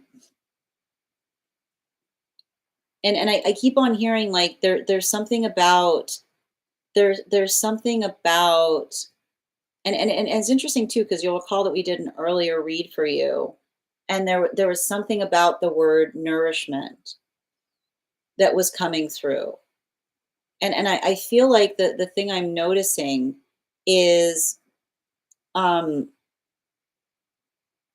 I feel like I see you kind of like navigating through some kind of energetic deficiency. And I'm not gonna make this a health reading. I'm really not. But the thing about I need to point out like the reason that we recognize I sometimes hear it like the reason that we recognize a deficiency is often I keep in mind the way we recognize a deficiency is often articulated upon how we feel after doing something. Like that's the hard thing about it. It's like I keep on hearing deficiencies can sometimes feel like they're hard to pin down, specifically and particularly because it's the space by which we aren't. I keep on hearing we're not doing something consistently. So I feel I would be like, I don't know why I keep on getting this message here, but I feel like there's something like I don't know what like I see like I don't know why I keep on hearing like a lack of sleep or trying to like work too hard upon something. I keep on hearing like make sure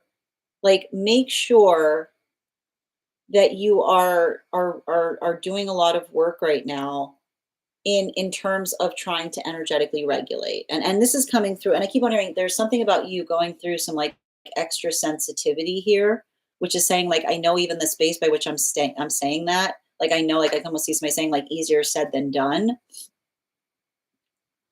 But um like I feel like I see you in the process of healing your nervous system.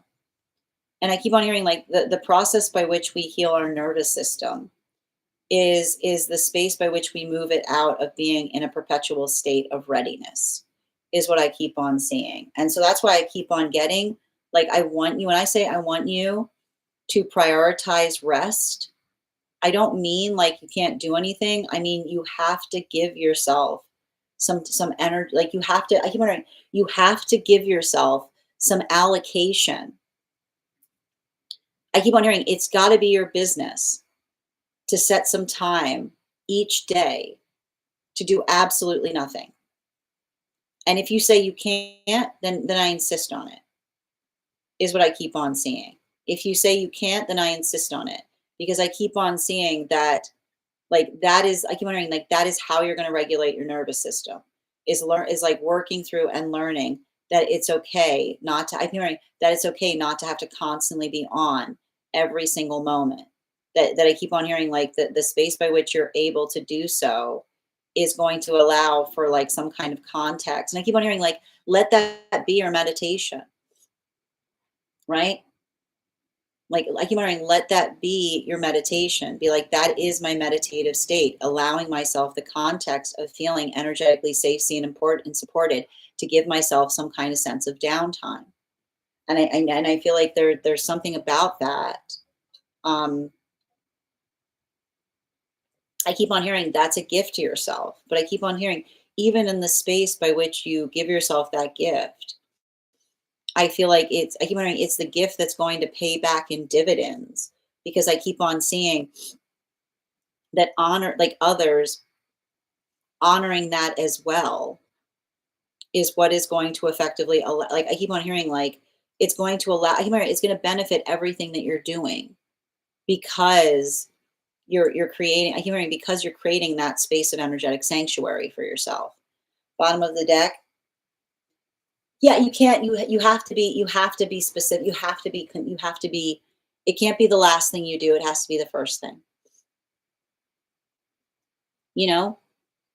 I keep on seeing like I feel like this is a reading in terms of giving you advice in terms of avoiding burnout, and I keep on hearing if you have too much to do, you need to like you need to become less accessible, is what I see keep on seeing. Which if there's too much to do, the solution is less accessibility, which is the space by which you have to do something in a way that allows for that point of refinement, is what I keep on seeing, right? Because something about doing that, like I feel like this is you kind of like building into the pathwork by which you're I feel like I see you like finding something that feels energetically productive. Like I see some kind of space. And I feel like that's also like I feel like that's you kind of like getting ahead of yourself to a certain extent, is what I keep on seeing. Like I keep on hearing like give yourself some planning time. Like let some of that I almost feel like let some of that downtime like also like allocate some planning time, which is the ability to kind of like get ahead of the self so that ever I keep on hearing like it's hard too because I almost see a lot of energy trying to reach out to you the last minute.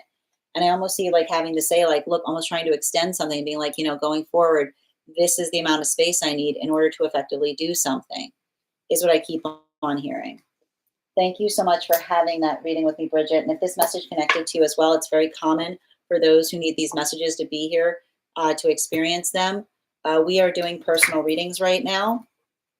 It's also talking to me about potentially getting someone to help you with something, is what I'm seeing. You know, if there's too much work, then sometimes getting someone to help is how we heal from that, is what I keep on seeing. You know, that might be the space by which you have to have a conversation with someone. All right. Thank you so much for having that reading with me, Bridget. And if this message connected to you as well, it's very common for those who need these messages to be here to experience them. I'm going to take a moment to read over some of the comments that came through as I was reading. We are going to get started on one card reading shortly. So if you've been sticking around for those one cards, just stick around a few more minutes and we'll get started on the one card readings. If you'd like to become a super fan, you're also eligible for a one card. Oh, I'm glad to hear you slept in today, Bridget.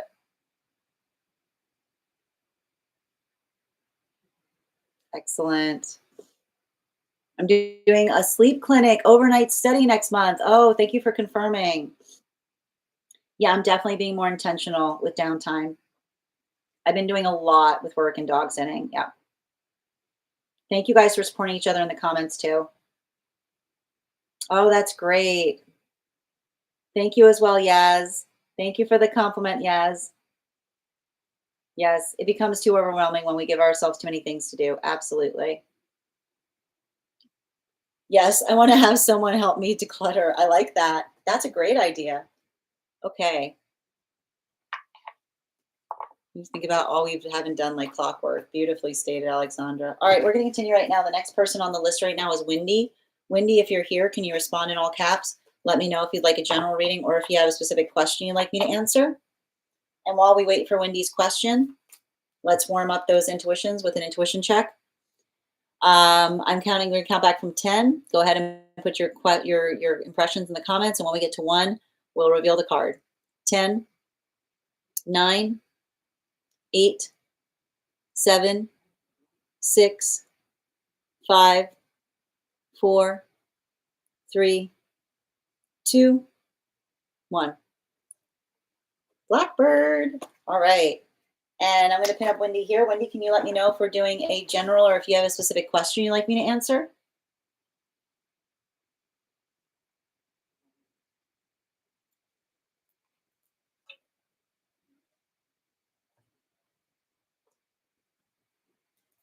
All right.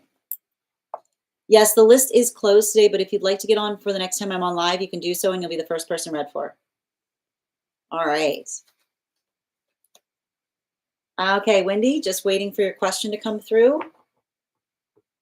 And for anybody who's joining us, we're going to get started on one card shortly. If you'd like to get on the list for a one card, just get ready. Make sure that you're recharging your heart muse channel. And good to see you. Thank you for recharging your heart muse, dear. Gloria, I need you to send me I asked you if you could post me the initial as to where you sent the donation so I can confirm you're on the list.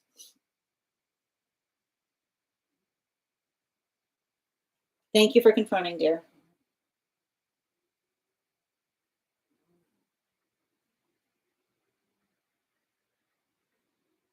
All right, just bear with me a moment.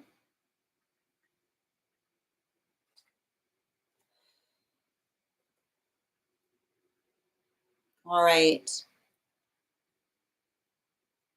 Wendy, I see, am I being filtered? Question on love life. Okay, so we're doing a love reading. Perfect.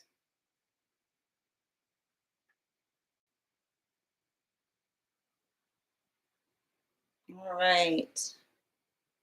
And yes, I've got you, Gloria. And the list is closed. Okay.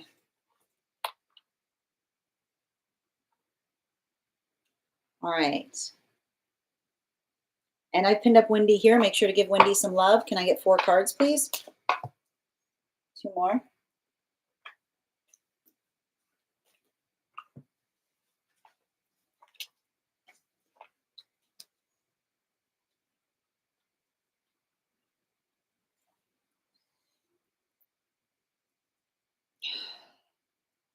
I feel like you have to have a conversation with someone in relationality to consistent communication. You know, like you might need to talk to someone about having like check-ins.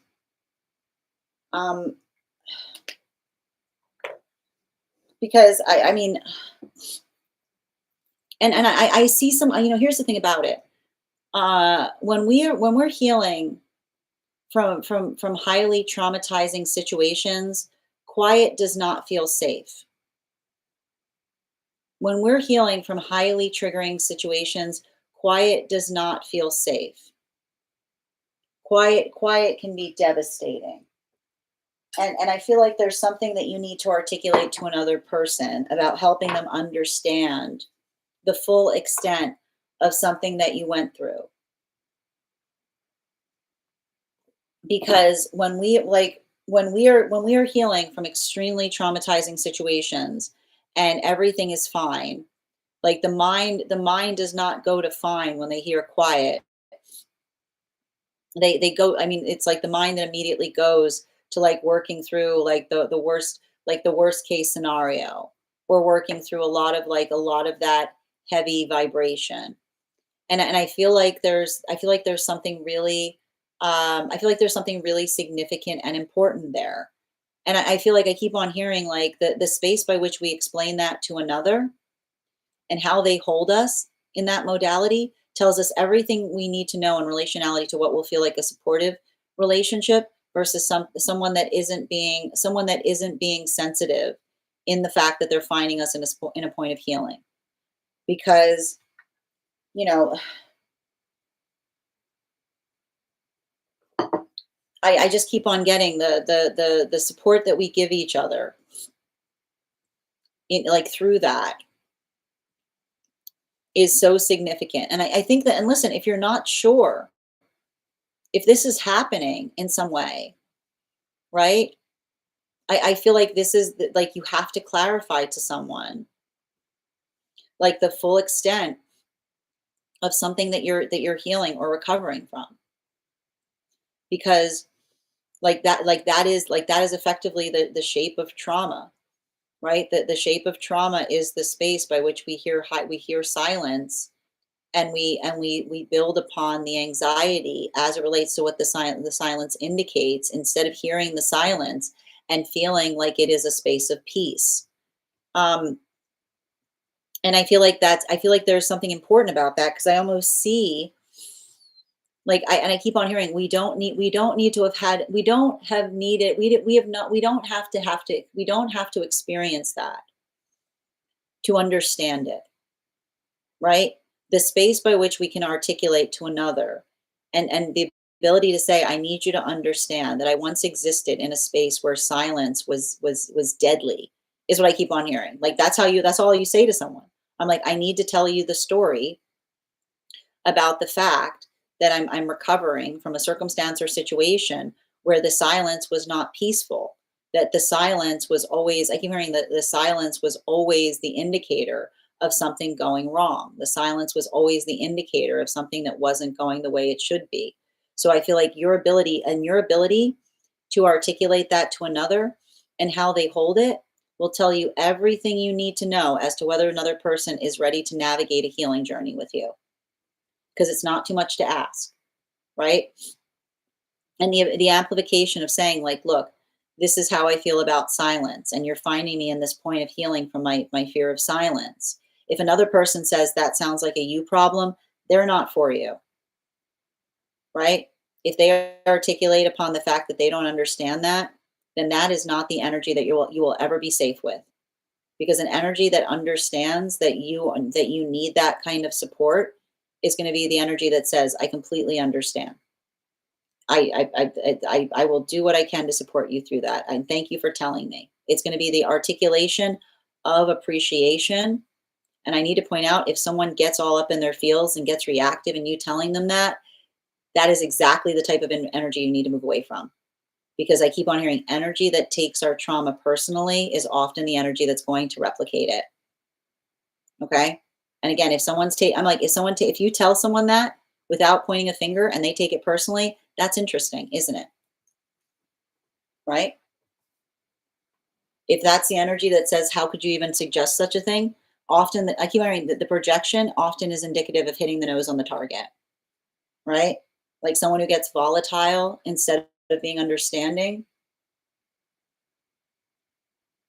I know it's hard, but I keep on seeing like Like, let that, like, and I keep on, and I feel like especially, I keep on, especially, like, especially if it's the energy that I keep wondering, especially if this is energy that tries to preload conversations, which is the energy that says like that I keep on hearing the patchiness of a connection where someone says like, oh, what are you talking about? We just talked. Like we talked for we talked for a whole hour today. What do you mean you're upset that I wasn't available at 8 p.m.? Right? Like I keep on hearing, pay attention to energetic patches, which is the space by which another person tries to say to you, I don't know what you're talking about. Like, oh, I don't know. Like I preloaded. I keep on hearing, I preloaded all of that converse. I don't know what you're talking about. We had a whole, like I see somebody being like, we had a whole time of talking and being like, it's not about, I keep hearing, it's not about length. It's not about length. It's about consistency. It's not about length. It's about whether someone is energetically available. And I keep on hearing, don't let someone make you crazy by articulating upon the fact that you see gaps rather than articulating as to why.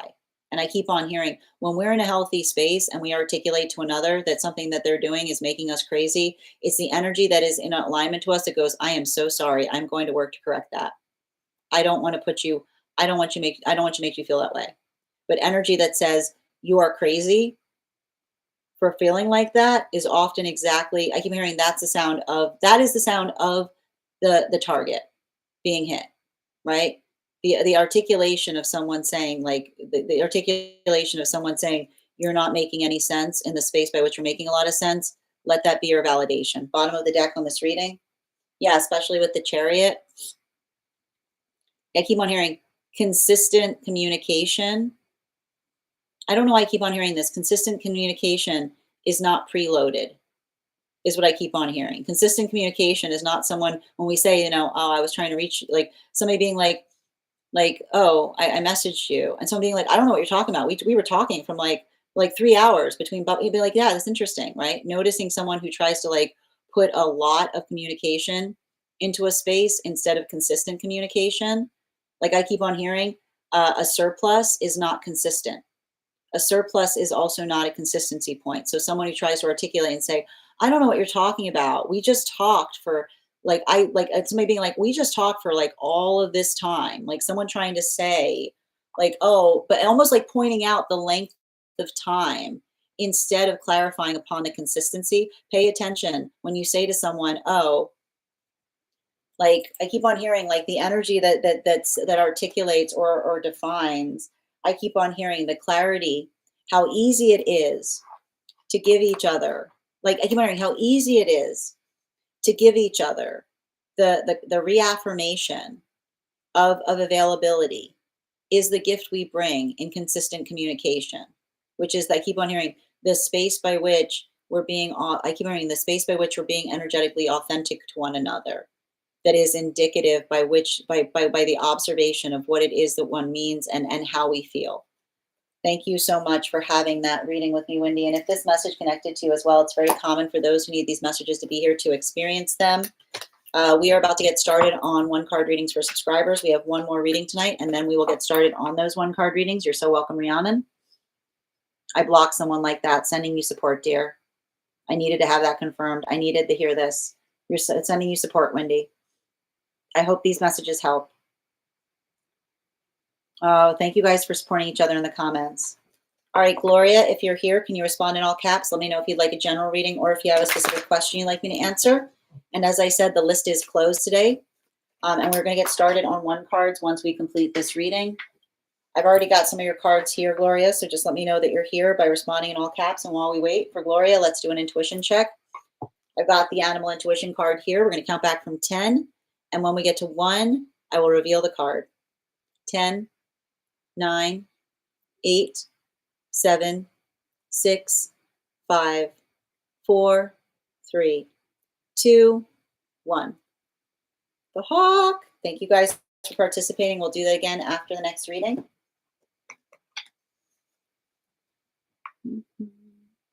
Yep, we're doing evening tonight.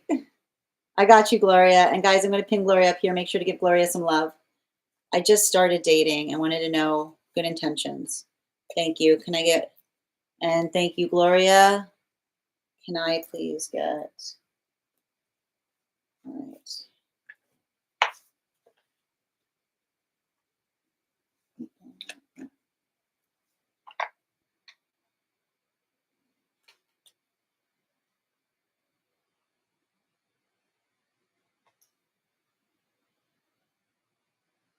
I feel like you have to have a conversation with someone in relationality to what their manifestation goals are. I also feel like you have to pay a lot of attention to what they're talking about happened in past relationship. A lot of attention.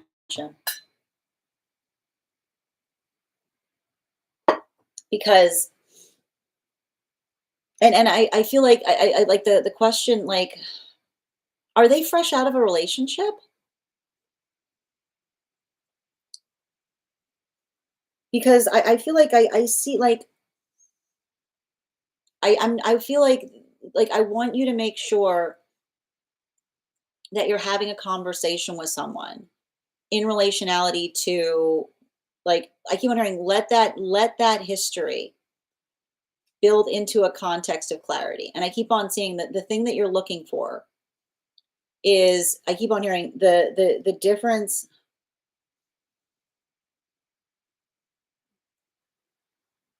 Like,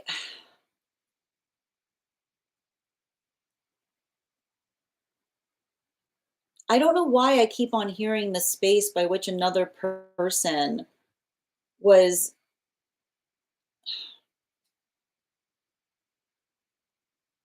I don't know why I keep on hearing somebody articulating upon, like, someone's emotional state having an impact on something. You know, like, that's the thing that I'm reading upon here that feels really interesting, is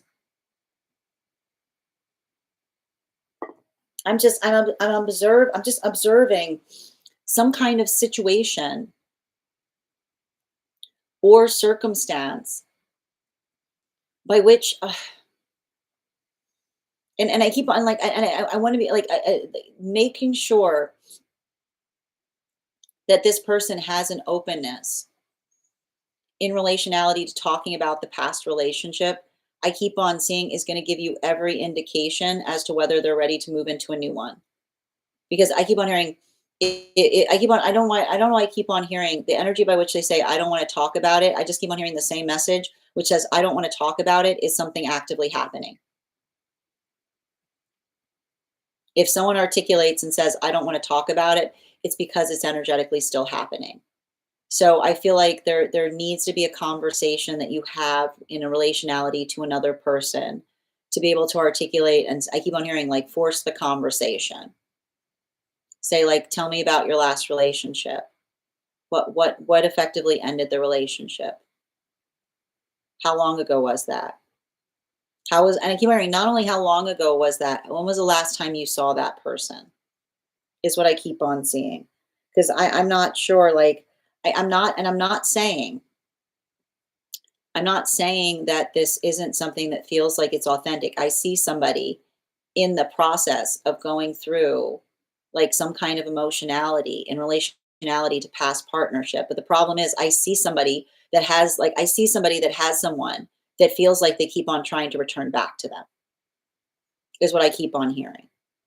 And I keep on seeing, like that's what I keep on attaching. Like, I see somebody, like, working through the context of another person trying to effectively facilitate and recognize the fact that they're trying to fix something. I keep on hearing, like, does that person recognize that there's no fixing it?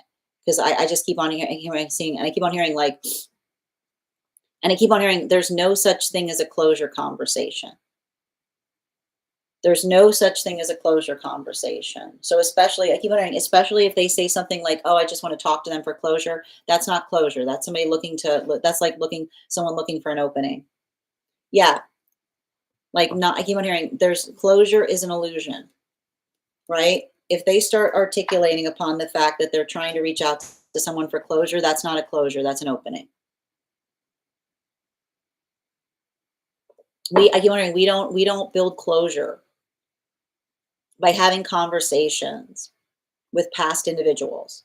When we build closure, we build closing conversations, open relationships. So make sure that this person isn't articulating upon the fact of saying like, oh yeah, well, like I just need to talk to them for closure, or they're saying to me that they want to talk to me for closure.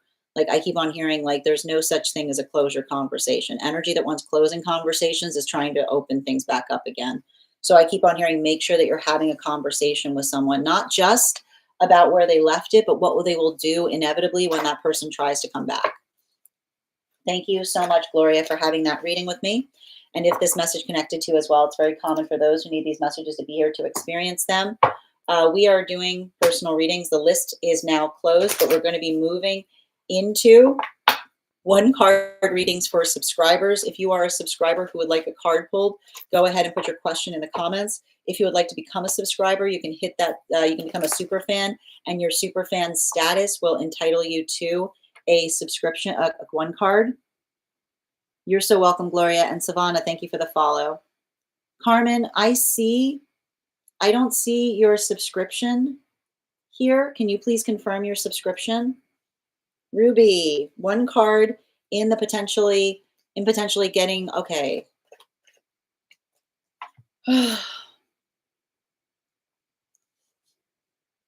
I see some kind of situation or circumstance wherein another person is like potentially going to make something energetically difficult is what I keep on seeing. Bottom of the deck. Yeah, I feel like I feel like I see like I feel like there's something to be said about, I keep wondering, there's something to be said about building into, I don't know why, like it feels to me like there's almost something about the ability to plan for something or the ability to articulate upon something is what I keep on seeing. Like some kind of, I keep wondering like some kind of modality or experience by which I keep on getting like, I feel like I keep on hearing it's like it's like something that you have to like, I feel like it's the identification point of being able to articulate to another like what what is wrong is what I keep on seeing. Animal spirit guide card. Yeah, bear with a bear energy, which is like it's almost saying to me like there's some kind of conversation that you're trying to have in relationality to another in terms.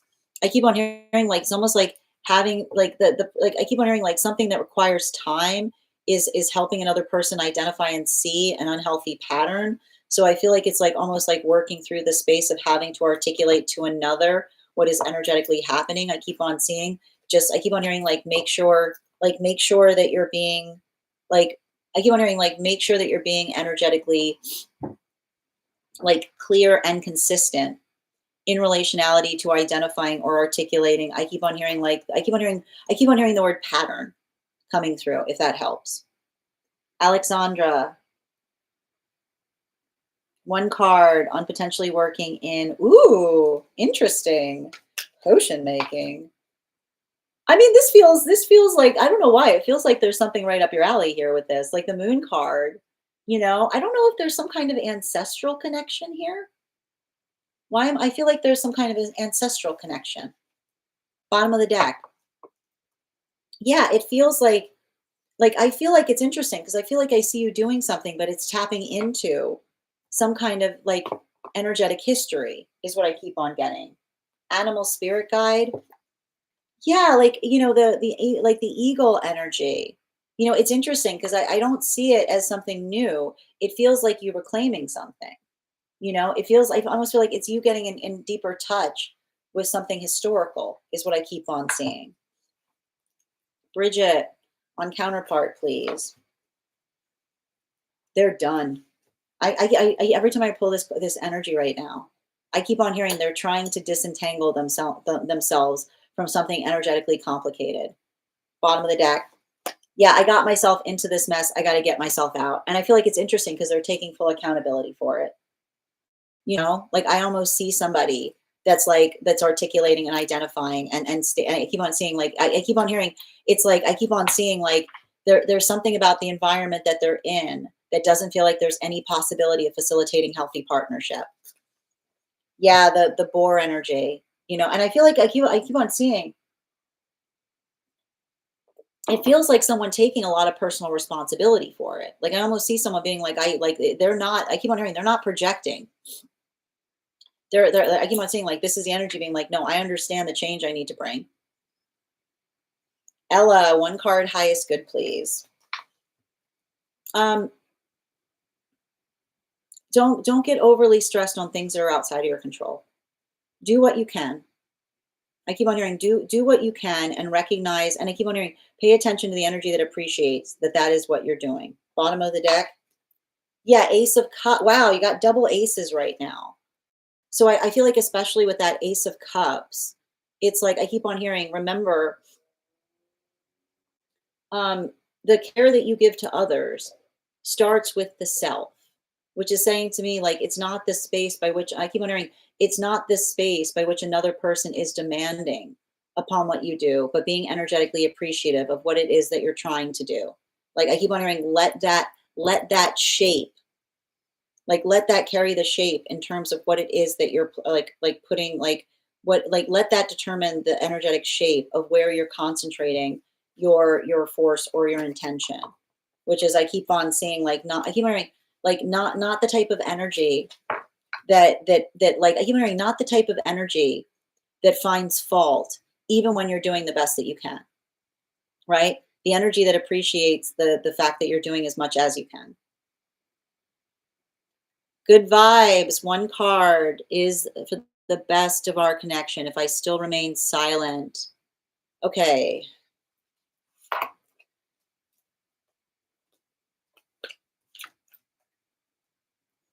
I feel like I keep on hearing if you articulated upon what it would take to do something successfully. Like I keep on seeing like I keep on hearing I prioritize energy that prioritizes you and wants the same things as you, which is not feeling like one has to force a conversation in relationality to the mutual goals of partnership. Bottom of the deck. Wow, two of cups in its reversal. And I keep on saying if there's something that you feel like you left unsaid, right?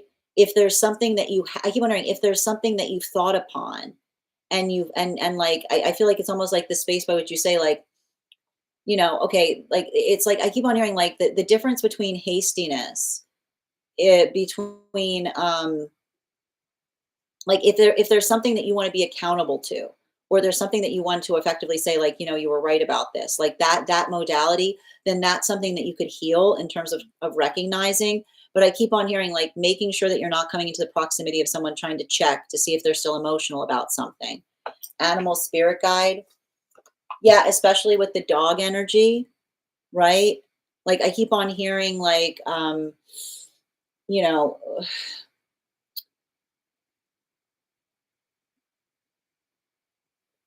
I don't know what this is. Like I keep on hearing not taking obligations personally, like not like somebody not getting upset because there's something that you have to do. I keep on hearing we respect each other's obligations and partnership is what I keep on hearing. It shows on my end. I'm not sure why it doesn't show on your end. Okay, Carmen, are you are you on our disco channel? Can you post it? If that's the case, can you email me? Can you email me a screen cap of that subscription? And I'll honor the reading tonight, but I'll need the confirmation to do the one card in the future. Okay? Got you. One card for Minnie on tonight, please. Oh, this feels great. It feels like you're gonna have some like energetic restoration time. Bottom of the deck. Yeah, like this feels like I feel like there's a lot of like I feel like the only difference is like the how you feel about something versus how another feels in relationality to like what it is that you aspire to do. But I almost like I feel like, the thing is the Queen of Swords in its reversal with the Knight of Wands in its upright is like I keep on hearing it's like somebody needs to take the lead in relationality to like making a decision on something is what I'm getting. Oh, sending you so much support, Ruby. Okay. Oh yeah, Ella. Yes, of course. Hold on a moment. Just a minute. Bear with me a minute. You're welcome, Bridget.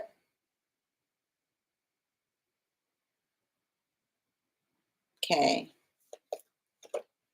Yeah, the animal I'm getting right now is the bear, which is, and I think the thing with the bear is like, again, like not, it's like it's saying to me not feel like not having to check on how in terms of how another's feelings are, but almost saying to another person, I'm giving you, like, I'm being respective of what it is that you asked for, is what I keep on seeing, you know?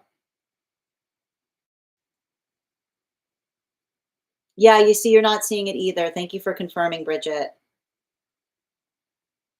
Yep, to navigate it. Absolutely. Yeah, so again, I'm definitely not seeing the subscription badge, Carmen. Um, and so, like I said, if you can do me a favor and send that to me, if you can send me the confirmation of the subscription, just send me the screen cap. I'll be happy to honor the reading. Yeah, you're so welcome, Ella. Thank you as well, good. Yeah, I've got you. Susan, highest good, please. Um, just work, like, don't feel like, do what you can, is what I keep on seeing. Right? Like, allow, I keep on hearing, allow the space by which you recognize and identify what it is that you're trying to do. And I feel like this is you trying to bring some balance to a circumstance or situation. Um, yeah, especially with the death card energy, I keep on hearing, like, I feel like you're almost going through a maturation process. Healthy energy wants to see us stable. And often when we're going through a maturation space and we're doing something that we know makes us feel stable, another person articulating that they feel like we're going in the wrong direction can sometimes be indicative of someone that's not maturing at the same rate that we are. Animal spirit guide for you, Susan. Yeah, the ram energy, right? Paying attention to energy that feels supportive of your journey in terms of how far you've come is what I keep on seeing. I want to honor the space. I feel like that's what you're doing right now, if that helps, good. Can't you show us how to do, there's not much I mean, honestly, there's not much to talk about doing with my hair. My hair is just, like, literally pinned up. That's it. I'm not sure what I would be showing. Jazzy, 1 card, highest good and highest priority, please. It's not nice to insist, is what I keep on seeing.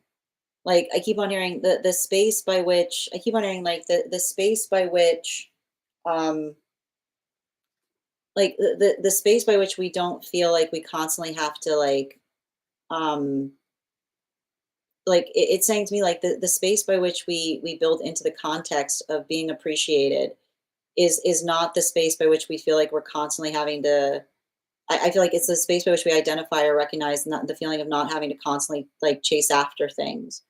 Or I keep on seeing, like, I don't know why, like, I feel like this is some kind of, like, I feel like this is you almost articulating to another that, like, their cynical view doesn't allow anything to get done effectively. Yeah, yeah, especially with the Page of Wands, right? Like, that's the thing about it. Like, we talk about, like, I keep on hearing, like, it's almost like, I feel like it's almost like the space by which you're working through. I keep on hearing, like, channeling frustration into creative spaces, which is the space by which we don't let our frustration overwhelm us, but we put it in a place that it feels like it has meaning. Animal spirit guide. Yeah, especially with the raven, like, I almost feel like this is you, like, inspiring conversations, is what I keep on hearing. I've been guessing bear for 2 days. That's wild, Ella. And the boar. Yes. Thank you as well. Bubs, thank you for the follow. The wavy curly hair, luck of the draw. When it comes out, it sets. Thank you. Oh, my hair is 2C, but everything is a surprise. You know, the funny thing is when your hair changes color, the curl pattern just completely changes up too. It makes insight. You're so welcome. Nikki, I didn't see yours. Can you rephrase it? Put it there, please.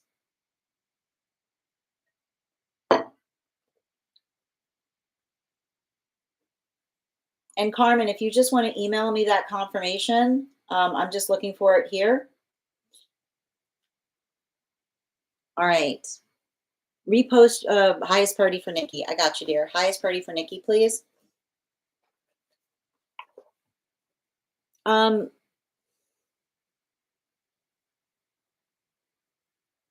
Healthy relationship, we build sanctuary for each other, which is, I keep wondering, the space by which we honor, I keep wondering the space by which we honor another's comfortability, which is, I keep on seeing this, I keep wondering the space by which we articulate to another and saying, like, look, this is how you can make them feel more comfortable, right? Like, I keep on hearing it, I keep wondering it's not the space, I keep wondering it's not the space by which we articulate it's like I feel like you have to like talk to some like I keep on hearing like the same thing with like in relationality to someone saying like, oh, I'm just telling you what they said. And I keep on hearing, I just keep on hearing the same message. When you talk about when another person asks for something ridiculous and you tell someone that they want something ridiculous, you're acting as effective emissary, which is the space by which you're not saying they're being ridiculous, being like, oh, I'm just telling you what they're saying, being like, you should tell them that they're being energetically ridiculous, is what I keep on hearing.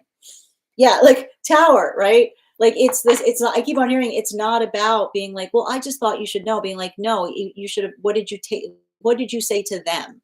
Is what I keep on hearing. Like the space of being like, what did you like? It's not about being like, oh, I thought you should know, being like, what did you say to them? Is what I keep on hearing. Animal spirit guide. Yeah, like the raven, right? Like it's a lot of I keep on hearing I keep on hearing like none of this, like I keep on hearing like none of this like whisper down the lane. I keep hearing whisper down the lane is the energy for is the stuff for energy that's afraid to have conversations, right? Have them talk to me kind of thing, you know? Yeah, icky telephone, exactly. Icky telephone. I like that. All right. Yeah, as one card, a message from highest self. If again, best interest is best interest, right? It's not, I keep on hearing it's not it's sometimes heavy because I almost see like the space by which you know that you're doing the right thing, bottom of the deck, but it's emotional, right? Because I keep on hearing you're not making the emotional indulgent choice, you're making the right choice, which is often the space of saying like working through something and identifying and recognizing like what that space of healing is. Animal spirit guide. Yeah, especially with the cow. You know, I almost feel like I've got this like emotional connection between you and another person, and you can feel the intensity of how they feel about you. But I keep on hearing it's not about the intensity of feeling. It's about whether they're taking care of the self or whether they're prioritizing that care. Because I keep on seeing we're only available to care for another in the capacity by which we care for ourselves. Partnership is hard. A lot of that. Yep. You're so welcome. Heather, on one card general for Heather, please. We got two cards coming out. I'm going to read both of them. Be patient right now. Be patient on what you're working on. Don't get ahead of yourself. Just be patient is what I keep on seeing.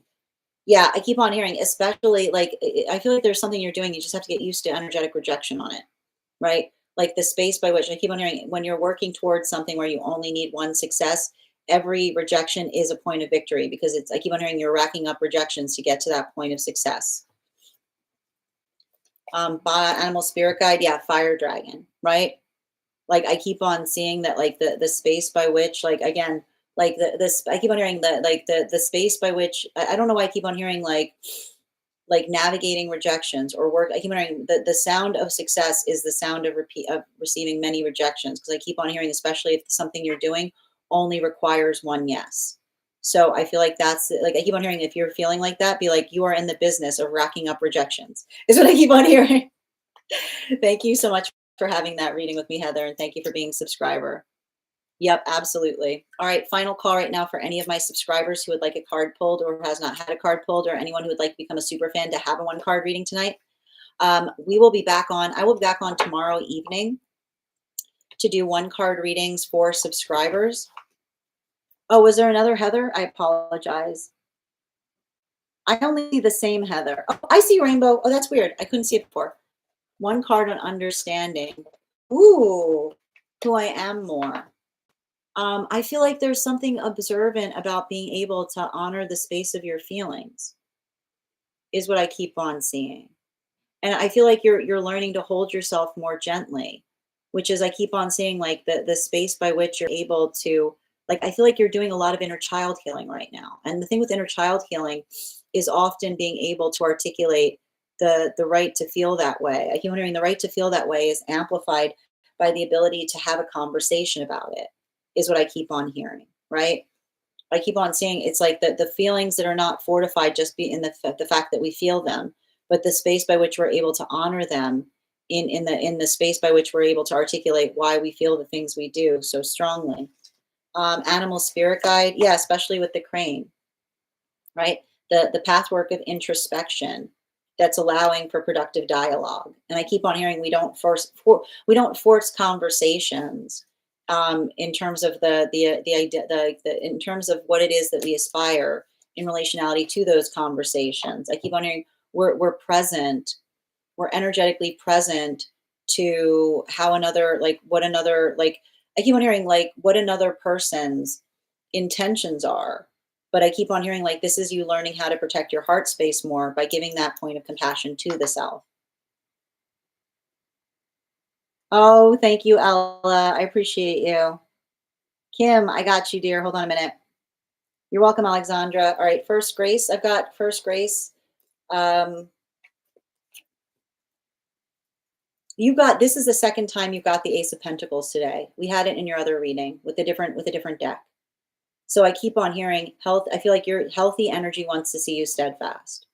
If you're never feeling better and energy is articulating upon the fact that they're concerned, that I feel like that is the sound of you maturing away from someone, which is the space by which you articulate. And I keep on hearing, yeah, the devil card, like not navigating another person's projections and saying, like almost being inquisitive, being like, why do you feel that way? Right? Like the identification point of another person projecting onto you instead of recognizing and identifying. I keep on hearing animal spirit guide. Yeah, like you have to have a reason for a feeling, is what I keep on hearing, right? Like another person, like I keep on hearing, you have to have a reason for a feeling, which is the space by which another person doesn't just say that they're, like often when the space of person being like, oh, I'm worried, being like, what are you worried about? Like we talk about this even in the space by which we navigate intuition. Intuition does not defy confirmation. Kim, highest priority, please.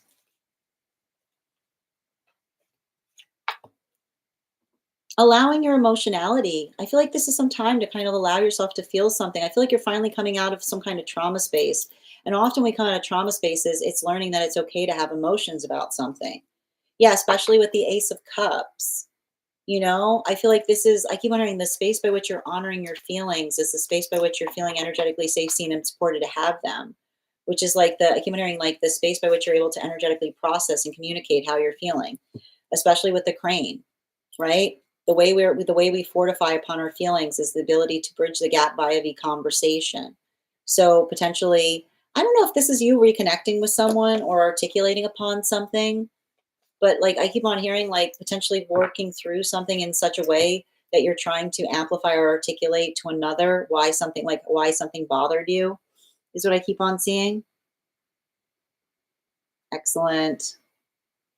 You're so welcome. Good vibes.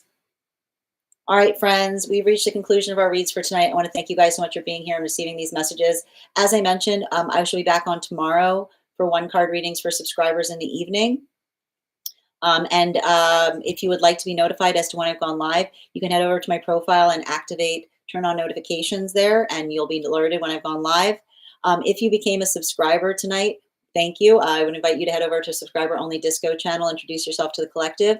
You'll also find in the perks section a special coupon code that will give you an additional discount to our tarot class subscription program. Our next class will be held on Thursday, November 13th at 6 p.m. PST, 9 p.m. Eastern. We'll be continuing our studies of the tarot with a focus on the Sun card.